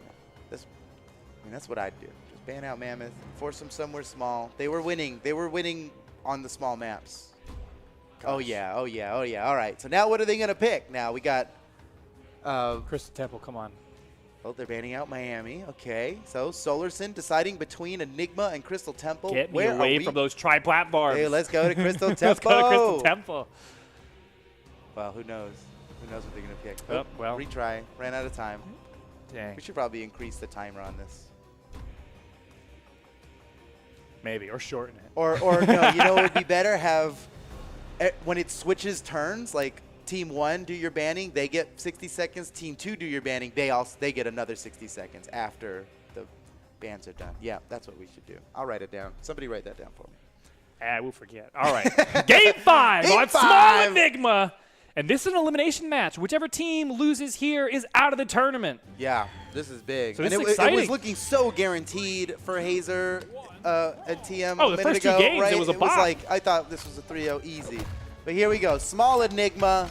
Oh, I think the small maps are going to help TM and Hazer a lot and here. TM finally switching off to Bodvar now. Has a sword Oh. as opposed to the spear. Wait And a hammer, second. actually, both Yeah, swapping both total weapons. switcherino from Okay, TM. well, sometimes that's what it takes. He saved this in his pocket for the last game. And so far, they're picking apart Spectre pretty quickly here. It's going Oh, very well here. dude, TM is on the hunt for that stock, but no, switches over to Solarson. Oh, my Oh, gosh. that was so good. The teamwork. Hazen just serving him up to TM like that. Teeing him up, dude. GG. That was nice. And they get a real early stock on the Spectre. Things are looking pretty good for TM and Hazen. More? Oh, Hazen missed. Hazen missed his part of the combo. Hazer. I've been saying Hazen sometimes, I realize, but I always meant Hazer. It's tough. People have We similar do names. have a Hazen in Brawlhalla Esports, and you know, how many HAZs do we got? Two. Makes it tough. And the second one just showed up today. Wow. And Hazer is showing up. Oh, no! What? never mind. Double recovery? Spectre? He has been Ultimate shown BM? out. He was not. Dude, when you get KO'd by a double unarmed recovery, like, you know It's you've just brutal. been read Yeah, so hard. yeah, Like, yeah. oh, you're just trying to Shouldn't have fastball back into fastball, this? Yeah, shouldn't have just fastball like that. Oh, so but now look at Spectre. He's the only one in red right now. Yeah, he's in it's trouble. It's kind of up to him to keep his team from being in a losing position. Yeah, he's kind of sticking to the outskirts, trying to create some space. They're on a small Solarson- map here. It doesn't take much to take them out. That's true. A I think you lot were of- right about the map selection being pretty integral to the playstyle of Hazer and TM. You know, they can secure those earlier stocks. They can't get just like out health Right, barred right. by two tanky defensive characters. Oh, and there Oh! it goes. Spectre down to his last Spectre's stock. down. Solarson might be soon to follow. Can he handle himself in this 1v2? Off to the side. TM, he's not even looking at Solarson anymore. He's getting the 2v1 on the Spectre. Now Solarson's back. TM turning his attention around. Oh, wait, Hazer? What a crazy run off on the side. Oh. No, Solarson clapped off. Solarson almost caught him there, but then Dude, he saw a tornado and he got jumped into slapped. it, you know? Yep, He was yep, like, this that guy's happens. about to throw an axe recovery. I'm going to try and contest it. Didn't work out for him that Whoa, time. whoa. Spectre needs to get back to the ground. He can't find they're his popping footing. off. They're popping Oh, off. It's going to be no. over. There goes Spectre. It's all up to Solarson now. 4 stocks to 1. I don't know about this, Steven. I think Solarson's donezo, man. I Dude. think he's hanging on that wall because And- he knows he is boned. Yeah, he's got to just like think, collect his thoughts. All right, he sneaks back up on top of the stage, has an opportunity, maybe. No. Look at him He's got to get the stop. Oh no, TM with a ground pound. Weapon throw ground pound. He does it. They're going on. Oh my gosh. That's it. In a Game 5 victory, TM and Hazer clutch it out. They almost got reverse 3-0'd on. Yeah. But they closed it out in Game 5 right when they needed to. Spectre and Solarson, they are out of the tournament now in 7th place. Not bad. That's big time in the money. Oh yeah. And big time in the glory. So Oh, GG's for to sure. them. I mean, if you make it onto stream in this tournament, That's insane You've already. beaten almost Thousands. everybody. Yeah. You've beaten almost everybody. Just So to quite show an up on accomplishment. stream. And they showed their stuff there all the way up to Game 5. Yeah. Sure But did. man, Hats off to Hazer them. and TM though. Yep. I mean, and looking so, good. So now Hazer and TM are going to be moving on in the bracket. They're going to be facing off against the Ninja 729 and Pavelski Oh, yikes. after this next match that we're going Okay, to watch. woo, so but, thank take a goodness. chill pill. We're going to get back to that. Take a chill pill. Um, Steady your hands. if you can. yeah. Woo, yeah. The next match coming up is a real spicy one, guys. And I'm this so is, excited this for is this one. major nostalgia. This is major. This is everything. Addy, Mestic, and Daiku versus 720 Polyshot and Zyder. Ooh. Now, I know like everybody who's played the game Yeah. in 2017 is cheering for Addy, Mestic, and Daiku right now, probably. That's pretty much like I know. They're the old everybody guard. yeah, it's the old guard versus the young blood. The young bloods here. I mean, 720 Polyshot and Zyder have both proved themselves Yeah, in multiple and they've both tournaments. been around long enough to like not be. But look at calling the top- them just look at the the top young 8 bloods. placements. But You can see how long they've that's been in the how much game longer for. they've been playing. Yeah, you just look at it in the stats. But then you look at the power rank, and it's like a very inverse, result yeah, there. What's so. happening? What's happening? It's because 720 and Zyder have performed much better in recent times. Right. than Addy Messick and Daiku. But Addy Messick and Daiku's pedigree is a mile long, dude. I mean, they have been around and they have been winning for a very long time. Let's not forget that Daiku is a 2v2 world champion, right? The very first, one of the very first ones. And Addy Messick. And Addy Messick is also what? They're both 2v2. They're both, look at not that. with They each got other. it, but not with each other. Yeah. I was just thinking, like, aren't they both world champions? Yeah, they're at both 2v2? world champions from different Dude, times. the fact that Addy Messick is playing Michelangelo, I'm so I love here it. for. I love it. Yeah, we are now. I mean, one of the longest time Val players. Now just with a new. And now he's paint. just with the best skin. The fact he's not going with nunchucks though is insane. That's a little embarrassing. weird. Addy Messick. Oh my gosh, Whoa. 720 was looking to break off. Dude, he's going for that right in the corner. He hit it too. Got knocked out of it. Man, 720, what a fun player to watch. Yeah, on a Suri, and then we got Zyder Dude, playing what region Hattori. are we in? This I don't is- see a single axe. There's not a yeah. What's This up is with this? pretty crazy game here. Quite a switch up from the last match. All right, I mean, both teams have a player kind of in red. This could go either way. Tough to call right now. 720 doing some work on the side. Addy Messick has to fight his way back. Daiku slips over to provide him some relief. Unarmed even. His presence alone provided a relief of pressure that allowed Addy Messick to get back without any trouble. That's important. That's big brain 2v2 stuff. Ooh. Zyder comes crashing through with a Dude, side not a signature. good idea to land that neutral light, right? When you're playing at this level of 2v2, you It's tough. gotta be expecting punishes like that. Yeah, you move know? selection is paramount. Like, oh that no! could have been a side Okay, light. sorry, that fully charged side signature looked so deadly. Oh, my what? gosh, the ground pound connects. Dude, no one ground pounds like Daiku does. Oh, here we go. Oh. Nice. Okay. You Big got damage. another one in there. Okay, now up a full. Oh, not a full stock, Dude, but Addy Messick and Daiku are popping off now. Daiku is notorious for just holding on to stocks for such a gross amount of time. So let's see how long he That's can true. push this advantage. That's the look key at to his victory, man. Look at his health. You won't lose if you have stock. Oh, still. dude, he just slipped around that neutral signature by Hattori. Okay, finally loses his stock.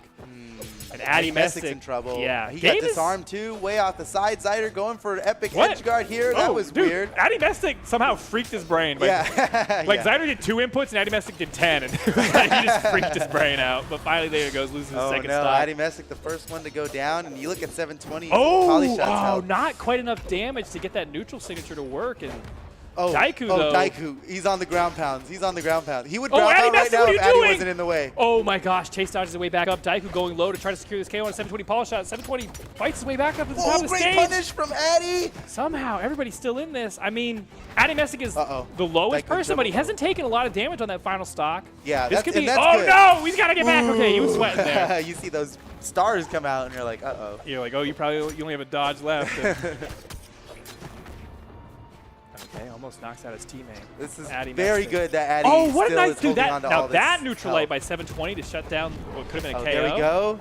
Oh, Daiku's my in trouble. gosh. Addy could save him. Oh, He needs to save him. oh! Daiku doesn't need no man. Daiku doesn't need no man. He saves himself. Oh well, there he goes. But he That saves was himself. epic, dude. Daiku got the neutral air, right, which let him chase dodge back, but after he landed that neutral light, Addy Messick came in and landed the uppercut on only the opponent. Yeah. Which was like pixels away from also hitting Daiku. I mean, that Okay. was beautiful. And there goes Addy Messick taking another Oh. stock right now. But Addy Messick is very damaged, and that's what we're looking out for right now. They got Zyder big damage too. So this is take out Zyder before Addy Messick goes down. That's their win condition, I think. Yeah, you can see Daiku's just dying. Oh, there goes. No! Okay, it's a 1v2 now for Daiku.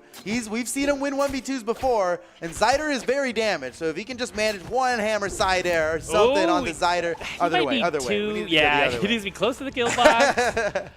There's some conditional things about that, but he's And then getting even close. then, he's got 720 to get through. He's an amazing 1v1 player and very healthy on the Yeah, stock. and his So kill this shot on is rough Zyder for Daiku. can't cost him either because 720 is going to be right there to punish. Right. It needs to be, yeah, to be something sneaky. he can Ooh, hit nice and dodge. just get out.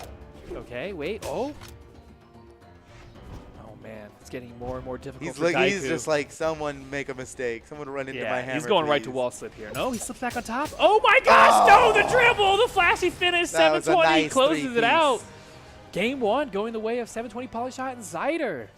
Dang, Gee. but it was close. I'm looking at Mikey smiling in the grave. I'm glad we went with that option. Oh, people can't see it anymore. He's just smiling in the grave. It's fine, dude. We got a whole set, best of 5 Dude, here. he's a party dude. He is a party dude. The party doesn't stop when you've been knocked out cold. Not for Mikey. Oh, man. And look at that flashy three-piece finish, 720 with Yeah, the what dribble. a cool way to end it. I think he could have done that maybe with just a downlight recovery, but he was like, no, I'm going to do the whole thing. The whole thing. You're getting the whole business. Well, you know, that might have been enough. I think it was close enough where Missing it wouldn't have cost him that much, so going for it was probably the good option. Okay, no character swaps here. Maybe a map switch up? We'll see. Let's see. Yeah, Daiku and Addy Messick they have the opportunity to ban out all but 3 maps. They're talking about it, figuring it out, and left us with Enigma, Mammoth, and Crystal Temple. We're going to Mammoth. Okay. You know, yeah, he's not using the nunchucks, but that's a pretty cool sword to have 2 of. That's true. That is true. It's still a flex. All right, here we go. Game 2 now. Polyshot and Zyder taking game 1. Oops, Zyder's so game for a 2v1 combo he'll do it on his own teammate if he has to. I know that feeling. Just like, you know. It's like, hey, there's a combo coming. That's always part of any combo. Trying to get combos happening. That's. Oh, what a crazy They both did crazy gravity cancel wake ups. Like Addy got away with doing it, and then immediately it happened to him. It was a taste of his own medicine. Okay, Zyder now is taking the most damage everywhere on the field. Wonder maybe, is their focus going to switch, or? Addy Messick and Daiku need this lead here. They've got the damage lead, but closing out the stocks is the biggest part of it. You can have a damage lead all day, and if you're not securing those stocks at a proper time, it can fall right away from you. You're right. Yeah, closing out the stocks is just so valuable because somebody can stay at red for a long time, especially Daiku. Oh, 720. nice read. Oh, man, he got a great Qatar read, but Daiku still managed to slip out. Oh, wow. He really, I can't believe he unloaded that ground pound from so high up onto a hammer off stage. Goes unpunished. Well, you know what it's like with Qatars. You got that really fast, and you think, I'll catch him off guard. Yeah, but he jumped into it. When I jump before a ground pound sometimes, I'm like, what am I doing? Why did I do that? I should have texted him first I was about to do this. All right, now stocks are even. Stocks are even. Damage is even. Ooh, let's go either way. I mean, I gotta admit, biased casting. I really want Daiku and Zyder to come away with this. Just. Well, they're losing. You know? Oh, never mind. No, tie game. They tied it up quickly. Now just Daiku and Zyder for a quick 1v1. Not much happens there. Only one throw comes. Oh no, but Daiku ground pounds? Going hard. One more. Oh, Zyder's, he's going way outside. He got around him. Man, that second ground pound was so good because he did it almost as stacked as you can be. That is so Daiku, too. I mean, way back to 2015, that's what Daiku was, like, very well known for, was ground pounds that are basically, like, already, like, his hurt box is touching their hurt box before he starts the ground pound. Addy Messick and Daiku probably have to get this stock. Whoa, no, everybody. Zyder somehow still lived through that? Addy Messick just getting everybody with that one.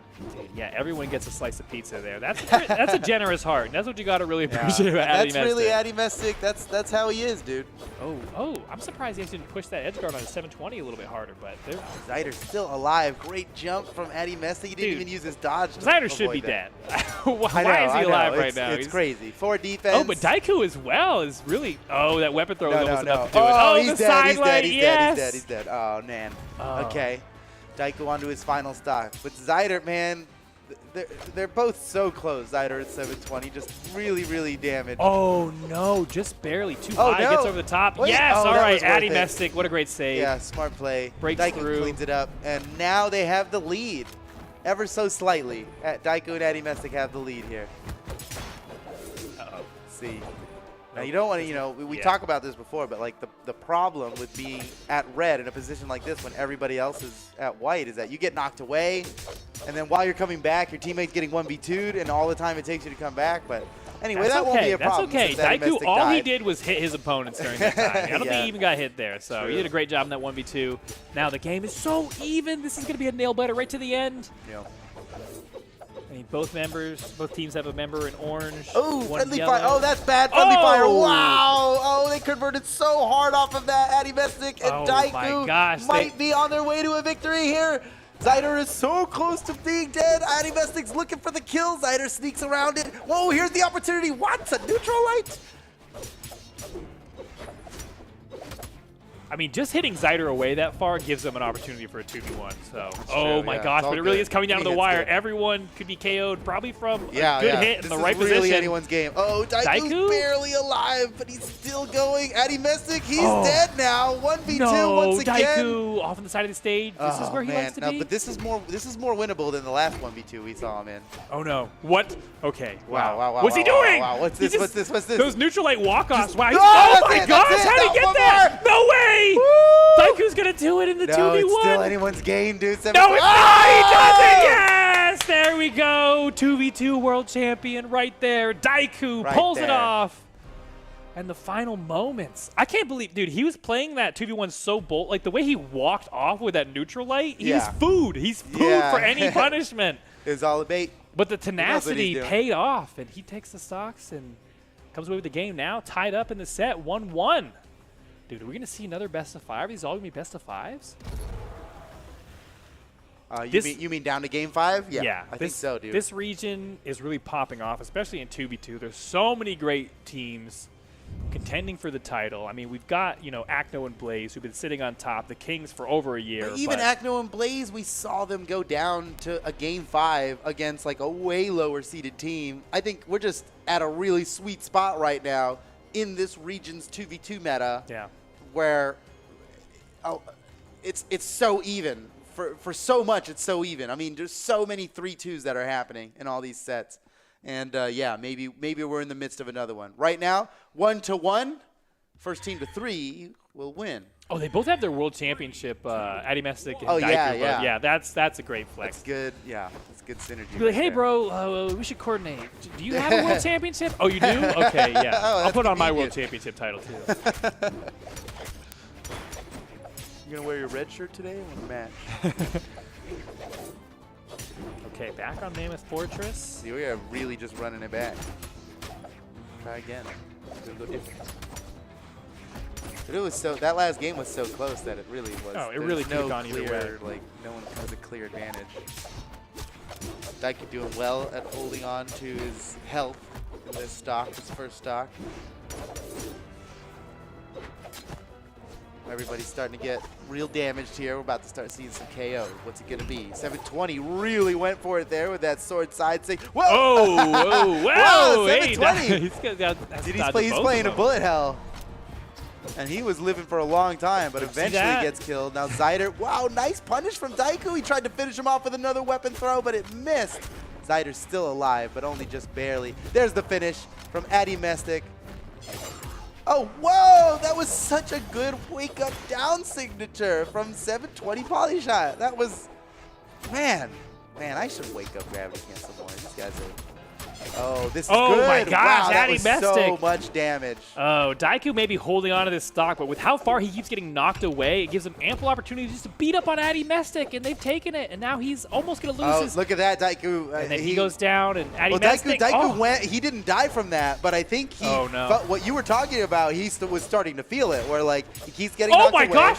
Wait, double edge guard? Oh! No way! Daiku! A feast for one! Daiku makes both red team members into a He meal. just soloed them. They were Oh my winning gosh. so much. Zyder and 720 had such a huge lead a second ago, and Daiku just totally took it down Yeah, himself. he may have only used 2 moves, ground pound and down air, but to juggle 2 enemies off stage, not get hit, and take them out at that early of a health, that is go. a feat, dude. He really Swiss Army knifed those 2 moves, and he made them work for him. Wow. That turned around the whole game, dude. Daiku, automatic MVP. GG. All the way. Wow, okay. And he's only lightly in orange now in his second stock. He really has to hold on to this, and he could push some advantage here. All right, and 720 getting taken almost to the red off in the corner. Has to fight his way back up on top. This is looking good for Daiku and Addy Mestic in game 3. Wow, wait a second, though. Oh, no. Dude, Zyder with a sick, was that downlight into gravity cancel neutral sig? Yeah. So untrue, but Very untrue, but there's You know? still, where there's a will, there's a way. everything is true if it hits, so. Yeah. Whoa! Oh, and there he goes, that was eliminated. Wow, nice KO from Addy Mestic. Caught him with the gravity cancel sidelight on gauntlets, like Ooh, wait a already way up into the sky. Oh, I It's gonna can't. be He tough caught. for That was like 720. such the edge of that ground pound hitbox he got there. 720 in trouble on his final stock. He's deep into the red. He's got Addy Mestic there with him. If he can take out this stock, it's a 1v1. He's still trailing behind in damage. Yeah. Daiku, oh, Nice. finishes it up. What? Did Daiku get all 6 KOs? No, only 4. Okay. all right. But he got them in lump sums though. 2-1 now. 2-1 in favor of Addy Mestic and Daiku. Oh, They just man. need one more game to move on to top 6. That's true. This might not even go to game 5. They could close it out here. They could. Okay, man. Oh, look at this. Here's the double edge guard. Oh, man. Daiku. Oh, we missed it. The Dragons released. Dang. That was awesome. That was like so what they needed. I mean, I can't guarantee anything, but if he hadn't have done that just then, they probably would have lost. Yeah. I don't know. They probably No, they were. It was not looking good for him. Oh, and we gotta reset here. We're gonna reset this one, guys. all right, that's all right. You Quick know? little reset here. Yeah. Addy Mestic. Dude, Addy Mestic wants you I to poured eat you with a him. cup.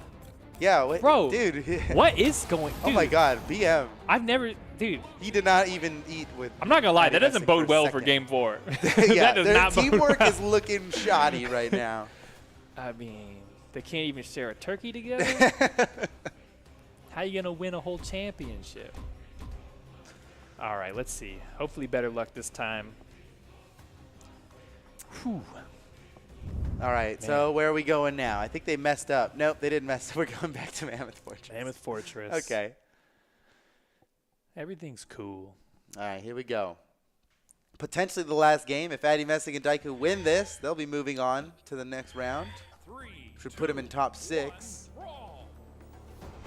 Polyshot and Zyder, they're going to have to win 2 in a row. Dude, Addy Mestic already doing, he's done damage to Wow. all the red team Yeah, members. all unarmed, He too. literally went over there, He not is even to grab a beastie. He Dude, doesn't what need is a he weapon. doing? He doesn't need a weapon. He is a teenage mutant ninja turtle, okay? The weapons are accessories. He can do it with his hands. He can do it with those 3 fingers. Yeah, that's how ninjas are, bro. Especially mutant. Okay, and Zyder, again, is getting more and more damage on that first stock. He could be the first one to fall. Oh, man, Addy Mestic and Daiku, I mean, looking good out here. I like this. Great gravity cancel downline by Addy Mestic. But the team Oh, combos. oh. Wow. Yeah, Daiku was trying to find some saucy way to break that up, but couldn't quite connect. But luckily, Addy was able to DI out of that. They did one wrong move there in their combo, and Addy was able to DI, which like totally canceled out all the force. Ooh, but there he goes, taken out. First stock goes the way of Zyder and 720 Polyshot. Okay. Ooh, but equalized just as quickly by Addy Mestic and his gauntlets. Yeah, Addy Mestic is using 2 different tier 3 animated weapons from different battle passes. That is the flex. That is a pretty hard flex. Yeah, he's just like showing off. Oh, his best. nice What a interrupt by save! Daiku. What a Yeah, that save was from awesome. Daiku, dude. The awareness again. You're no. so safe with Daiku on your team. I mean, you don't get to be a 2v2 world champion without. Yeah, You know, without- you without gotta- paying you gotta a little not- bit of attention to your team. You got to knock out some people, but you also got to protect some people. Yeah, that's the mark of a true teammate. Daiku's just trying to find an opportunity to grab the weapon. Ooh. Oh, and Addy takes it from him. He's been working for that weapon for so long. Can he get this one? Maybe. Oh there my we gosh, go. almost gets a double. Addy Mestic was going for it there. Man, I can't believe Daiku and 720 have extended their first stocks for so long. Oh, while Zyder jeez. and Addy Mestic Oh are. my goodness, 720 Oh, is no. so red. Oh, Nice. I like the charge on that weapon throw. Well, he didn't know which way that was going to go, and those spear hitbox is pretty wide, so Daiku really played that right. Oh, almost. Ooh. Oh, Addy Mestic gets Dude. caught with big damage. Well, they're still pushing the wow. edge guard. It's still Oh, going. my goodness. That was all the same combo, if you ask me, man. He got so much We're going to need unanswered another damage double there. edge guard, dude. Well, that's a Oop, good all right, start. single edge guard. I'd take that as well. Whoop. Got him. Heaven 20 was there to try to stop it, but wasn't enough. We are. There is danger here, as Addy Mestic is very, very damaged on his final stock. No matter how Yeah. well Daiku does, it's not going to matter, I think, if Addy goes down right now. I mean, 720 and Zyder got team Oh, man, combos, too. 720 was so ready to catch that. He Yeah. was like, I got you, bro. He had his mitt warmed up. I He was would- giving him the signal. He was like, fastball special. Let's go. Oh, nice. Oh! They dropped it, then picked it right back up. Good damage there. Now Zyder in trouble losing his last stock. first, and Daiku, wow, Daiku really jumps into those ground pounds. That's Dude, Addy, man, going you've got for to it. give Addy Mestic credit for not dying in all this time. I mean, he Oh, should be dead. What a 720! weapon toss! I think that weapon throw, I don't know if it was intended for Zyder, but it was just to clear the board. It And looked now, perfect to me. It looked perfect. oh, Daiku, hang Oh, on. Addy Mestic. Oh, clinging on to life. Oh, my goodness. He cannot live through much of anything right now. No. Oh, Addy, he's no. got to stay away. He's got to Okay. stay away. Let Daiku come back. This is so close, dude. This Yeah, could go dude. either Yeah, way. look at Oh, this. Addy has to try to break up that 2v1 combo before it gets out of control. Addy has been alive for so long on this final stock. I mean, oh, there it goes. There it goes. Oh, just Now as it's you a mentioned. very difficult 1v2 Ooh, for Daiku. Daiku. Ooh, nice dodge by 720. Avoids that down air. Gets picked up, though. Oh, and he blows his dodge with that gravity cancel. That was such a crazy read. He was trying to, block a ground pound with a gravity cancel neutral light? Yeah, it was pretty wild. And Pretty Daiku wild. tried to, I mean, he got real aggressive with the ground pound on it, which was like totally the right play. Well, I think, and you know, Because that he might have didn't been a have good a read dodge. by 720 because Daiku has been going for those. He's ground a pound. pretty ground poundy. He's thirsty for that He's ground feeling pound. real- All right, now trailing in damage behind 720. Daiku needs to clean up the stock from Zyder pretty quickly before this game runs away from him. Man, another 2v1 victory, though, for Daiku in this set? That would be insane. This one- What? He this one picks would up the be ground pound and the way- recovery on both of them. Okay, weapon Oh! throw, nice hot swap Oh, with that the was a good hammer. one. Huge KO potential now with this hammer, swinging Yeah, big every he direction. could take him out. He could take out Zyder, stomp Zyder on the corner like that. That's going to take him out. Oh, Stomp guards Zyder this into the weapon. Zyder. 720 works his way to the weapon spawn, picks up the sword now. I mean, 720, has been playing in front, but Zyder, for some reason, taking control of this edge guard. Daiku able to dodge his way through the barrage of weapon throws and hits, and there he goes, takes out that last stock, and now 2v. No, my God! Why? 720, what an amazing dribble combo. He finishes off the game. What? We're going to game 5. Oh, my gosh. Another We could just close get one, air dude. horns. Every game is a nail biter in Yeah, this region. This is Okay. wild, dude. Pretty crazy. That was the Daiku and Addy Mestic picking up that 2v1 combo, picking up both opponents. I mean, there's only so many combos That in the was game the that can big- even do that. Right. Yeah, yeah. I mean, they were playing from very far behind. And similar to the last one, I'm thinking, well, we need a crazy big play. Otherwise, there's no way Yeah, they can exactly. come back, right? And that was it. Like, whenever they need it, they got a big play just ready to go. Now, this is tough, though, because what you're highlighting there is that the consistency may be favoring out 720 and Zyder. You know, like they might be playing a Yeah. more consistent overall game in neutral. And then it's just these big pop-off plays that Daiku and Addy Mestic are able to Right. do to turn these games around. It's like, can you But really that's count? all. You can't count on it. Yeah. No. But it's game 5, and we only need it one more time. Just one more time. You're right. Just one more time. One more time, we got to count on this big pop-off. It's another double edge See, guard. yeah, 2v2 or- World Champion 2016, 2v2 World Champion 2018. Yeah, 2v2 World Champion 2016. We do That- not- That is the first. This team one. doesn't talk about 2017. They don't talk about that. They don't even. Yeah. Who won 2017? That's Boomy and Remy. Oh, Boomy and Remy. Oh, my and it gosh. was against Addy Mestic in And Cake, yeah. in finals. Oh, yeah, in man. grand finals. Well. Addy Mestic was very close to owning that 2v2 World Champion 17 title. Yeah, but we won't talk about They 2017. don't talk about that though. Just a year we forget. All right, so left with these 3 maps, Zyder and 720 have chosen Small Enigma. This has triggered Steven, who is visibly upset. I just hate tri-platform. You know what I mean? And I'm free to do so. All right, game 5. Game 5. It all comes down to this. Whoever loses this game right now is out of the tournament. The pressure is on. Double recovery, Zyder. Addy Mestic still in search of that first weapon. We saw how devastating he was with unarmed in the last game, but so far been denied. Okay, finally picking apart his opponents now. Damage pretty even across the board. Oh, man. You see Daiku going for a... Oh, nice what? pickup there. He's I can't still believe he got doing into it. that. Yeah. Oh, dude, that dash out of the way of the ground Yeah, pound. yeah. That's reaction time purely right there. Again, he just did it again. And this Oh, time it my landed. gosh. Dude, Daiku desperately wants a gravity cancel downlight recovery up in the sky. I mean, that's... Oh, you're that's right. kills. Yeah, he's fishing He's- for he- early he- KOs. He has gone for it like 4 times in this very short game Oh, so nice far. nair to stop that ground pound. Okay, everybody's still alive in their first stock somehow, but Zyder look, he's ready for it. I mean, Oh, no. and I think that's a good play. Zyder in trouble. Wait a second. Whoa! Okay, a little bit of friendly nudge back up onto the stage. I'm not sure if his neutral sync would have been enough, but that kind of just worked out so perfectly for Red Team. Yeah, yeah. But that could have been catastrophic. Both teams like to ride on the edge of catastrophe. Yeah. It seems that they're both just ready for oh, Daiku, dude, that would have been Daiku. so good. That would have been so good. Slight misposition from Daiku. If you looking went for the that other way, it follow-up. would have landed. Yeah, maybe. But it wouldn't have KO'd, you know? It's just like all these factors you're measuring in Just- your head. You're like, all right, yeah, this will that's KO true. in this direction. That's If true, it hits, that's it's a true. win. I could knock him the other way, but it won't KO. All right. Damage, stocks, everything's tied up yet Oh my again. goodness. What a close set this has been. Yeah.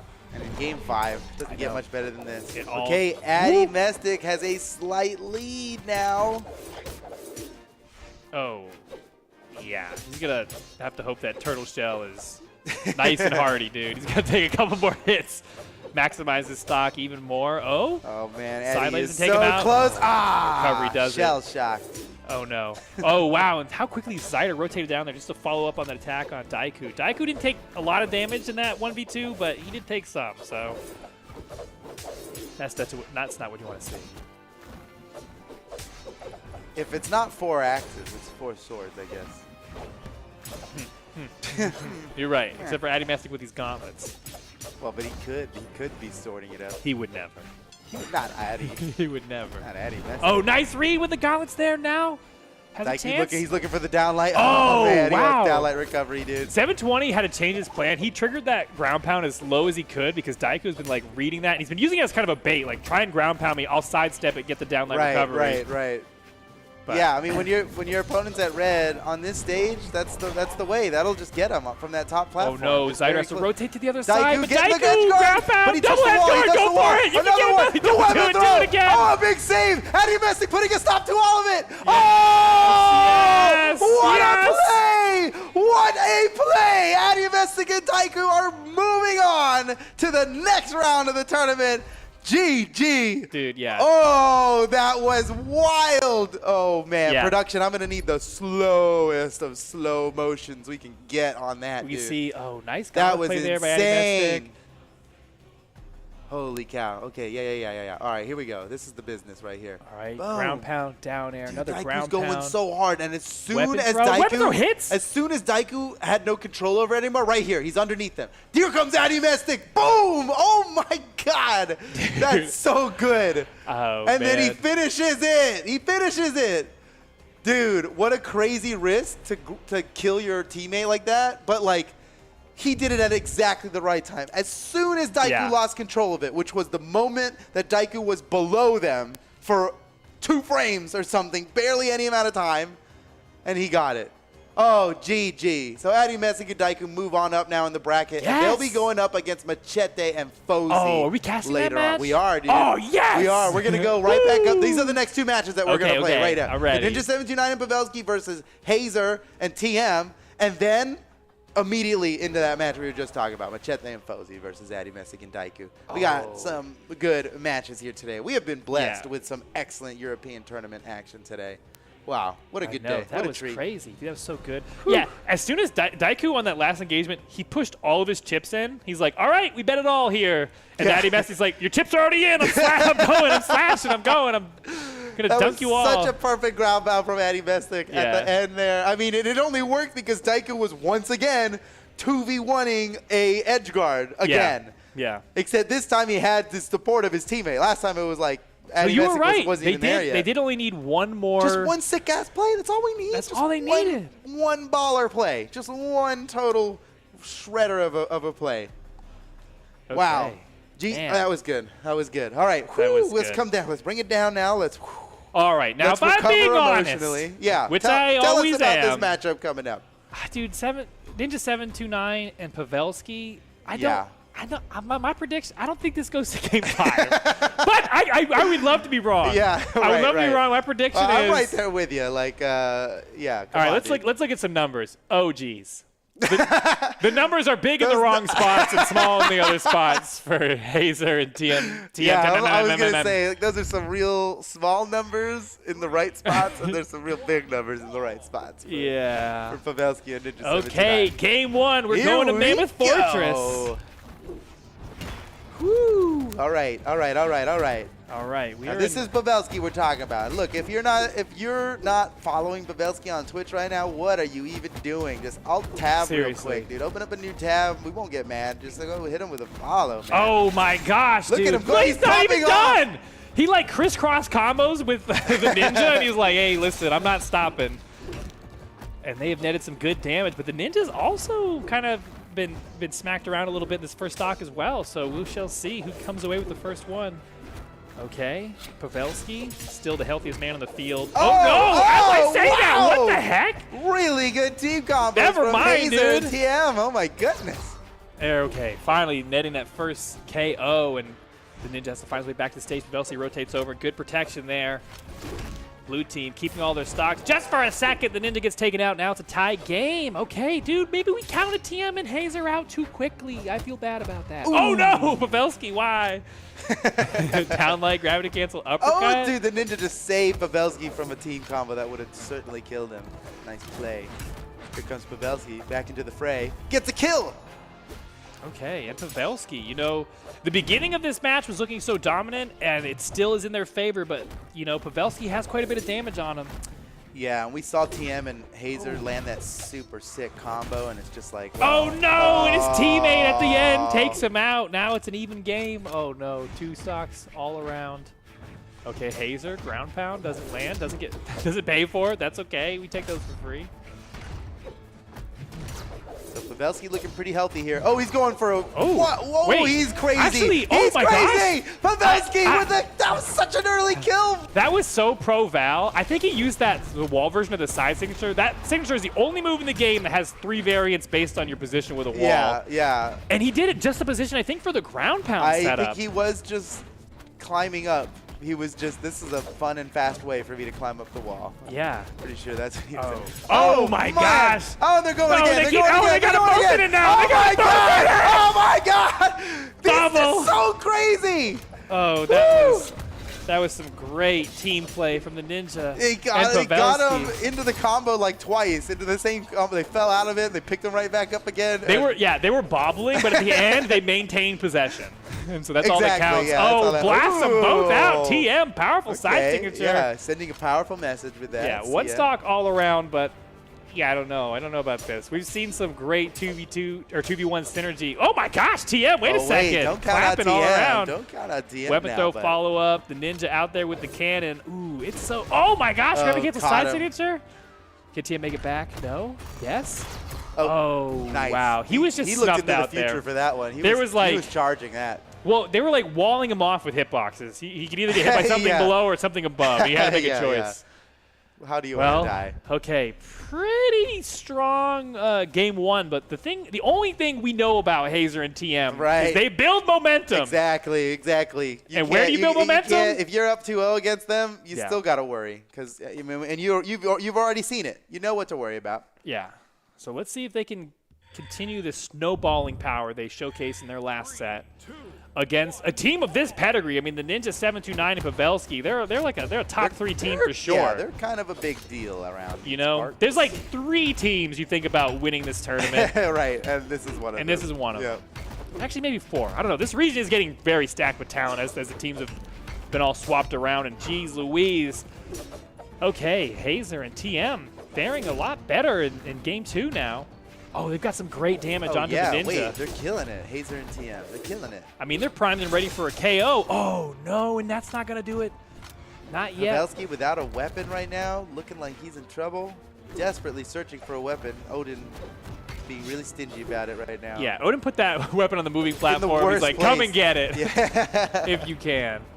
Okay, still waiting to see who the first stock. Pavelski's got a weapon now, and his teammate's dead. Oh man, Pavelski going hard. Searching for a KO here, but Pavelski, he goes down before he can even get one. And look at Hazer, man. He's pretty healthy. Oh, We're gonna nice. need, you know what? We're gonna need a really crazy big play from Pavelski and Ninja. It's the only way. I mean, that's kind of the only plays they are interested in going for, it seems, usually. Oh, right, you're nice. right. Excellent immediate ground pound for Pavelski. Secures that KO. Now the game is tied up in stocks, not in damage, but they aren't trailing by too much. This will be a close one. I think they've pretty much equalized it with that. That's well done by them, considering how huge the lead was. Wow! Wait, did Pavelski dodge that? He did. He hit That's only the hilarious. opponents with a fully He was just charged. like, sometimes it's like an awkward wait when you're like, oh, actually the optimal thing to do is weirdly to charge this fully. And it worked out, but it didn't keep him in the game for too much longer. Yeah, Now and he's... they managed to take the. No, Pavelski! The Oh. most ill-advised ground pound on this side of the Mississippi. That's a real classic Pavelski play right there. Actually, they're far away from Mississippi here. They're way across the pond. Okay, wow, what a lead, though. Hazer and TM have managed to scrape up. I mean, they're... Yeah, this could be big. It's But then again, it could get equalized in a moment. Yeah, they have to be kind of cautious about their plays, pick their moments. TM actually content just going up against the Ninja. He's off on the not edge. having many problems, man. He hasn't No. really gotten hit in these exchanges at all. Oh, wait, well, nice it only sniperoo. takes one. Man. All right, here we go. Keep your eye on Pavelski here. He's in red, and if he dies, it's probably. Oh, they're see, probably he's not gonna like, win. he was hanging off until he had to come in, stop up that team combo. Does a good job of it, but still, the Ninja That's and smart, Pavelski have both taken the most damage on their final stocks. Looking good for TM and Hazer to tie up this set, potentially in game 2. Can they do it? Maybe, dude, maybe. The Ninja and Pavelski are very damaged. There goes Pavelski. It's all up to the Ninja 729 right now in a Oh, no. difficult-looking 1v2. Okay, that gravity cancel. Oh, very clever way to get back to the stage. But look at that. Hazer was just waiting. I know you want to get to this weapon. I'm not even gonna. He's not even facing him. He's like, Wow. I'm facing the weapon, waiting for you to come here. And he was right. He Dang. was right. It worked. That ties up the set now 1-1. I know, you saw how quickly they went into map selection. Let's check out some of our highlights from the previous game. Dude, Man. if we have time, we're already loading into the next they're game. already loading Oh up. my Let's goodness. see, dude. Hazer and TM, I don't know if they're listening. I don't advise listening to the commentary while you're playing, but we obviously power them up by saying, like, this isn't going to go to game 5. They're like, oh, yeah? Oh, really? Okay, back on Mammoth Fortress for game 3. Set is tied up you're 1-1. I mean, but also, the thing is, how many times, Foda, have we preached on this stream about that we don't even believe in numbers? Especially Yeah. because I've heard that some numbers are imaginary. Numbers aren't even, yeah. Some What numbers what are numbers imaginary, anyway? so we can't believe those numbers in the beginning. It's all about what happens on the field. People just made up numbers. Yeah, everything's made up if you think about it. What's even Oh my gosh, the belief in that ground pound goes for another. TM slips on the outside, now caught by an axe. The Ninja, okay, makes his way back to stage safely. And Pavelski, nice pick up. Whoa, the What handoff a back team and play. forth. Oh my god, it's just too bad it ended up in a killing I blow in know, the wrong that was direction. great. That was literally a bump set spike the way it changed It hands. was really beautiful the way they did that, and it didn't lead into a kill, And and yet- I'm upset. I'm upset. Oh, man. Hazer had an opportunity on that side of the stage. Pavelski still clinging on to this first stock somehow. He needs it, though. The whole team needs it. Okay, TM losing his first stock as well now. The game is tied up stock-wise, but man, the Ninja really has Ninja's to hurting. extend this stock. He is bleeding out. Bleeding out.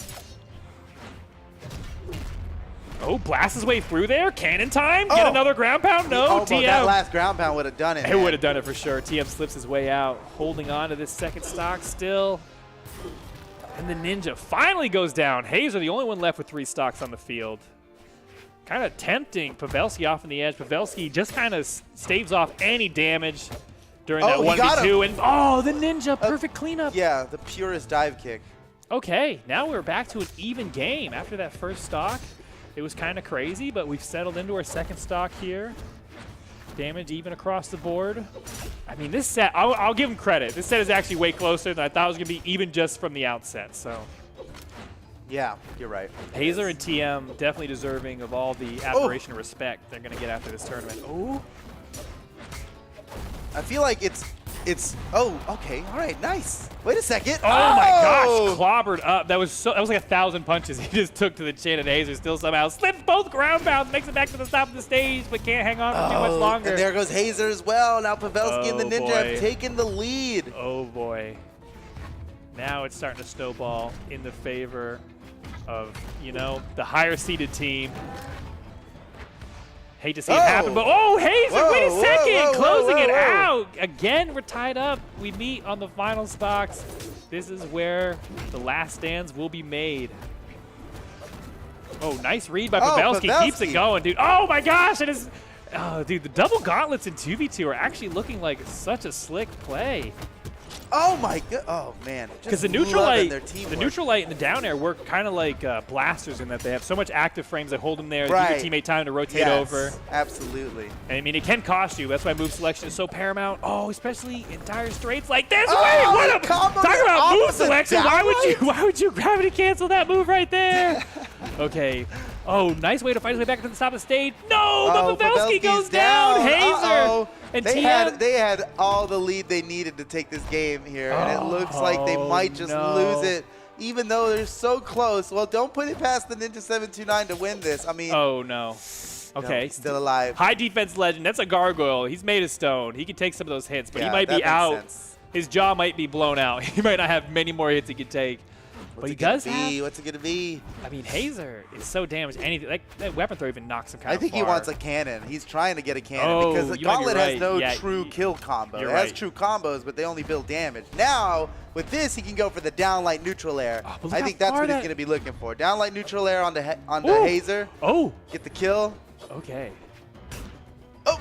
Downlight. That downlight's almost enough to KO. Yeah, he gets one more of those. That's it. Wow. Dude, 2-1. What did we do? Holy cow. What did we do? And they're only going to keep getting stronger. Why? They're snowballing out of control.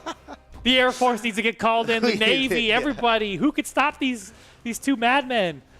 Hazer and TM. Dang. Just keep getting stronger. I can't believe it. We thought this was. I thought we were going to finally see a 3-0. No way. I mean, are we going back to game 5? This will decide it here. If TM and Hazer pull this win off, we're going to Great Hall. Okay, but if they win this, they win the set. It's over. Yeah. So the Ninja 7-9. But I mean, yeah. It's probably, we're going to game 5. I mean, come on. Not because Pavelski and the Ninja or anything, but just because it's the will of the universe that we see as many game 5s as we can. Dude, the will of the universe versus Hazer and TM. I don't know who I pick anymore, honestly. I don't know what to expect. Yeah, I think the reason. Powerful. Oh, okay. Nice run by Pavelski. TM almost snatched a huge That is the kill. tough thing when you're chasing a hammer from below. That quick down air is such a great reversal. They got mad reversals, up and down, whichever direction. Oh, that weapon throw actually, I think, knocked Pavelski out of that team combo. Yeah.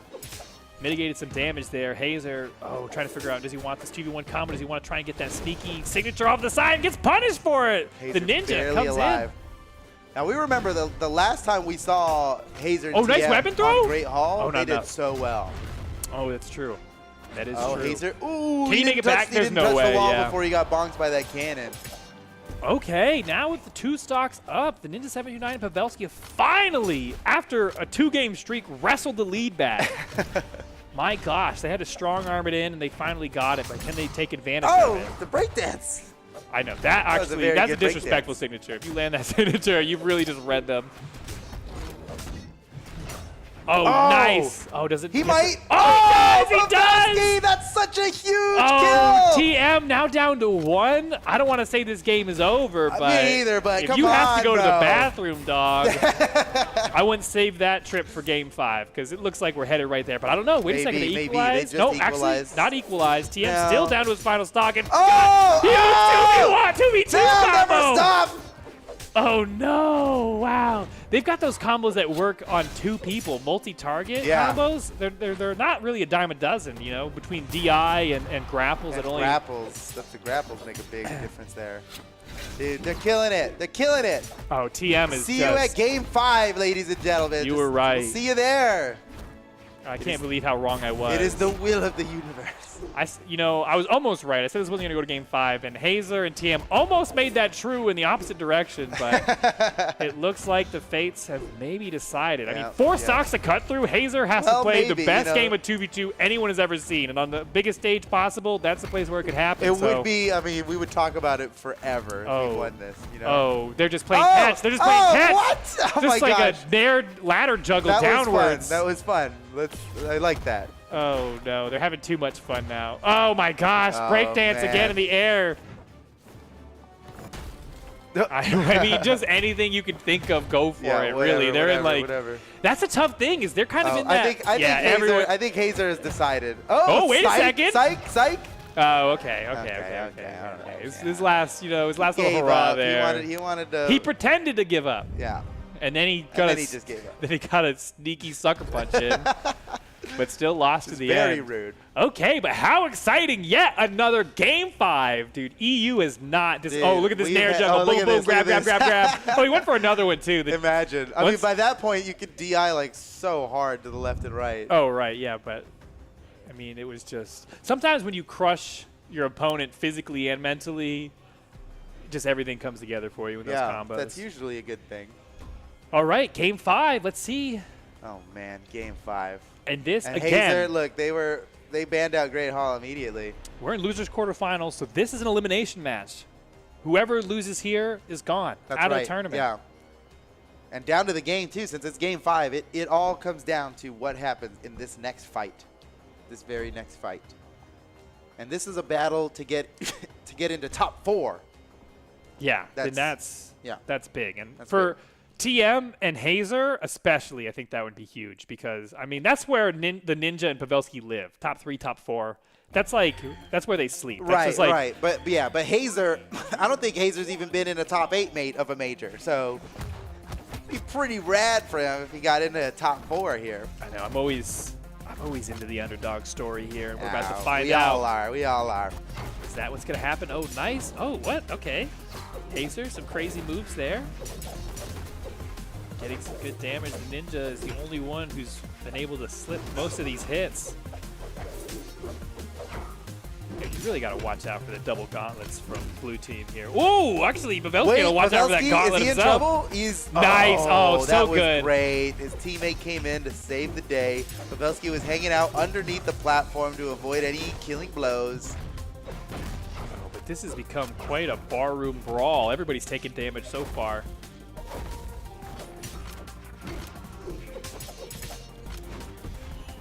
That's it. TM the first to go down.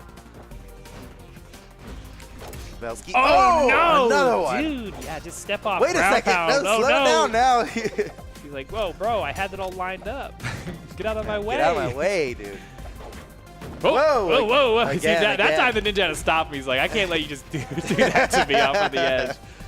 All right, now the lead's sort of slipping away. The Ninja has to maximize this stock lead he's got on everybody on the field now. We certainly can. But we are on Miami Dome, one of the smallest maps in the game. Dude, the Ninja just netted so much damage off that crazy weapon throw. That was great. Okay. Slapped away, still alive. The Ninja. Whoa! Whoa. TM? No? Oh, man. Really respecting the Ninja off the side of the stage. But Pavelski actually in trouble the for drifting, dude. Pavelski, he stayed as far away from that wall as he could and still been able to make it back right when he needed to. The Ninja finally down to his second stock while everybody else is bruised and broken on their second stock. Ninja's coming in fresh. Oh, that'll do it. Oh, and Pavelski barely surviving his own teammate's attack, but it killed an opponent, so it's worth it. Oh, and then the combo! No! That was so good. He got it off the dribble. Oh, boy. Oh, this is it. Oh, Keep boy. combo. Keep it going. Falls into it. They almost got both of them. TM like fell into that. Okay, whoa, a double knockout just like that. Okay. What? Okay. How did that happen? They were winning like crazy a second ago, but now look at this. Game 5, down to the wire. Everybody's on their last stock. What's going to happen? I don't know. Yeah, you're going to have to keep your eye on TM because he is the most damaged. But actually, you know what? They have brought it back. They brought it back. The damage is equalized. It is anybody's game right now. I can't believe it. But that is just kind of what's been happening today. Down to the last hit. Our competitors here are just so crazy. Oh, no. TM in trouble on the top of the stage. Okay, makes it back. Slips underneath that punch. Oh, picks up. That's it. Gets the gets the punish, and now it's down to a 1v1. Hazer. Now this is truly the young blood versus the old guard. Oh! What? Pavelski clutching it out at the last second. He takes the game for his team. 3-2, down to the very last hit. And the Ninja 729 and Pavelski are moving on to top 4 in this tournament. Wow. Man, oh Woo. man.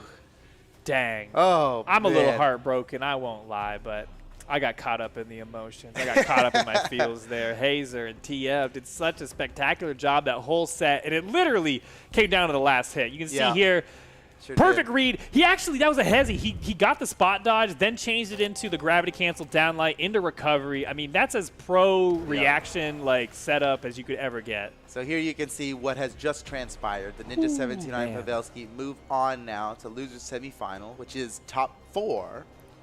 And the match we are going to watch next is right below that. Machete and Fozy versus Addy Mestic and Daiku. What do you think, man? I mean, honest opinions here. What do you think? Listen, I'll give you my honest Be opinions. real. I'm not afraid of my opinion. Some people are afraid of their own opinions. I'm not.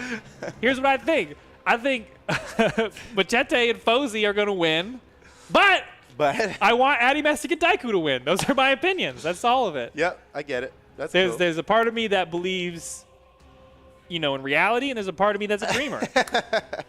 And I think The dreamer from in what me. I've seen, especially like lately, and Yeah. Machete and Fozy have been just such a tour de force like for the last couple of years that I think they're favored to win this matchup. But Addy sure. Mestic and Daiku would be such an exciting team to see get into top 4. It would be so cool. It's been a long time since we've seen them in top 8, of anything. 1v1, 2v2 with different teammates, however they slice it.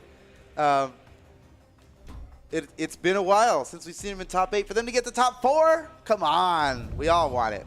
Yeah, I mean, basically we're Except always for the winners Machete here. Fozy fans. Yeah, I mean, then you can see- either way, it's a treat for us. So, it's good on this side of the glass. Now these numbers are way more jumbled up because we've got the current power ranking, which you think maybe Which is the most important number of all of these. Right, but but then you look at the earnings, and it's like, oh, Addy Mestic bought a house. He can buy a house with that. All right, here we go. oh man, Game Fozy, 1. wow. Dude, just the start from Fozy. The dive kick, Daiku off the stage, steal the weapon, stomp him down a little bit. I mean, Fozy's been playing amazing today, and he's, we've seen him with the Lance with Olgrim, but I'm really liking his King Knight, honestly.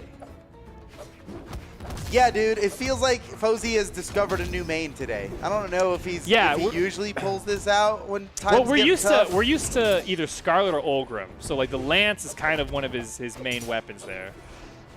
That makes Yeah, sense, now rolling. Which makes sense. You've got the consistency of the sword in 2v2, and then, I mean, obviously just a Lance specialist. Fozy. Yeah, and it's, a lot of people argue for defense being a very important stat in 2v2. He's not even barely using it. He's hardly been hit. He's got all this defense, and better he's to- wasting it. What a Better wasted to stat have it and line. not need it than to need it and not have it. Hey, I mean, that's true, probably. For defense and for other things. Yeah, Daiku and Addy big- Mestic What? Still have alive. a slight lead, but it's a weird lead because now it's It's a gone. weird lead, yeah, and now they're actually losing, technically. But only slightly. It's close. It's they- close. You can say it's close. Machete on Bodvar, I'm not sure if we really see this often, but I assume everyone can play Bodvar. Yeah, everyone's got a boat bar. Okay, Addy Mestic finally goes down. And Fozy's the only one left with all 3 stocks.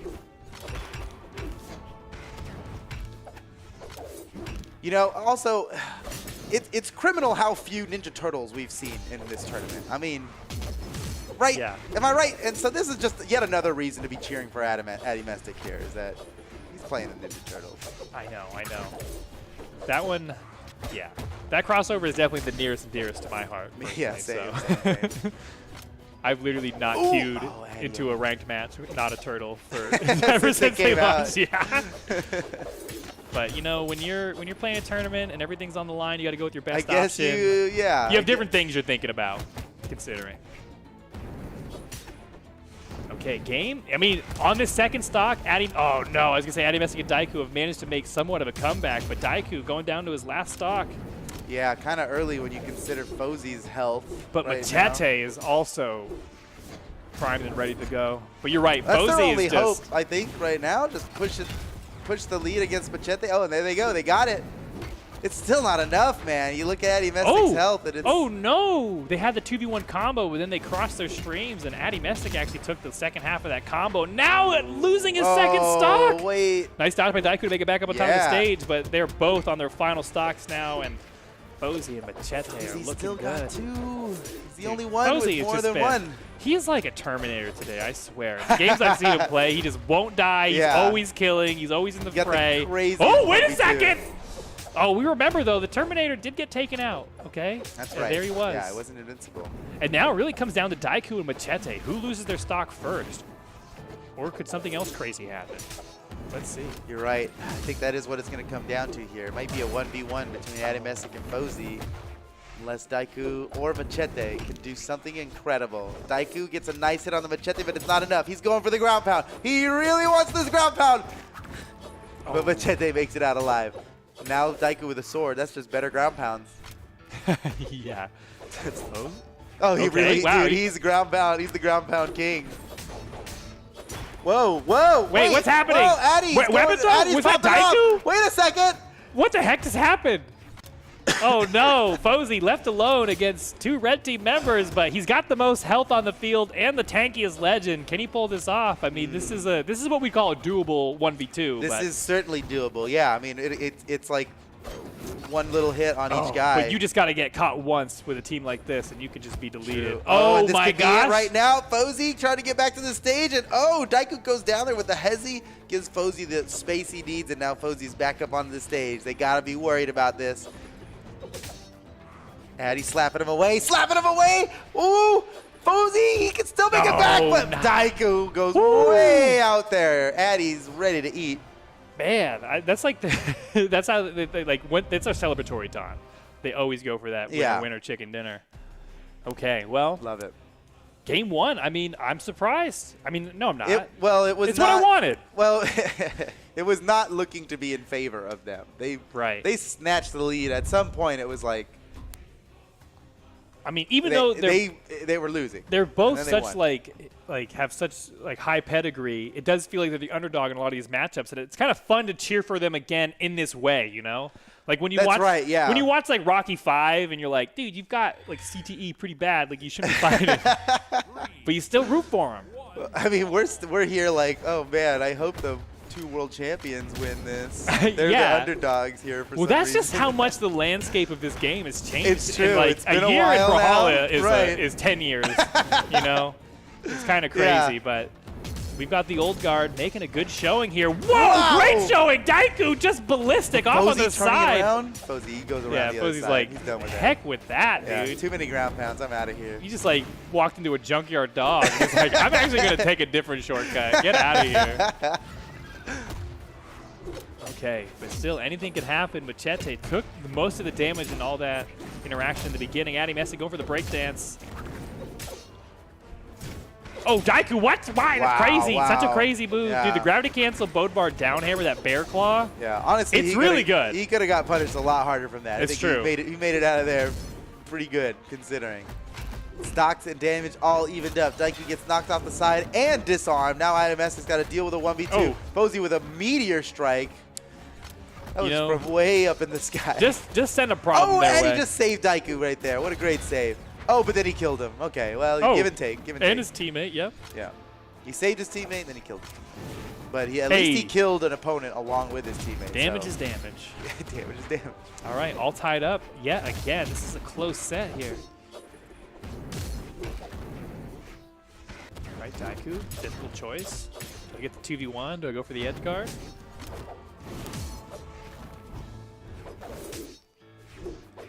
I'm looking at Machete and Addy Mestic here. Those are the guys to be killed next. But them holding on to their stocks is victory for their team. Oh. Okay. Danger off on the side. 2 hammers going at it. Machete still game for it. Fozy comes down to help out. Daiku, Addy Mestic, 2v1 now against Fozy off on the side of the stage. Can they get this double edge guard? It's looking good for them. No, Fozy Daiku punches gets his the way kill. through. He gets the kill on Machete. He went through all that fighting with Fozy. Daiku got 1 hit on the Machete. I and it was know, the killing blow. I know they hit Fozy so many times. That was just a distraction, though. You know, just to keep Fozy occupied, and it worked. Okay, but he's still holding on to his second stock, but Machete down to his final one.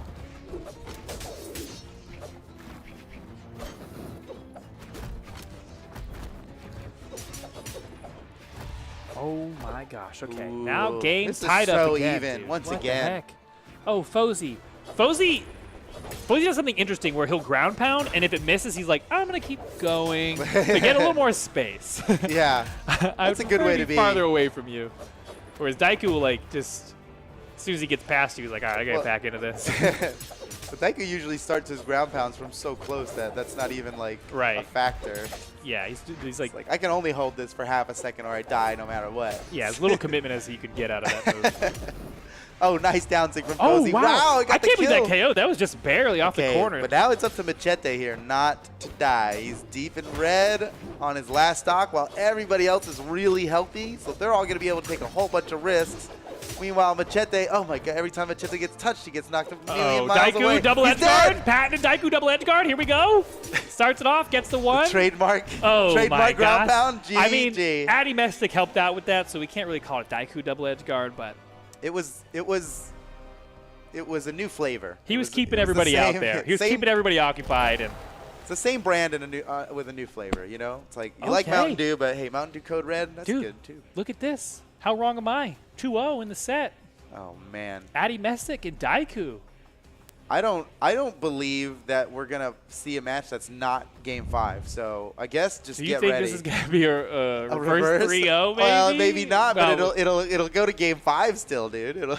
Oh, look at this character I mean, swap we'll here. See. Oh, last time we Ulgrim? saw Machete switch to this legend, it went very poorly for them. Oh, really? Very poorly. Well, yes. I don't believe in that. I mean, how many tournaments? I mean, Machete has played Ulgrim in so many tournaments. Yeah, and he's done so well with it. Yes, Yeah. you're right. That's all the data But makes sense. you're right. But I remember casting a match where he switched unexpectedly to this character and did like 200 damage and died. It's not bad. You know, 200 damage, you showed Yeah, up. Steven's like, I've done 200 damage and won a lot of games. Hey, what are you saying? What are you saying? He's supposed to play 2v2. No need for that. All right. Let's see what happens here. Is Daiku and Addy going to 3-0 this? They're going to defy the universe? What the universe demands? It's more Game 5s. I don't know. I would love to see the 3-0 going into top 4 just to get that confidence.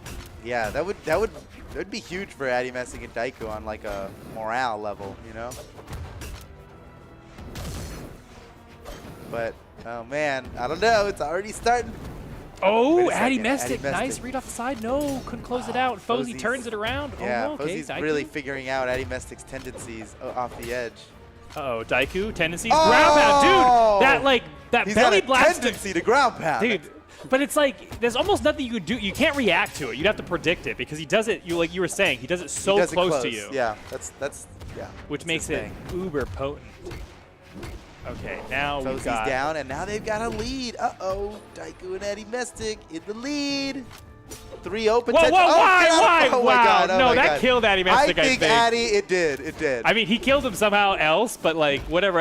Like, Well, he had to keep falling because Daiku kept falling, and he's like, yeah. that was just awkward. But really. then they got the kill on Machete, a really early kill on the Machete, and it's like, doesn't even What? matter. Oh my gosh, I didn't even look at that. Yeah. Dang, that didn't cost them at all in the terms of their position in this game. But all right, well, let's see how it plays out. Machete taking damage on that final stock as well. It's not even like he's winning trades out here. He's getting dusted over here by Addy Mestic's gauntlets, and now swapping off to Fozy. Addy Mestic is just playing an incredible game, looking for that 3-0 victory.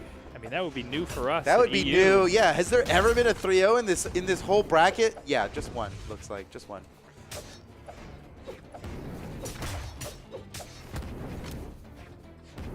Oh, it's getting close, man. Look at Machete.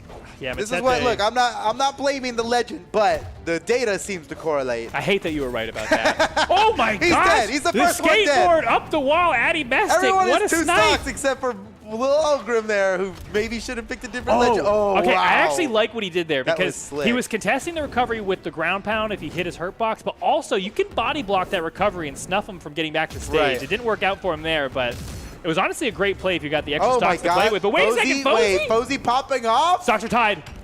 All right, well, for a hot second, stocks were tied. But now we are all on our final stocks, and Fozy... All right. We've seen Fozy pull off an incredible 1v2 already. What? in Daiku! this- That was actually an crazy. insane call-out. Yeah. He beat the ground pound with the gravity cancel down like into the recovery. Little stomp. Little Almost baby that stomp. kind of like The Russian Mafia that starts in the air. Ooh. Oh my gosh, nice swordplay by Fozy to just bat away this hammer from Daiku. Okay. I mean, he's keeping the damage even, but he's spreading this damage across 2 bodies. It's just the math is not going to work out at this rate. Yeah. He needs to really pop off here. Daiku again Oh with my the ground God, pound. he's going to ground pound all day. What? They've done it! 3-0! They've defied the universe and got a 3-0 victory here in the lower bracket quarterfinal. Unbelievable.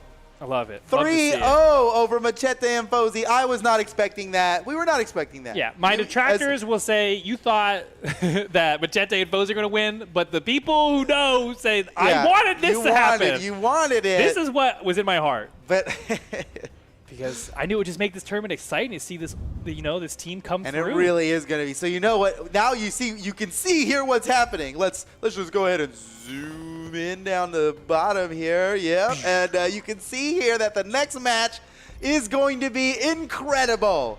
Yeah. Well, actually, no, it's not that. The next match is actually going to be Acne and Blaze versus Heisted and Simple. Guaranteed good times. But, dude, we're going to go back down into this lower bracket and see something incredible. I can't wait to see that match, dude. Yeah. That is going to be seriously amazing. The Ninja 729 and Pavelski versus Addy Mestic and Daiku. I don't know who wins that anymore. Obviously, neither. we can be, the stats, blah, blah, blah. Forget the stats. They Forget just the stats. broke. The stats don't matter Don't anymore. even show the stats, honestly. Just forget it. They don't matter today. Oh, man. Awesome. That is awesome. Well, is it our time? It's our time. I think so, It's our unfortunately. time. We're gonna go off on a quick little break, guys. What, 3 minutes, 5 minutes? I don't know. It's not gonna be very long. And then we'll be back with 2 fresh new casters and the top 4 of the European 2v2 Summer Championships. Don't go anywhere. We'll be right back.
This secret we're fighting, we're hurting.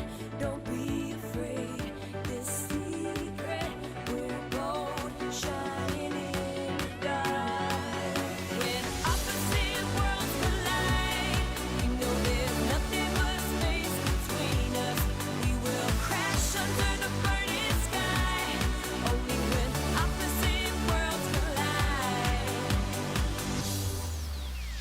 Cut the tightrope we walk on. Watched us falling for so long. We both know it's not too late. Without you, there's no other way. This secret we're fighting, we're hurting. Don't be afraid. This secret we're gold, shining in the dark. When opposite worlds collide, we know there's nothing but space between us. We will crash under the burning sky. Only when opposite worlds collide.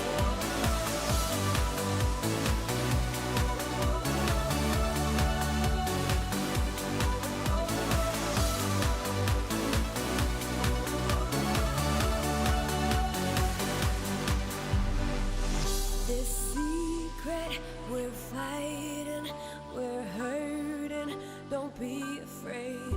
This secret we're gold, shining in the dark. When opposite worlds collide, we know there's nothing but space between us. We will crash under the burning sky. Only when opposite worlds collide. When opposite worlds collide, we know there's nothing but space between us.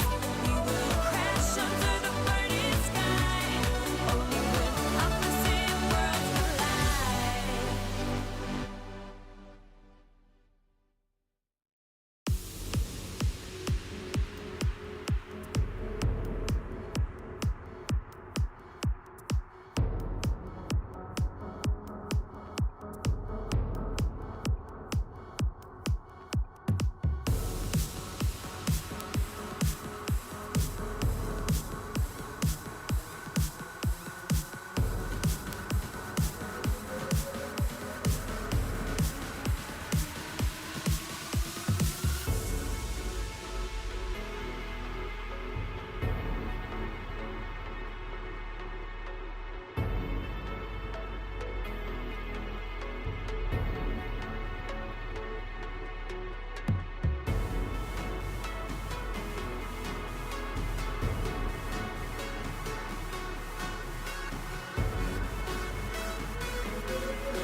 History is in the making here with the EU Summer Championship doubles as we are getting into the top 4 of things. So far, my 3 predictions plus my favorite team ever are still in.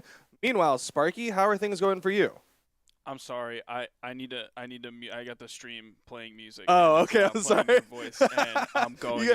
You're going to say no. It's cool. I'll pick it up where you left off. Talking, please. You're good. I'm going literally insane. You just handle Okay. your things. You got it. I'll be here. You're just... We got it now. Man, like how did Addy and Daiku beat Machette and Fozy 3-0?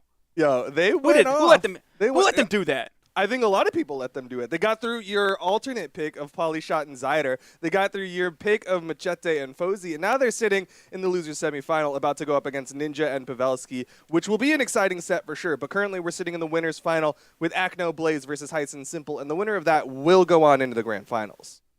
The only solace that I take in this is that Dobrain, in the one prediction that he made, was wrong. So he's literally 100% wrong. Yeah. And I'm still in there. Yeah, I'm still in you there. could end up with a 2/3 victory, a 66%, but Dobrain 100% out. Missed all of his one prediction. So I guess you do have that victory over him. He tried to be vague, and in taking the easy way out, he just absolutely pooped the whole bed, the entire bed. He messed that up. You're gonna need to change the whole mattress with not just the sheets. But right now, like I said, we're in the winner's final. Not too surprised to see these picks, except for the fact that Acno is currently hovering the Koji, which hasn't really been the pick today so far for him. He did swap earlier in his set, I believe, against Machette and Fozy. He swapped over to that, and now Blaze has swapped to the Bryn. He finishes a lot of tournaments on the Koji. He'll start with something else and then finish on the Koji. That seems to be where he lands on. This is what I'm going to use to kind of clutch this out in the emergency moment. It's the Koji ejection seat, and he just pulls that ripcord and he's locking in the Koji. This is going to be an interesting one, though. We're seeing Simple and Hyzen come in with the Bodvar Val. We've seen a lot of Val work today. Unfortunately, Hyzen is not using the Michelangelo Ninja Turtles crossover skin. Yeah, a little bit of a that's misstep. a little bit disappointing. Yeah, not even like using the nunchucks, which would be like not even. It's not full points, but at least you get like half points for that one. But nope, he's just going in full bore on the Ninja Val. But we are ready to go into it. They're going to start banning out maps in just a little bit. And depending on how this goes, I kind of expect Acno to make the swap. I think he did that earlier where he switched immediately to like a double Bryn for the matchup. Well, Blaze is on that Bryn. I believe he started. No, he's been playing Bryn most of today. He started Bryn, then moved to Taros. Acno started Bodvar, then swapped for that double Bryn, and then now has swapped a third time for the Koji. We'll see if Blaze also chooses the Taros as another option in this matchup here. We haven't seen Simple and Hyzen swap at all, I believe. We haven't seen Simple go to the Taros. We haven't seen Hyzen go over to a Petra or anything other than this Val. Yeah, I'm liking him sticking with this Val. He also has that Pocket Thor that he was doing for a little bit, but it really feels like the Val has been the main pick, the one that's been having the most success. But here we go. Game number 1, Acno and Blaze versus Hyson and Simple. Currently split 1-1, and you see Acno, he wants to prioritize that 2v2. He wants to make that rotate over to Blaze. So one thing that was working really well for Acno earlier, I believe, in their set against Fozy and Machette, was the offstage for Acno. Fozy kept going in offstage, and he kept losing that engagement. Meanwhile, we saw Hyzen win an offstage engagement, not leading in a KO, but definitely favoring him in damage against Acno earlier, and then now he almost got the KO on the Blaze offstage. So Hyzen is coming out of the gate really strong on this, going to interrupt the final hit of that neutral signature. Is going to fall, but Acno falls as well. So that offstage engagement is going to go even, but we are seeing Simple knocked out on the left side. Blaze is able to take him out. We'll see if Blaze ends up falling here. Acno did hit the downlight onto Blaze, but didn't auto into the recovery or the nair or anything like that. Just kind of dashed forward after that to then hit the red team. Yeah, sometimes it's better not to go for the obvious answer. A little bit of a team. A little bit of a misstep there, but it's okay. Ooh, interesting pickup from Acno going into the ground pound, but still good damage for the blue team as another side sig will take out Hyson. I didn't even notice how quickly Heisen was taking damage on his second stock. Same thing for Simple as well. They're all of a sudden both very red, and that is not the case. Complete 180 degrees for the blue team on their second stock. Recovery from Blaze, hitting on the top, sending up. Going to get that KO off the top blast zone. Heisen camping over on the wall, hoping he can survive while Simple spawns back in. Yeah, knows how important it is to keep this stock. Didn't want to accidentally get up on stage and get caught in a 2v1. Like, he needs to be present because these are the final stocks here for game number 1 for the red team. Team combo, nice. He ended up fading back into that neutral signature, so it started picking up both members and then hit the final hit. We might see a stock even up here pretty quickly. Blue team a little bit split on that. Heisen going for the side light, doesn't hit the recovery. There's the Nice neutral light, follow-up. gets the neutral signature. Blaze couldn't quite get the hit in time to interrupt that neutral signature from Simple, and we're kind of at an even game here. Yeah, of course, a slight advantage to the blue team in the health department as Blaze is untouched, but this is definitely doable for this red team as a 3-piece comes out from Acne and Heisen slowly creeping into that kill percent. Small amount of team damage. Blue team doing a great job keeping red team split. Simple getting into the red, still in the orange though. Now he's in the red. Neutral sig KOs off the top right when he turns red. Great efficiency on that. Heisen very much in the red here. Goes for the side signature, completely swaps off of Blaze, hoping he can get the side sig on Acno, who would be moving in to interrupt whatever further moves he's hitting on Blaze. He tried to read that out and go for the side sig immediately to take out Acno. That would be a huge win. He's getting sent far to the left. Good using dodge. Gauntlet side airs, used 2 of them to get back. Oh! Goes for the D-light into the neutral light. Ends up hitting his teammate, but it didn't matter whatsoever. Yep, still led to the knockout, and that is game 1 in the pocket of Acno and Blaze. And Simple and Heisen gonna have to make an adjust. I doubt they made a character swap, even though they went straight into the map bans.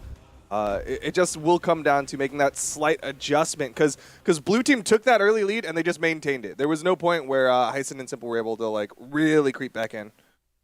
We saw kind of low damage numbers from both Simple and Heisen. Specifically Simple, I believe he did only like 399 damage, if my memory serves me.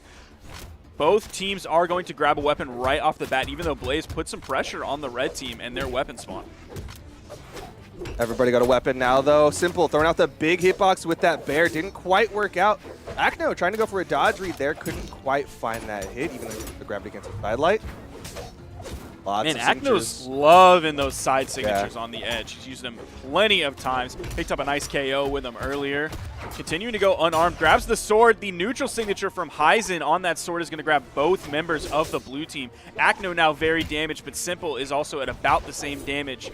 And we're seeing Blaze take a lot of damage. So Heisen doing a much better job this game of not taking damage early on. That's going to boost his survivability up a lot. Yeah, he's doing a really good job putting out this damage as well. Hit the recovery, didn't quite lead to the knockout onto Blaze. There's the N-Sig, should lead to the knockout. Yep, over the left side, Simple already adding up damage onto Acno's second stock.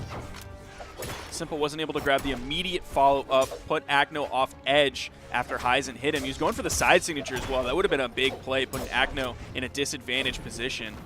Now Heisen's turning his sights onto Blaze as Simple and Acno are going at it on the left side. Recovery doesn't KO Simple off the top yet. Both members of the red team Nice on their ground first pound. stock right as Simple gets taken out by that ground pound on the left side. Bo now coming in hand. Expect those signatures. Acno's been using signatures the most so far in this entire game. I mean, he gets to. High dexterity means that he can throw them out a little bit faster, a little bit safer. Simple, though, has been throwing out quite a few bears of his own, throwing out those N-Sigs. Didn't quite lead to the knockout, but it's still good damage. Look at Heisen. He's still on his first stock. What? He's doing a great job here. Acno's going to go in low on the left side. Heisen getting the better of it so far. Getting a lot of damage onto Acno, who is on his final stock. That's the first stock lost for Heisen. Simple in the 1v2 situation. Blue's trying to push it. A lot of good damage has come out, but Heisen comes in, hits the side air onto Blaze. Might be sending him to his final stock soon. Oh, that neutral light is going to interrupt the side signature from Simple. We need more Bodvar D6. He hasn't been using them. He was very effective with it earlier, but so far the main sig he's been using has been that hammer neutral signature. Meanwhile, on the right side, Heisen was trying to play that edge guard. Acno actually disengaging, forcing them both back up onto the stage. He only had his team. Okay, Acno. Every sig in the bow book. What ended the momentum? Was it a weapon toss? I think so. Okay. It was kind of a scramble there where all the bodies got stacked up, and somehow it worked out in blue team's favor. Still, Acno is going to fall to the sidelight recovery of Heisen, and it's all left to Blaze in the 1v2. Combo? Oh, didn't get the bounce that he was expecting. Please use the D-Sig. Please just use it. I don't know if he had burned his D-Light Dare there and wanted to avoid the DI, but I thought he was going to be able to extend a little bit longer than going straight for that side sig. Either way, Heisen gets the neutral signature, and that's going to be game 2 going the way of Simple and Heisen. And that was on the back of Heisen quite a bit there. He picked up 5 of the KOs, including the final one. He also did 641 damage. This time Simple doing a little bit better here with 498, boosting that up 99 damage to almost 500. So a reasonably good number. He also picked up a KO, but Heisen was the numbers man that game. Yeah, Heisen really stepped up his survivability, which kind of begs a question now. If the blue team can take him out early, is that going to be trouble for the red team, or will Heisen just be able to maintain this position of it? So, okay, he's just going to kick his teammate in the back of the head.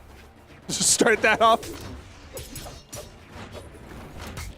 Everybody is able to grab a weapon relatively quickly, and we do have the swap onto Bryn. He's now sort of reversing the order of the characters he's chosen so far in this tournament. Started with the Bodvar, then Bryn, then Koji. Now he's going backwards over to the Bryn. We might see the swap. Oh, that's a team KO. That is not what you want to see this early in the game, less than 30 seconds in.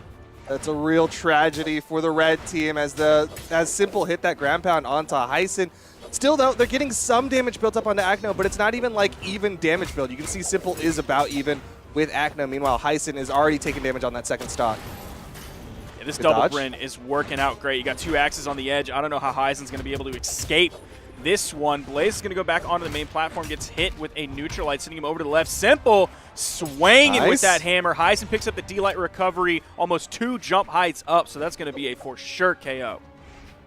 Still, Heisen's got to slow down this bleed out. He has to make sure that he is present for those final stocks because he is already getting into the red, and a good pogo from Blaze could lead to the knockout. There are 2 spears on the board for these double Bryns. They might be looking for an axe. That's normally what we're used to seeing, especially from Blaze. He is definitely an axe man. Good spot dodge from Heisen there. Acno going for a lot of wake-ups. They really want this stock of Heisen. Seeing this damage built up, if Heisen can find a couple neutral signatures after a little bit more damage is done, red team can put themselves in a good spot. That's 1 KO, though. They're completely split. Heisen sent far on the right side. That down air, the weapon toss down. Heisen hesitates just a little bit under stage. Is Acno KO'd here? Simple comes down, and Heisen gets back. Good rotation. Heisen's movement in that offstage was so clean, going underneath the stage, trying to bait out as much as he could so he could safely get those wall touches and wait out for Simple to make that rotate. And that's going to keep the stock count even between these 2 teams. Red team is just a little bit behind. Blaze is the one who has more damage on him. Could be the KO here quickly. That's going to be the lighter colored Bryn on the field. Weapon toss goes up, keeping Acno safe. Heisen goes back in with the ground pound. Acno completely disengages, goes back to the main platform. There is an axe on the field for Blaze. There's a hammer on the field for Simple. They're both hunting for KOs right now. Acno has a lot of damage on this final stock, even though the stock lead does favor the blue team. Now it's dead even. Red team with a slight lead as Acno is getting pushed deeper into the orange, closer to red. And now it becomes a battle between Simple and Acno. First one to fall will leave their teammate in the 1v2. Blue team quickly regroups. We dropped.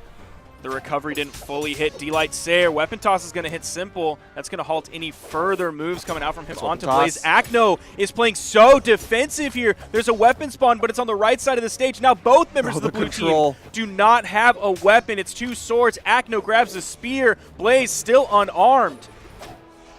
Red team doing such a good job taking advantage of the fact that they know Acno is scared. He's sitting on this outside, and so they're just beating up Blaze. Look at that health. It can go either direction. If either of the blue team members fall at this point, it is going to be trouble. The Nair almost does it from Heisen. Another one. How is Blaze not dead yet?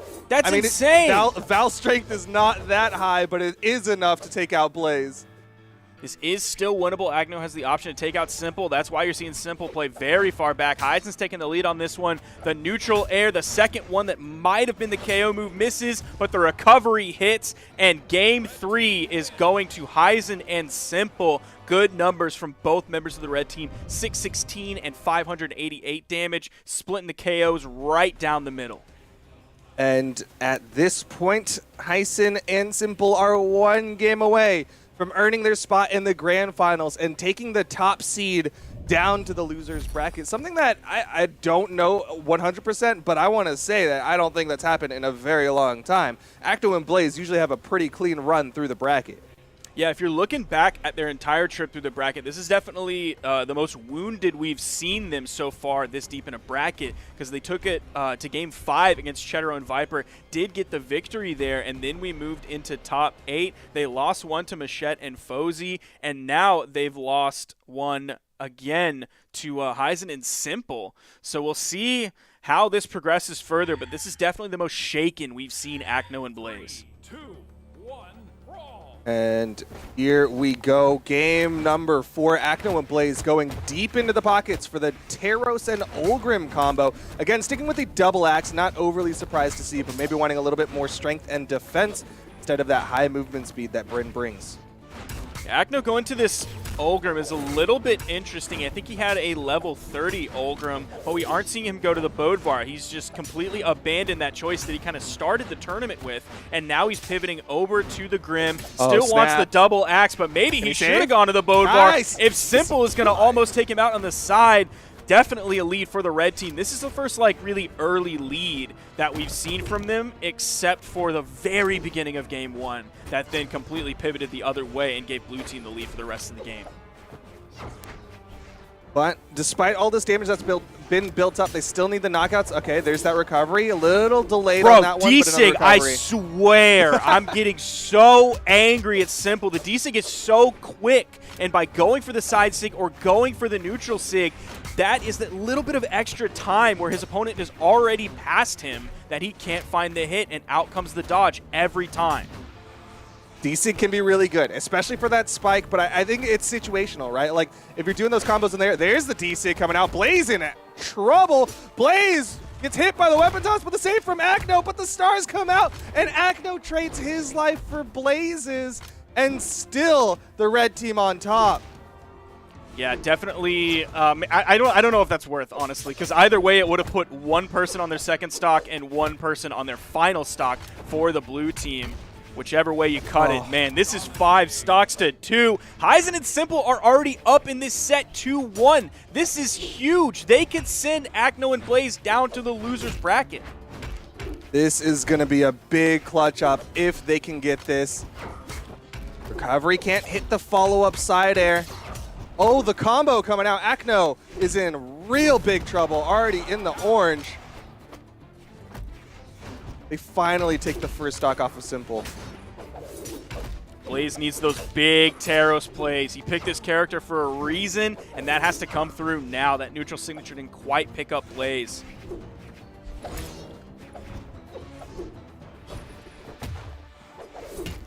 It's the Sayer Heisen with a big side sig.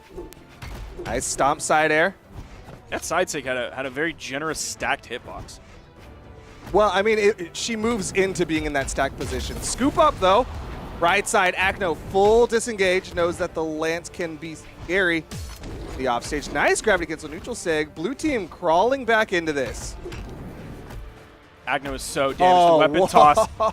He fell even lower, and it just followed him down. Got the knockout, and that is going to be the cleanup. Simple and Heisen take this one. They kind of had lower damage numbers, but that's because that's all they needed to take out Blaze and Acno. Look at Blaze and Acno's numbers, 338 and 274. Blaze only found 2 KOs. Acno found 0. They are sent to the loser's bracket, kind of with their tail between their legs. That was rough, man.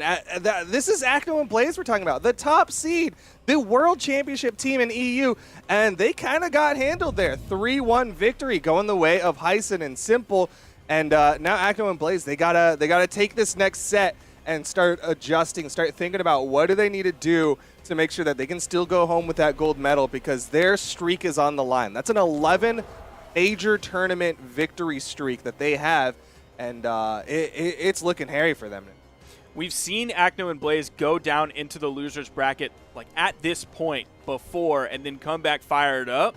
But I think this is the most defeated that we've seen them go down into the losers bracket. Like maybe a Game 5 last stock red situation where they get sent down into the losers bracket, but this was a 3-1. They got completely destroyed on that final game. That is looking rough for them. They're going to need some major self-reflection and self-collection here as they move on to the further games into the set.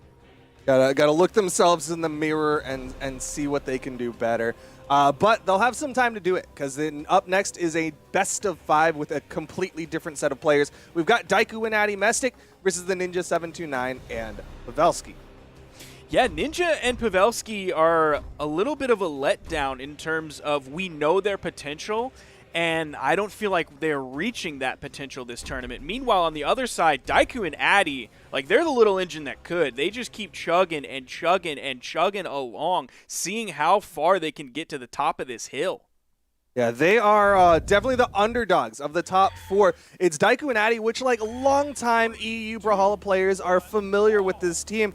But for the most part, they have not been showing up. They have not been getting these top 8s, and so the fact that they've made it this far is absolutely massive. Had to go back into the brackets to see who they lost to. They actually lost to Lil Fox and Spyrox, and they have been making that lower bracket run since top 32. So this has been a long day for Addy Mestic and Daiku.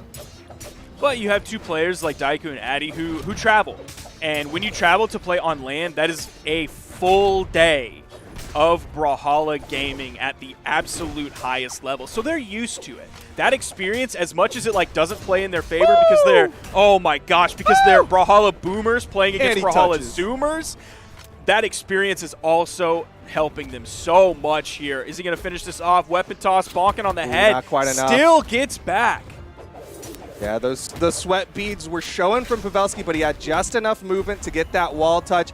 Daiku going to fall on the left side, and the nair from Pavelski will lead to the knockout. Slight advantage to the blue team, but Pavelski in the red means that this could get evened up immediately. How is Pavelski still alive? His own teammate ground pounding him is going to be the KO. And the red team is just a little bit behind. If you look at Ninja's health compared to Daiku's, now that's been basically evened up. We're seeing Daiku actually get pushed further into the orange. Nice target Neutral swap. light comes through from Addy. Back-to-back in lights coming out. That is a signature over the edge, and Pavelski is ready to punish. It's just so back and forth. See, simple? That is how you use the Bodvar down signature. Hey, why are you telling the person who is guaranteed top 2 finish how to use the signature, all right? Because he could be... He could have 3-0'd if he used that down signature more. If you use it like Daiku just used it, easy nice peasy 3-0. But a nice side sig from the Ninja 729 will even up this stock count. Pavelski a little bit more worse for wear than Addy Mestic. Addy's chasing really high for this one. D-Light recovery.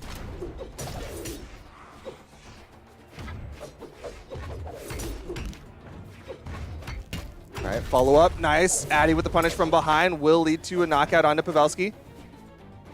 Daiku and Addy are playing with like the perfect amount of sauce today. Like you're seeing some cheekiness in some of the things that they do because a man without sauce is lost, but they're not too deep in it. They're not lost in the sauce. They're not lost in the sauce. That right middle ground where there's just enough sauce. Just enough sauce that you can still clean it off with a napkin or a wet nap. Right side, though, Addy was looking for the ground pound and actually got interrupted by the weapon toss. Left side, Daiku gets hit by the weapon toss. He's in a little bit of trouble. Still can't touch. Addy tries to save, but he misses it, and Addy might fall. Yeah, he's going to fall on the left side. Addy has to do the 1v2. Still very winnable. Pavelski likely to take the lead on this 1v2. You see them kind of posted up, trying to get Addy in between them so that they can do this. Okay. Oh, no. Addy went high on that, and the Ninja went low with that signature. Stomp. Oh, goes for the side light there as the weapon toss covered high. Uh-oh. Okay. Still gets the wall touch. Pavelski looking very healthy. This is looking good for the blue team. Another hit. Oh, good dodge through. Avoids the neutral light. Man, that weapon toss sent him flying. Another weapon, weapon doesn't toss need it. and the Okay. ground pound to finish that one up. Ninja and Pavelski are going to take it. Daiku's going to have to get his numbers up. He did get one more KO than Addy did, but still, that's going from 1 to 2, and he only did 358 damage. So he's going to have to step those numbers up just a little bit. Good numbers on the other side from Pavelski and Ninja. Yeah, Daiku's second stock kind of got deleted there. It was looking pretty good at the start, but when they got to the second stocks, there was just this brief moment where damage was being thrown everywhere, and most of it was caught by Daiku. Waiting on Daiku to lock in his legend. Could be seeing a switch from him.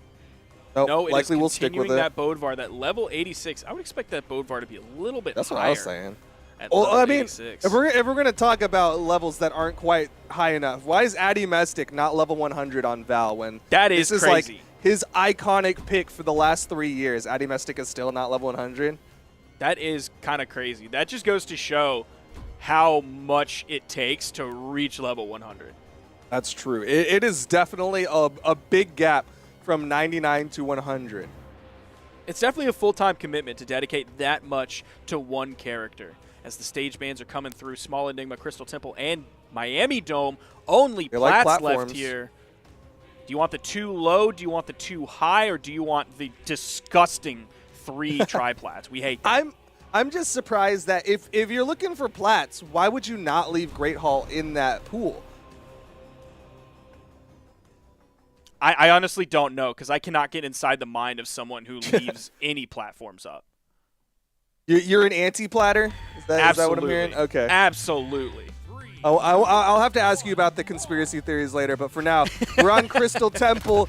Game number 2, Daiku and Addy Mestic going to try to make the adjust as Pavelski actually making a swap over to the Val. Didn't quite like how that Taros worked out for him.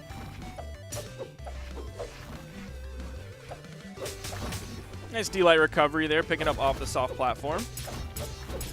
Ooh, okay. Nice little 4-piece there from Pavelski. He's got a clean sword, clean gauntlets. This has been like his primary pick for a while now. Nice follow-up from Daiku yo. off that neutral sig, but still damage being put out. And then Addy got the late follow-up after that. Ooh, Oh, D-Light, chase dodge down Ensig. Pavelski with a little bit of style there on that one, but the knockout comes out. Addy hits the recovery. And Addy's been hardly touched this game. The side stick is going to come through from Pavelski to knock out the stock of Daiku. Addy definitely ahead of Pavelski in terms of damage taken. Addy's doing a great job surviving so far, just barely outranging the signature from Ninja. Neutral light goes through. Daiku almost got the follow-up that surely would have secured the kill. Oh, but Pavelski hits the Ensig. Gonna get the knockout off the bounce with that one. Daiku finds just enough platform to touch the wall. Neutral light still not enough. Pavelski is living so long on this Val. Still not enough. Team combo though. Oh, the weapon toss actually stopping the big damage dump of that Ensig. Used the signature to get back on the platform, finally getting that KO over a minute and a half into this game. Pavelski read survived that. on first stock. They've been able to convert 2v1s so well. There was the one that sent Pavelski far to the left, and they were able to put all that damage onto the Ninja, and then they were immediately able to capitalize after the Pavelski KO. Dude, Daiku in the off screen, you couldn't see your character or the opponents, and he read the outside movement and got that nair for the knockout. Very slight lead for this red team, but if they can maintain it, oh no. Daiku's still living. You Pavelski can't touch, you is in can't the touch. orange. Nair, chase dodge. Nair, can't chase dodge twice. Definitely lead favoring the blue team. Pavelski still on his second stock. Dodges through the down air that would have led to his fall.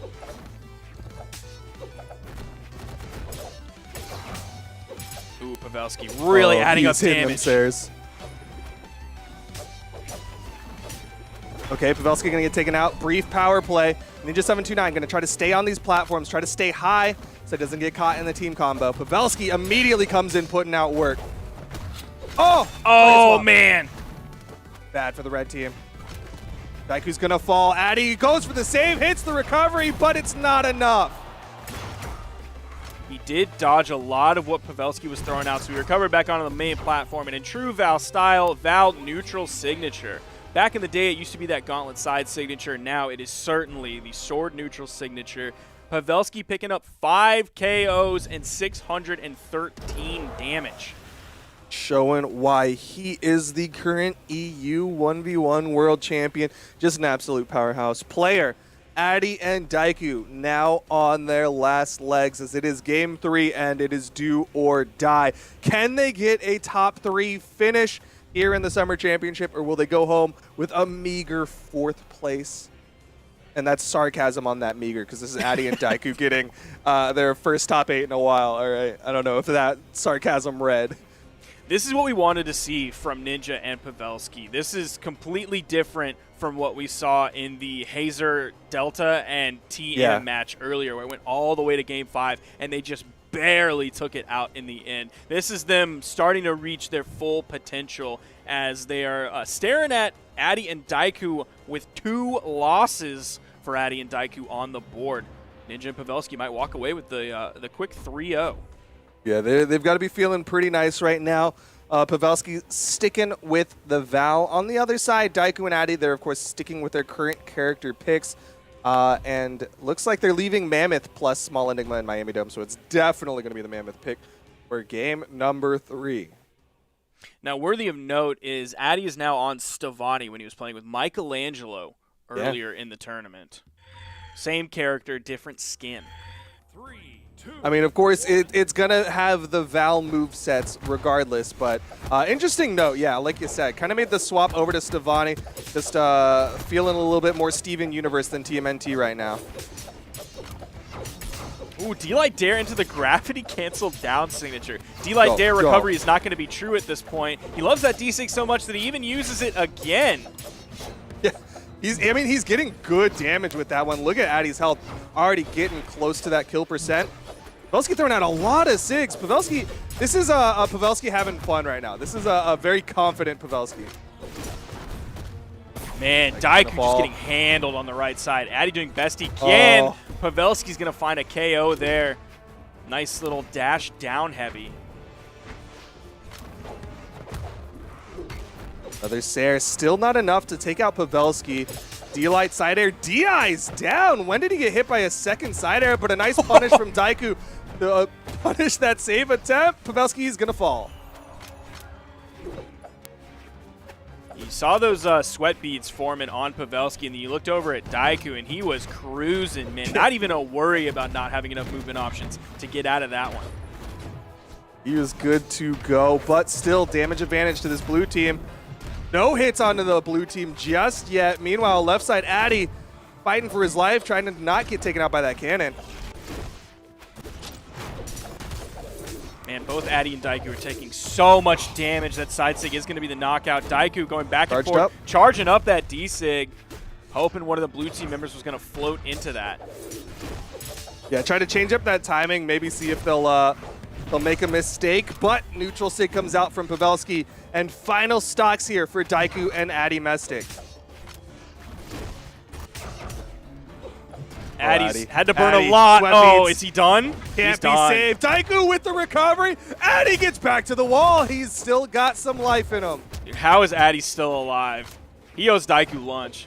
Yeah. Daiku with a nice ground pound will take out Pavelski, but they are so close to done as the recovery hits Daiku.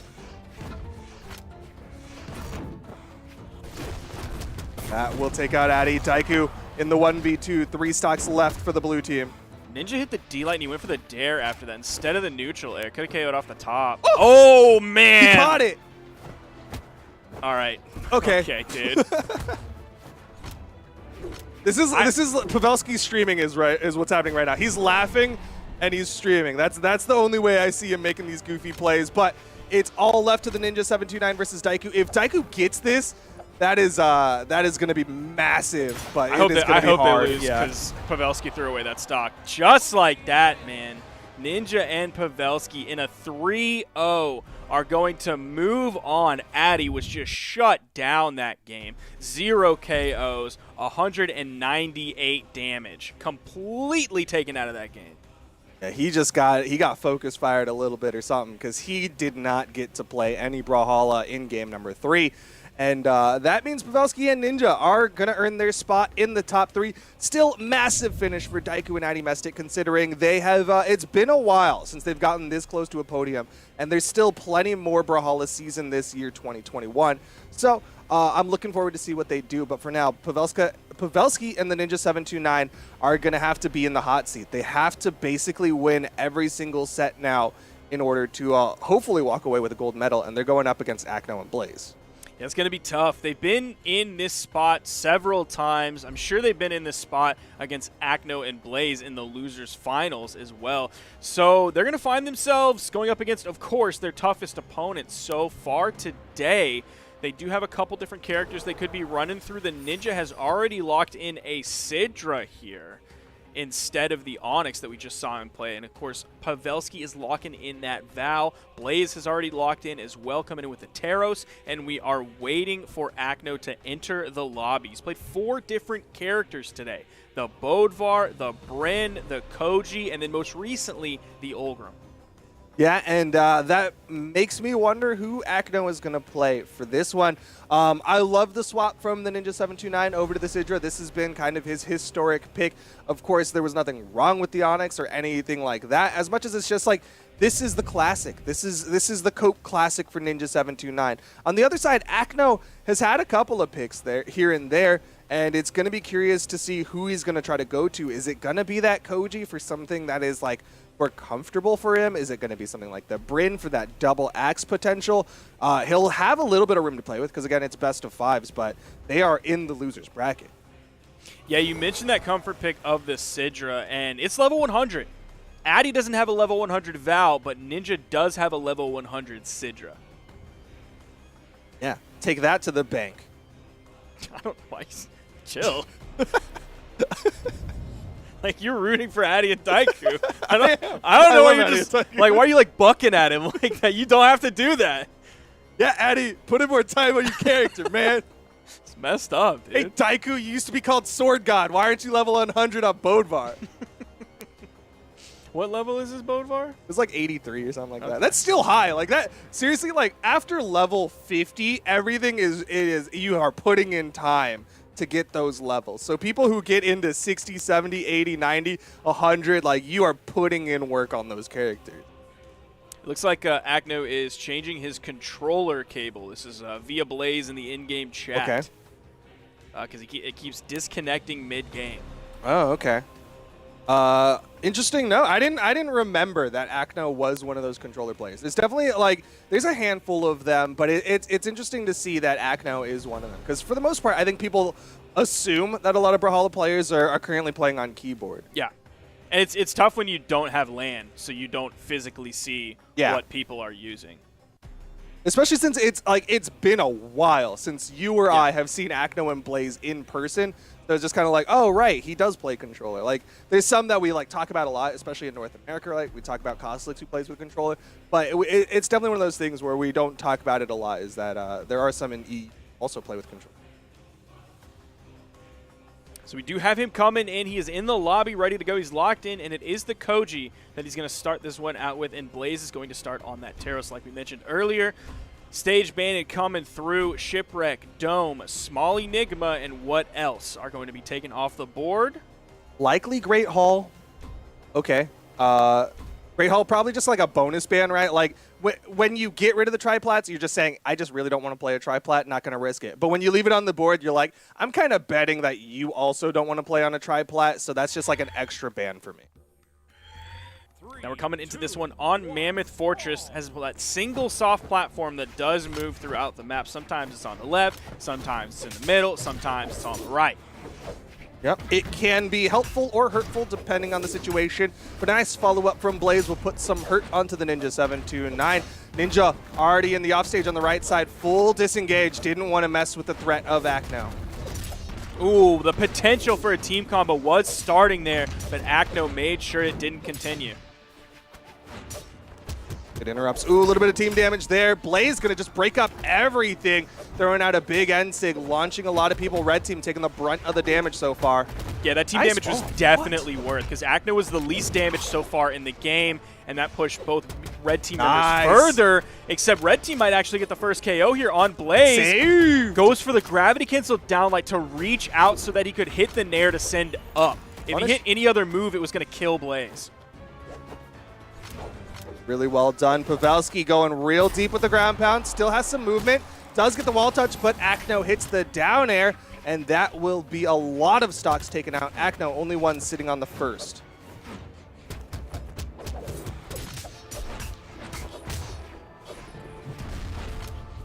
Dare not goes quite for the, enough. like, wake up GC down signature to move as close as he can towards the stage, but he still isn't able to get back, and that's going to be Acno falling. He still is fresh on his second stock compared to everybody else who is yellow, and now Pavelski is orange. So is Ninja on their second stock. Yeah, Ninja looking a little bit more timid. You see the way that he'll play to the outside, kind of jump off stage, go for that GC end sig, just put out a cannonball, something that's relatively safe, but the big down sig will take out the Ninja 729. Blaze and Acno really starting to run away with this one. Yeah. Pavelski super damaged. That Dare is going to clean up that stock. It's now 4 stocks to 2, heavily in favor of the blue team. Good interrupt from Pavelski will stop all of that neutral signature from hitting onto the Ninja 729. Okay. Good damage starting to be put out here. Red team still is taking damage though, so this is not free. Nice neutral sig. Uh-oh. Okay, another neutral sig. Still not enough.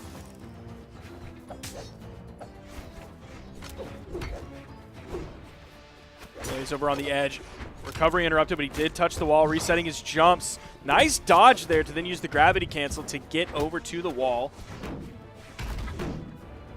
Trying to rejoin the party. Acno had the Ninja 729 on the right side, so Pavelski was like needing to help him, but unfortunately, Blaze is going to get that hit. And another one, Pavelski on the right side. Gravity cancel side sig. Acno and Blaze take game number 1. Now that is a very scary thing for Pavelski and Ninja, who do have momentum after last set 3-0ing Addy and Daiku. Acno and Blaze have been chilling for a really long time, so there's a chance they're coming into this one really cold, off of a huge loss against Heisen and Simple, a major upset. So coming into this and already taking game 1, 3 stocks ahead of the other team, it's looking a little bit rough. Pavelski and Ninja are both going to swap characters. Yeah, normally when you go into from loser semifinal to loser's final, the team that won loser semifinal has a little bit of an advantage, right? Like they're warmed up, they're hot and ready to go. But here we're seeing, like you said, the swaps to the Onyx and the Teros. This is kind of their alternate picks for the 2v2 space.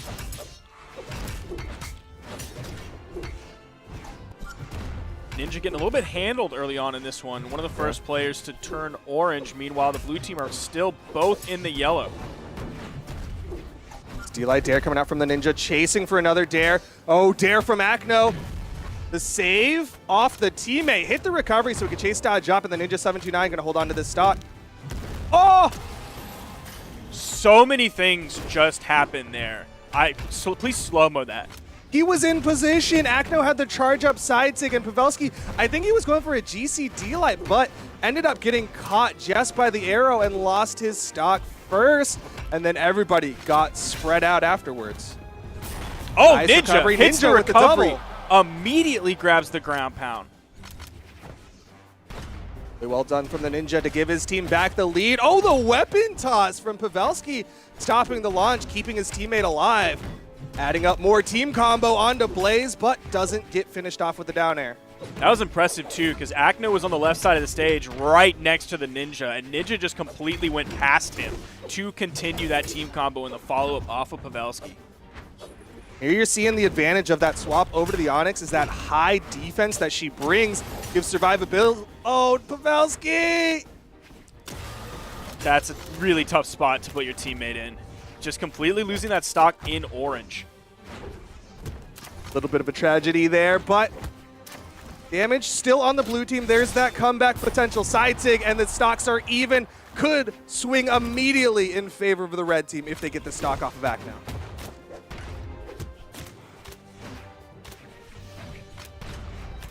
Nice side That'll air. do He it. waited for that one, made sure he could fall right into it while Acno is still in recovery frames. 3 stocks to 2. It's all the Blaze disengage, taking advantage of the tri-platforms to go high and away, so that he can wait out for Acno's respawn.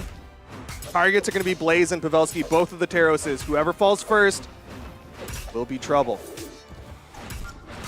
Though it will be a little bit more okay if Pavelski is the one to fall nice because Ninja still has 2 stocks, but that might be taken away so soon.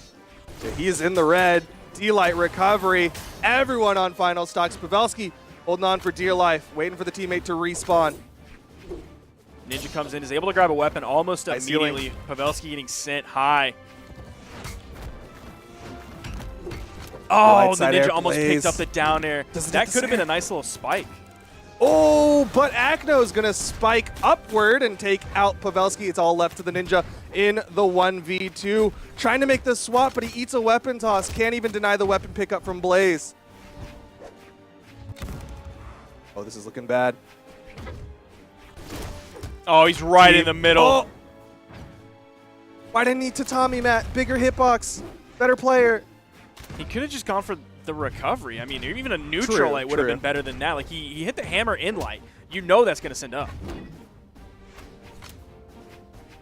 Right side, Ninja hunting for the knockout onto Blaze. Falling down air. Position hits the side air. 1v1. D-Light into the recovery, the high ceiling.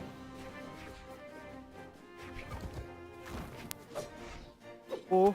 This is so tense between these two. Nobody wants to make the mistake. D-Light side air, Onyx defense, but it's not enough. The immediate side air punished by the weapon toss, and Acno and Blaze are 1 game away from knocking down Pavelski in the Ninja 729 and earning their spot in the grand finals. Acno did work that game. 704 damage, and he picked up all 6 KOs. He wants to put numbers on the board. He's angry after going down 3-1 against Heisen and Simple. Like, we don't belong here in the losers bracket. We belong on the gold medal podium. Maps banned out. Great Hall, Shipwreck, and Apocalypse still on the board. It's going to be Great Hall for game number 3. Not too surprised to see, as Blaze and Acno did well on Great Hall just a moment ago. And it was close between Pavelski and Ninja, or against Pavelski and Ninja. It was close for both sides. So it could have gone either way there at the end. So maybe Red Team doesn't want to just completely ban this one and waste a ban on a map that they might hate even more. But like, we definitely could have won that one. We could go back. So far, Acno basically untouched. Stomp sidelight with a soft punish. Big Pavelski goes underneath it. Another D-Sig Ninja 729 throwing out a lot of signatures here in game number 3. He's playing Onyx, baby. Oh, no. Let him rip. No. Nice weapon toss. Acno on the offside, another weapon toss. Blaze with the save attempt, another weapon toss. Pavelski. Okay, Pavelski. Dude, you just need to chill a little bit more. If he chills just a little bit more, there were 2 weapon spawns on the stage.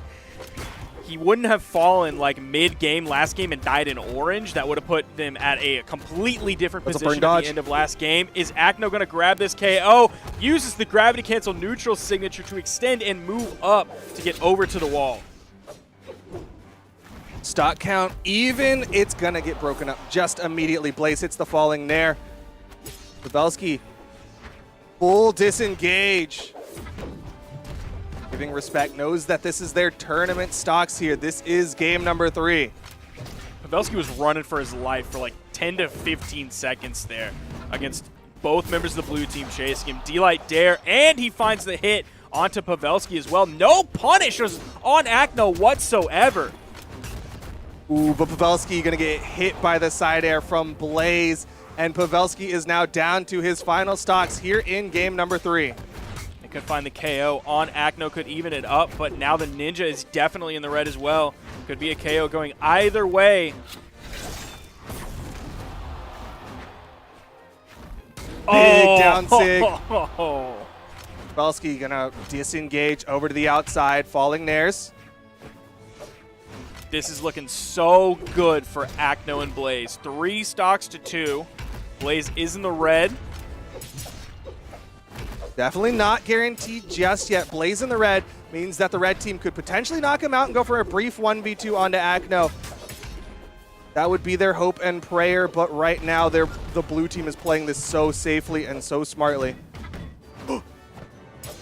Pavelski eats the weapon toss, he's gone! Pavelski! Oh no, red That's team the in the farm. 1v2. The Ninja has to fight against the 3 stocks. D-Light Dare gets the Okay. 1 KO. What? Was that down sick? All right, that should do it. Acno and Blaze going to take game number 3 and guarantee their spot in the grand finals. The Ninja 729 and Pavelski are going to get their bronze medal. But still, I mean, well done on all sides. Is that what I said? That's what I said! What'd you say? Oh, Pavelski Ninja in 3rd. I did it. yeah, you got one right. And Acno and Blaze are going to win. Okay. That would be a 66% correct. Wait, that's good. Yeah, that's definitely good. If Acno and Blaze wins, technically you got more right than me, even though I got the teams correct. Let's go. And We'll see if they can do really, it. I was going to put Simple and Uh-huh. Aizen in my top 3. I mean, I tweeted Sure, that before yeah, like the totally. tournament started, so Uh-huh. it still could technically count because I already said no cap on a stack. I didn't want to go Uh-huh. back on that because I Yeah, never you go don't. back when I say no No. cap on a stack. Yeah, You just can't do that. that's a rule. Like once Yeah. you say the no cap on a stack, like you can't cap. I'd rather be wrong than Yeah. break the code of no cap on a stack. Exactly. I mean, and at the end of the day, right? Like you're still more right than Daiku was. So Dobrain. But That's also probably well, Daiku. probably Daiku. Most things he says are wrong, so you can just usually bet on that. But here we are, grand finals. Blaze and Acno coming up from the losers bracket. Simple and Hyson are going to be sitting on the winner's side of the grand final. What that means is that if Blaze and Acno win this best of 5, then they go into a second best of 5, the final best of 5. Because again, it's double elim. You gotta get hit twice to be eliminated. Now, we are seeing Acno already lock in his character and Blaze already lock in his character as well. So we have, oh, everybody's just leaving. Did it get leaked? Why is everybody leaving? I don't know. We got our predictions live on the screen, though, in case you want to see how correct I wasn't and how correct Sparky was. I had Acno and Blaze as my gold medal. Wait, no, swap them. Yeah. I was on the other side. Yeah, Wait, get me that out of way. those disgusting wrong picks. I don't get those away from me. You I have don't even wanna Machete be anywhere Fozy near. down here. I don't even want to get You them had- away from they me. didn't Get even them get out of my top face. 3 or top 4. Imagine putting Pavelski and the Ninja in 2nd place. You're crazy. Absurd. Anyways, we're okay. They just put me on both. They're like, yeah, you'll be right on something. But here we go. We are in the grand finals. Acno and Blaze currently locked in on a Petra Olgrim for game number 1 of the grand finals. On the other side, no surprise, Simple and Hyson, Val Bodvar. Acno is a level 28 Petra. Interesting choice. We'll see how it pays off for him. Not going to share any weapons with the Koji that he played today, with any of the characters that he played today. I was wondering where this was coming from because I was like, he didn't even play Val today, which was like, that gives a little bit of a confidence boost because it's like, okay, Gauntlets carry over. And it's not that Acno doesn't have a Val, but it's the fact that he hasn't played anything remotely similar to the Petra today. But we'll see how well it works out. On the other side, Blaze on the Olgrim, we didn't see the best of Olgrims today as a whole. Like, he was not the only one to do it. And it hasn't really been working out, but he will be coming in with relatively high defense, so maybe he'll be able to have that survivability that he's looking for. So 2 really interesting picks here. I'm going to look at Acno's Brawlhalla really quick to see what his highest ranked orb character is. Because, I mean, I would imagine that his highest ranked orb character is probably Petra. Yeah. Tends Other than to that, be like the best. Yeah, you'll see some people on the Fate, some people on the Thor, but judging from the character picks of Acno, Petra would probably be the highest.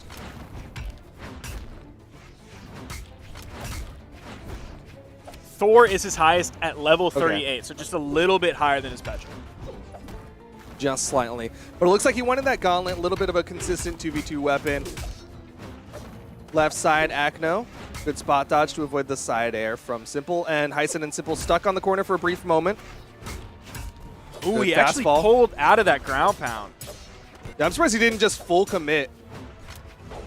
Oh, little early on that one. Blaze took a ground pound to the back of the head. Nice punish from Hyson.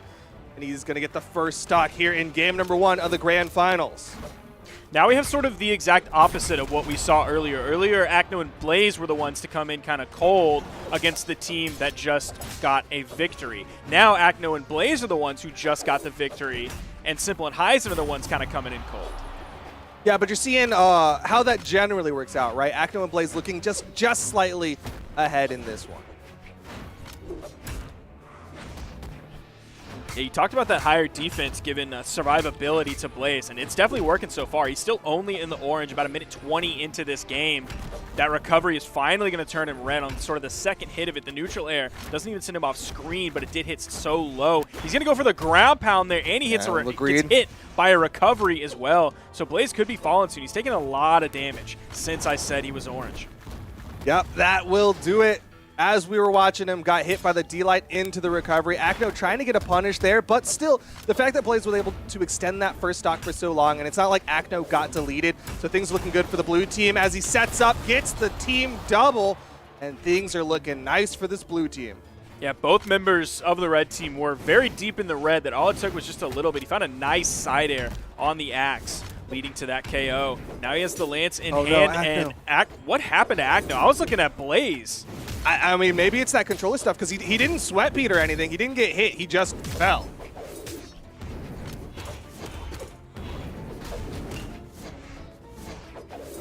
Well, still stock advantage as the team combo comes out, and red team recognizing that they want to just close out, get that 3-0 victory, and get the gold medal. Hyson hits the neutral signature. Acno is in trouble. Most damaged person on his final stock. Blaze in trouble as well, as Simple was putting out huge amounts of punishment on him. See Simple jumping up and then floating back down. Now hits the sider on Acno, going to split it. The blue team goes in for the very telegraphed ground pound, but then pulls out of it, doesn't full commit. They had a good dodge to avoid that dare punish from Acno. Lots of people in the red. Blaze hits the down sig. Simple left in the 1v2. Side sig going to go just high, avoiding that down sig. That side air kill, that shows how much damage was built up on Blaze, how long he survived on that second stock. That recovery is going to end the game. And this Petra's working out, but again, it was on the back of Blaze here. 5 KOs, 714 damage. Yeah, Blaze tends to pop off in the 2v2 space alongside Acno. So this isn't completely absurd, but it's still like very good numbers coming out from Blaze. And like you said, I'm not wholly confident in the Petra from Acno, but that doesn't matter because he is, and he is sticking with the Petra. Still coming in with this Bodvar for Simple and the Val for Hyson. As we come into Mammoth Fortress yet again. Oh, interesting. Hyson actually grabbed the first weapon for the blue team side. Yep. It's a nice start. You're seeing Blaze actually taking a lot more damage here at the start of this one. Starting off with the Lance as well. We didn't see a lot of Lance play come out from Blaze. It was predominantly that axe that was putting out the big damage. And, well, now he doesn't really have the opportunity to swap over the axe. I think Blaze was the first one in the orange on this game. It might have been Acno, but it was still very close. Oh, Acno looking for the edge guard. Hyson rotating over, trying to give some relief to Simple. Acno now the first player in red in this game. That dude put a ring on it. He was committed to that ground pound. Side sig, though. Going to launch Hyson off stage. Looking for the neutral sig. Still not enough. Petra, despite all of her strength, still not enough. Neutral sig finally gets the first stock in favor of the blue team. And again, Acno is going from deep. He is going to the highest ropes to go for these ground pounds. He threw out so many ground pounds on the edge. You know that Simple was looking for a down air. He threw several of them out. Any of them connecting would have led to the KO because Acno was so damaged. There's a nice double. Going to even it up stock-wise. Red team just a little bit behind in terms of damage. Still relatively even, though. Acno getting juggled by the nairs of Simple. Side sig puts Acno into the off-screen. Acno not getting much out of this second stock right now. Blaze again stuck on this Lance.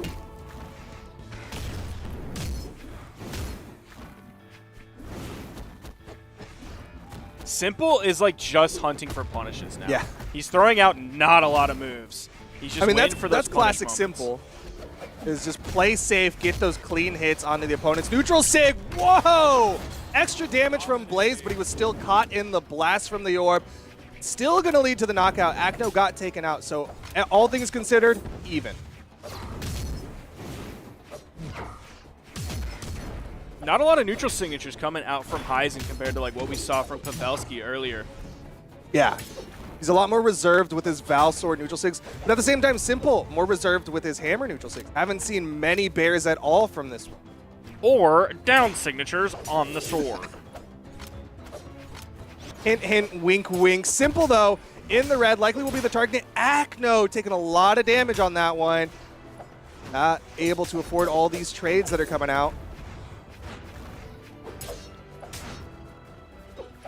Oh, Simple was just waiting to punish the landing, but Acno delayed his dodge so long. Simple got a little bit impatient with the dash jump neutral air, and Acno saving that dodge was able to get through it. Finds the recovery there to put Simple on his final stock. Red team in the lead. Acno needs to be a little bit careful here. He's taking some serious damage, getting really close to red.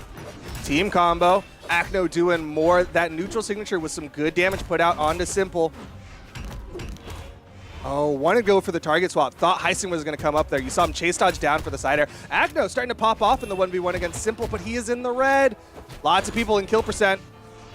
He's doing a good job just finding one hit here or there, but not taking any in between. So the damage spread is spread out over a long time, but he's not taking any punishment during that time. So it's still a good amount of damage he's putting out. The down heavy gets the KO. Simple now in the 1v2 against Blaze and Acno, but everybody is red, and now Simple is dead.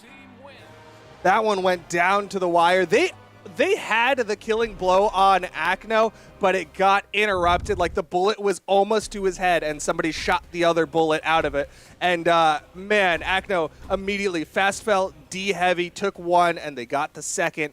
And we're going to game number 3. Acno and Blaze, one game away from getting the reset and going to a second best of 5 to potentially get that gold medal. I think Petra's face in the loading screen is like the most angry looking. I don't think anybody looks angrier than her. I'm pretty sure in the design meeting for her, they just said, let's make the angriest character possible. Let's just, more anger, please. Angry anime. Okay, cool. Got it. Yeah, exactly.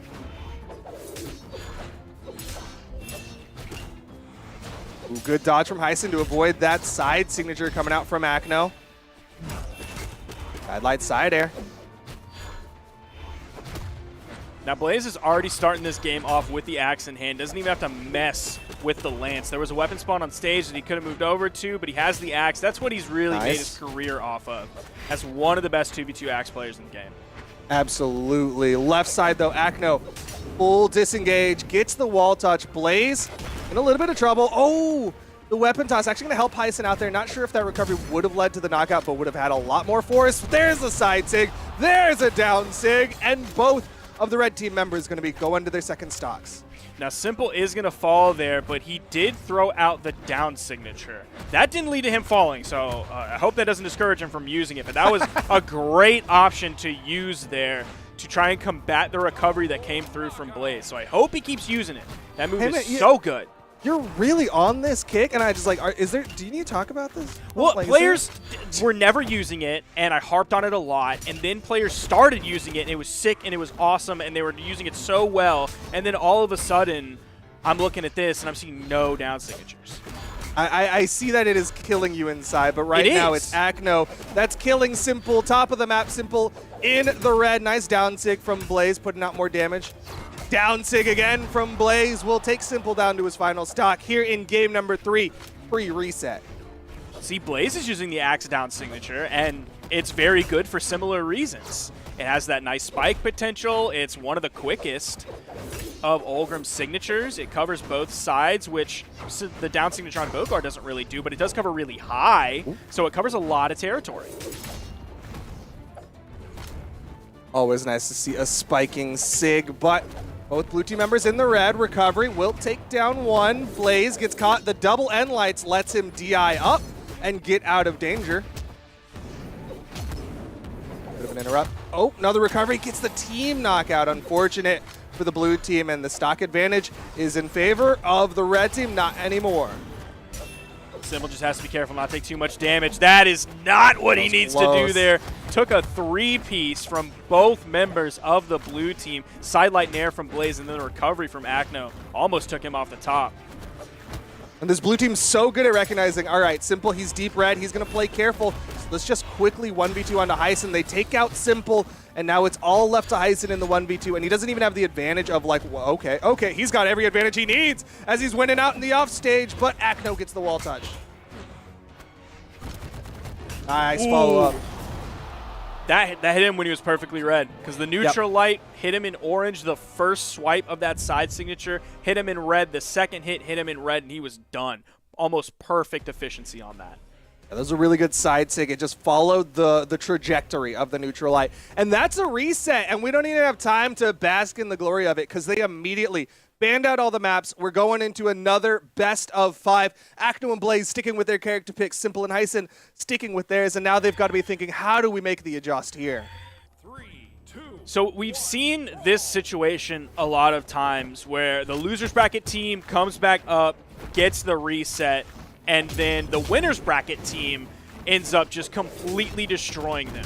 But this is Acno and Blaze, where we've seen the complete opposite before, where Acno and Blaze come from losers bracket, get the reset, and then absolutely stomp the winners bracket team. Yeah, this is definitely a tall task. I mean, Hyson and Simple, they 3-1'd in the winners finals against Acno and Blaze, but this is an Acno and Blaze that is fired up after being knocked down to the lower bracket. Simple already knocked out. Blaze not even in the orange weapon toss. Unnecessary roughness as Hyson going to lose that stock too. Dude, Blaze is going crazy right now. Like, a lot of people, when they clock in, they'll then go to the bathroom and just, like, waste time so they can poop on company time. Heck Blaze yeah. is Pay me not for doing that that. Jeff Bezos wants to hire Blaze for the amount of work that he is doing on company time. It's insane. Plus, he's anti-union. But deep red, Acno and Blaze. Potential here for the knockouts for Hyson and Simple. Doesn't hit the recovery onto Acno. Sweat beats. Just want to go on record, I don't know where Blaze stands on unions. That was just for the bit. We don't know his stance on unions. Nice. First knockout will take out Blaze. Acno hitting the ground pounds on to Hyson, still maintaining this lead over the red team.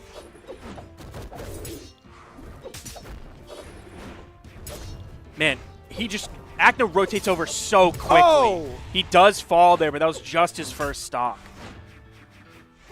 Yeah, Acno's been quick on those rotations. That's one of the reasons why there's such a strong 2's team, is that they have just awareness of everything that is happening on the screen. Nice recovery, catching the dodge of Simple, and now there is a 2-stock advantage to the blue team, and they're healthy on these stocks. Acno and Blaze are looking all but unstoppable Hyson. here. Hyson sitting really low. Okay. Acno has no problem going that deep. Gets out of it. Down signature almost killing Hyson. Recovery. Acno eats the weapon toss. Hyson gonna fall though. 3 stocks to the 1 of Simple. You have the sword, Simple. You need big plays. D-Sig is the key to big plays. I don't think he'll even get the opportunity, as right now Acno and Blaze covering this corner with hitboxes. Simple goes high. Will be able to touch down onto the ground. Charged up. I'm so mad, dude. I'm so mad. You go for the fully charged side signature? Are you crazy? Not like a fully charged down sig would have been any better there. Yeah, you just grip it and rip it right away. You don't fully charge the side signature. Are you crazy? Fully charged any sig right there was a deer in the headlights. He knew that no one was in position, and he was caught with his pants down. Acno and Blaze had the clean punish, and that's game 1 in the reset. Acno and Blaze 2 games away from closing it out and continuing their 11-win streak. The 12. I like the 2 situations you outlined there. He's a deer in the headlights. With its pants down. With his pants down. Just standing Pooping in the the road, street. completely frozen, in the headlights, pants down. That deer's struggling right now, I'll tell you that much. But the thing is, how does a deer wear pants? Do they wear like one pair that stretches along the entire bottom of the body? It's on the all back 4 half. legs? It's the Or back half. It's back half? Okay. Back half, 100%. Left side, Acno already looking for the Gimp. Hyson took a lot of damage. He swapped over to the Bryn, but hasn't had any top opportunity to play it just yet. Finally picked up the spear.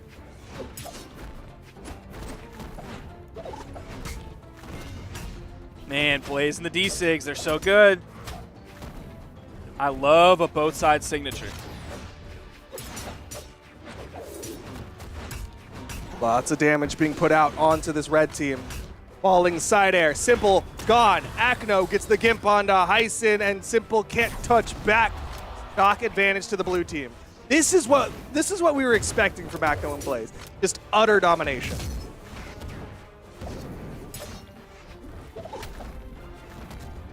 I'm just so worried about anyone on the red team against Acno on the edge when he has gauntlets in his hand.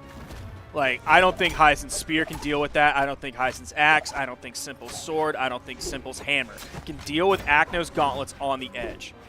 His gauntlets are they're just winning in the offstage engagements. There goes for the ground pound, but he disengages, respecting the nair. Stomp side air, Blaze can get taken down. Left side, weapon tosses, and Acno's got the movement to get past all of it. We do have a basically even game. Oh, they almost had the chance to turn that into a big 2v1 combo while Acno was respawning. Simple wasn't quite ready or in the proper position. Just off the mark. But, man, eyes are on Hyson. He is just taking so much damage here. Avoids the ground pound. Right side, Acno's just going for the 1v1, hits the ground pound, and Blaze is just trying to shove out Hyson, just like make sure that Acno can win these 1v1s. Yeah, give him space, and he's going to go to work. There's another stock for Acno here. Oh my gosh. Weapon toss to interrupt the recovery. So much damage put out onto Simple's final stock here in game number 2. Look how confident Acno is, and he's winning these situations. This is insane. Okay, side sig to interrupt and punish. But man, this red team, deep red. Went for the Russian Mafia, still not enough to lead to the knockout. And Acno's gonna get another ground pound onto Simple. Hyson left in the 1v2. 4 stocks left for the blue team. Can he at least get one?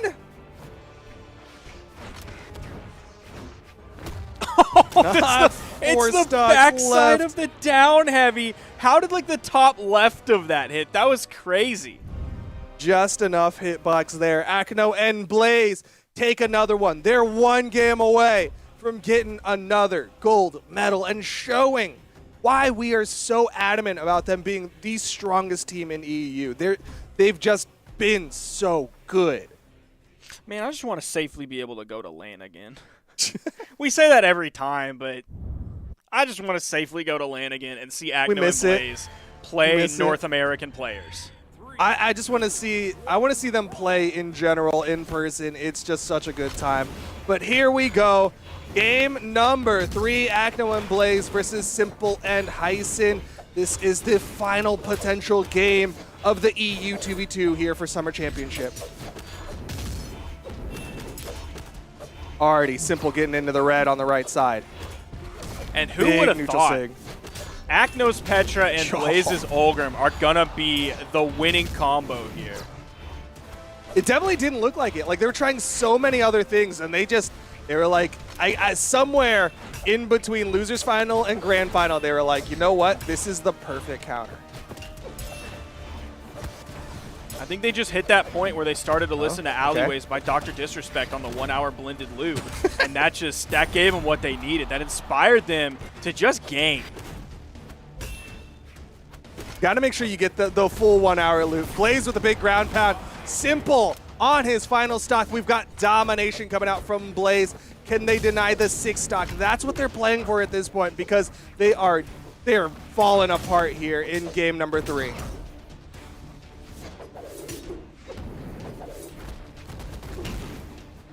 Man, Acno still living on that. Weapon toss comes in. Simple looking to clean this one up. No. Not enough range from Hyson there to KO. Acno with the side signature over the edge, but the down air is there to KO. With Blaze's survivability, I don't know, man. The possibility is there that he doesn't lose a stock this game. Yeah, he's been doing a really good job of extending these stocks. Okay, three-piece coming out from Acno immediately. Simple is on his final stock. This is his tournament stock here.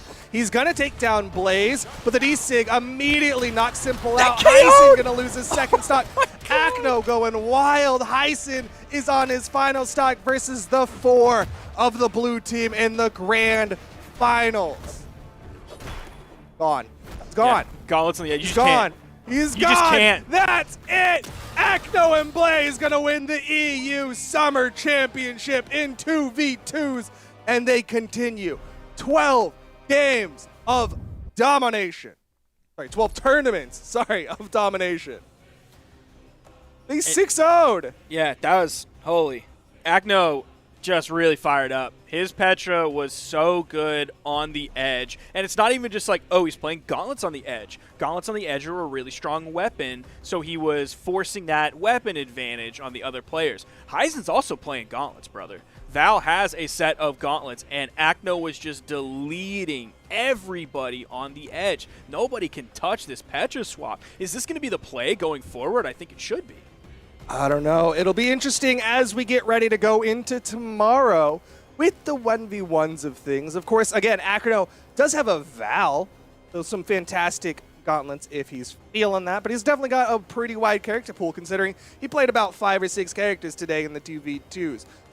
There you're seeing the final bracket. That was Acno and Blaze getting the W in the grand finals. 6-0 over Hyson and Simple, going to be going home with that silver medal. And then down in the bronze is Pavelski and the Ninja 729. And of course, you got to give a shout out to the 4th place finish of Daiku and Addy Mess. What a tournament today. Twos was really good from EU. We've been waiting to see some EU 2v2 gameplay, or just really EU gameplay in general. But seeing this 2v2 today, that bodes so well for tomorrow. EU started off this whole summer championship really strong. Great games to watch. Good storylines as well. I'm looking at Daiku and Addy Mestic on that. I'm looking at some of the new teams that we saw, MG and Dexterous. I'm looking at TM, and I always forget his name because it's like 4 syllables. Hazer Delta. Hazer Delta. I won't forget your name going forward. So, yeah, great tournament today. Looking forward to tomorrow as well. Yeah, what a great way to kick off the Summer Championship. But we've still got plenty more Summer Championship, not just this weekend, but for the month of August, because we are going to be going into, of course, Austin SCA next Friday, and then we've got South America, and then we've got Austin SCA again, and then we've got North America. Plenty more Autumn Championship, so make sure you click that follow button or the subscribe if you're over on YouTube. Make sure you follow. If you want to find out when we start, brawlhalla.com/schedule. We'll say it time and time again so that you don't miss a minute of this awesome Brawlhalla action. But that will be it for today. Tomorrow, we'll be kicking off with the EU 1v1s. Sparky, any final words? I do have one more thing I want to mention. Yeah, the total damage that was done by Blaze and Acno in that last game was 875. Now, they took 6 stocks during that. So you have 875 divided by 6 is 141 and some decimal numbers. They Efficient. averaged killing everybody in orange. On average throughout that game. That is impressive. That's efficient. That is a lot. You can look and rewatch that replay and just see Acno getting those offstage gimps. That was destruction. But that is also it. Congratulations again to Acno and Blaze for another gold medal. Congratulations to Hyson and Simple, and congratulations to the Ninja and Pavelski. Anything else? I just want to double check if there's anything else that Toast has to have us say. No? We're good? All right. Thank you all for watching. Have a wonderful rest of your day, and we'll catch y'all tomorrow for the EU 1v1s. Bye.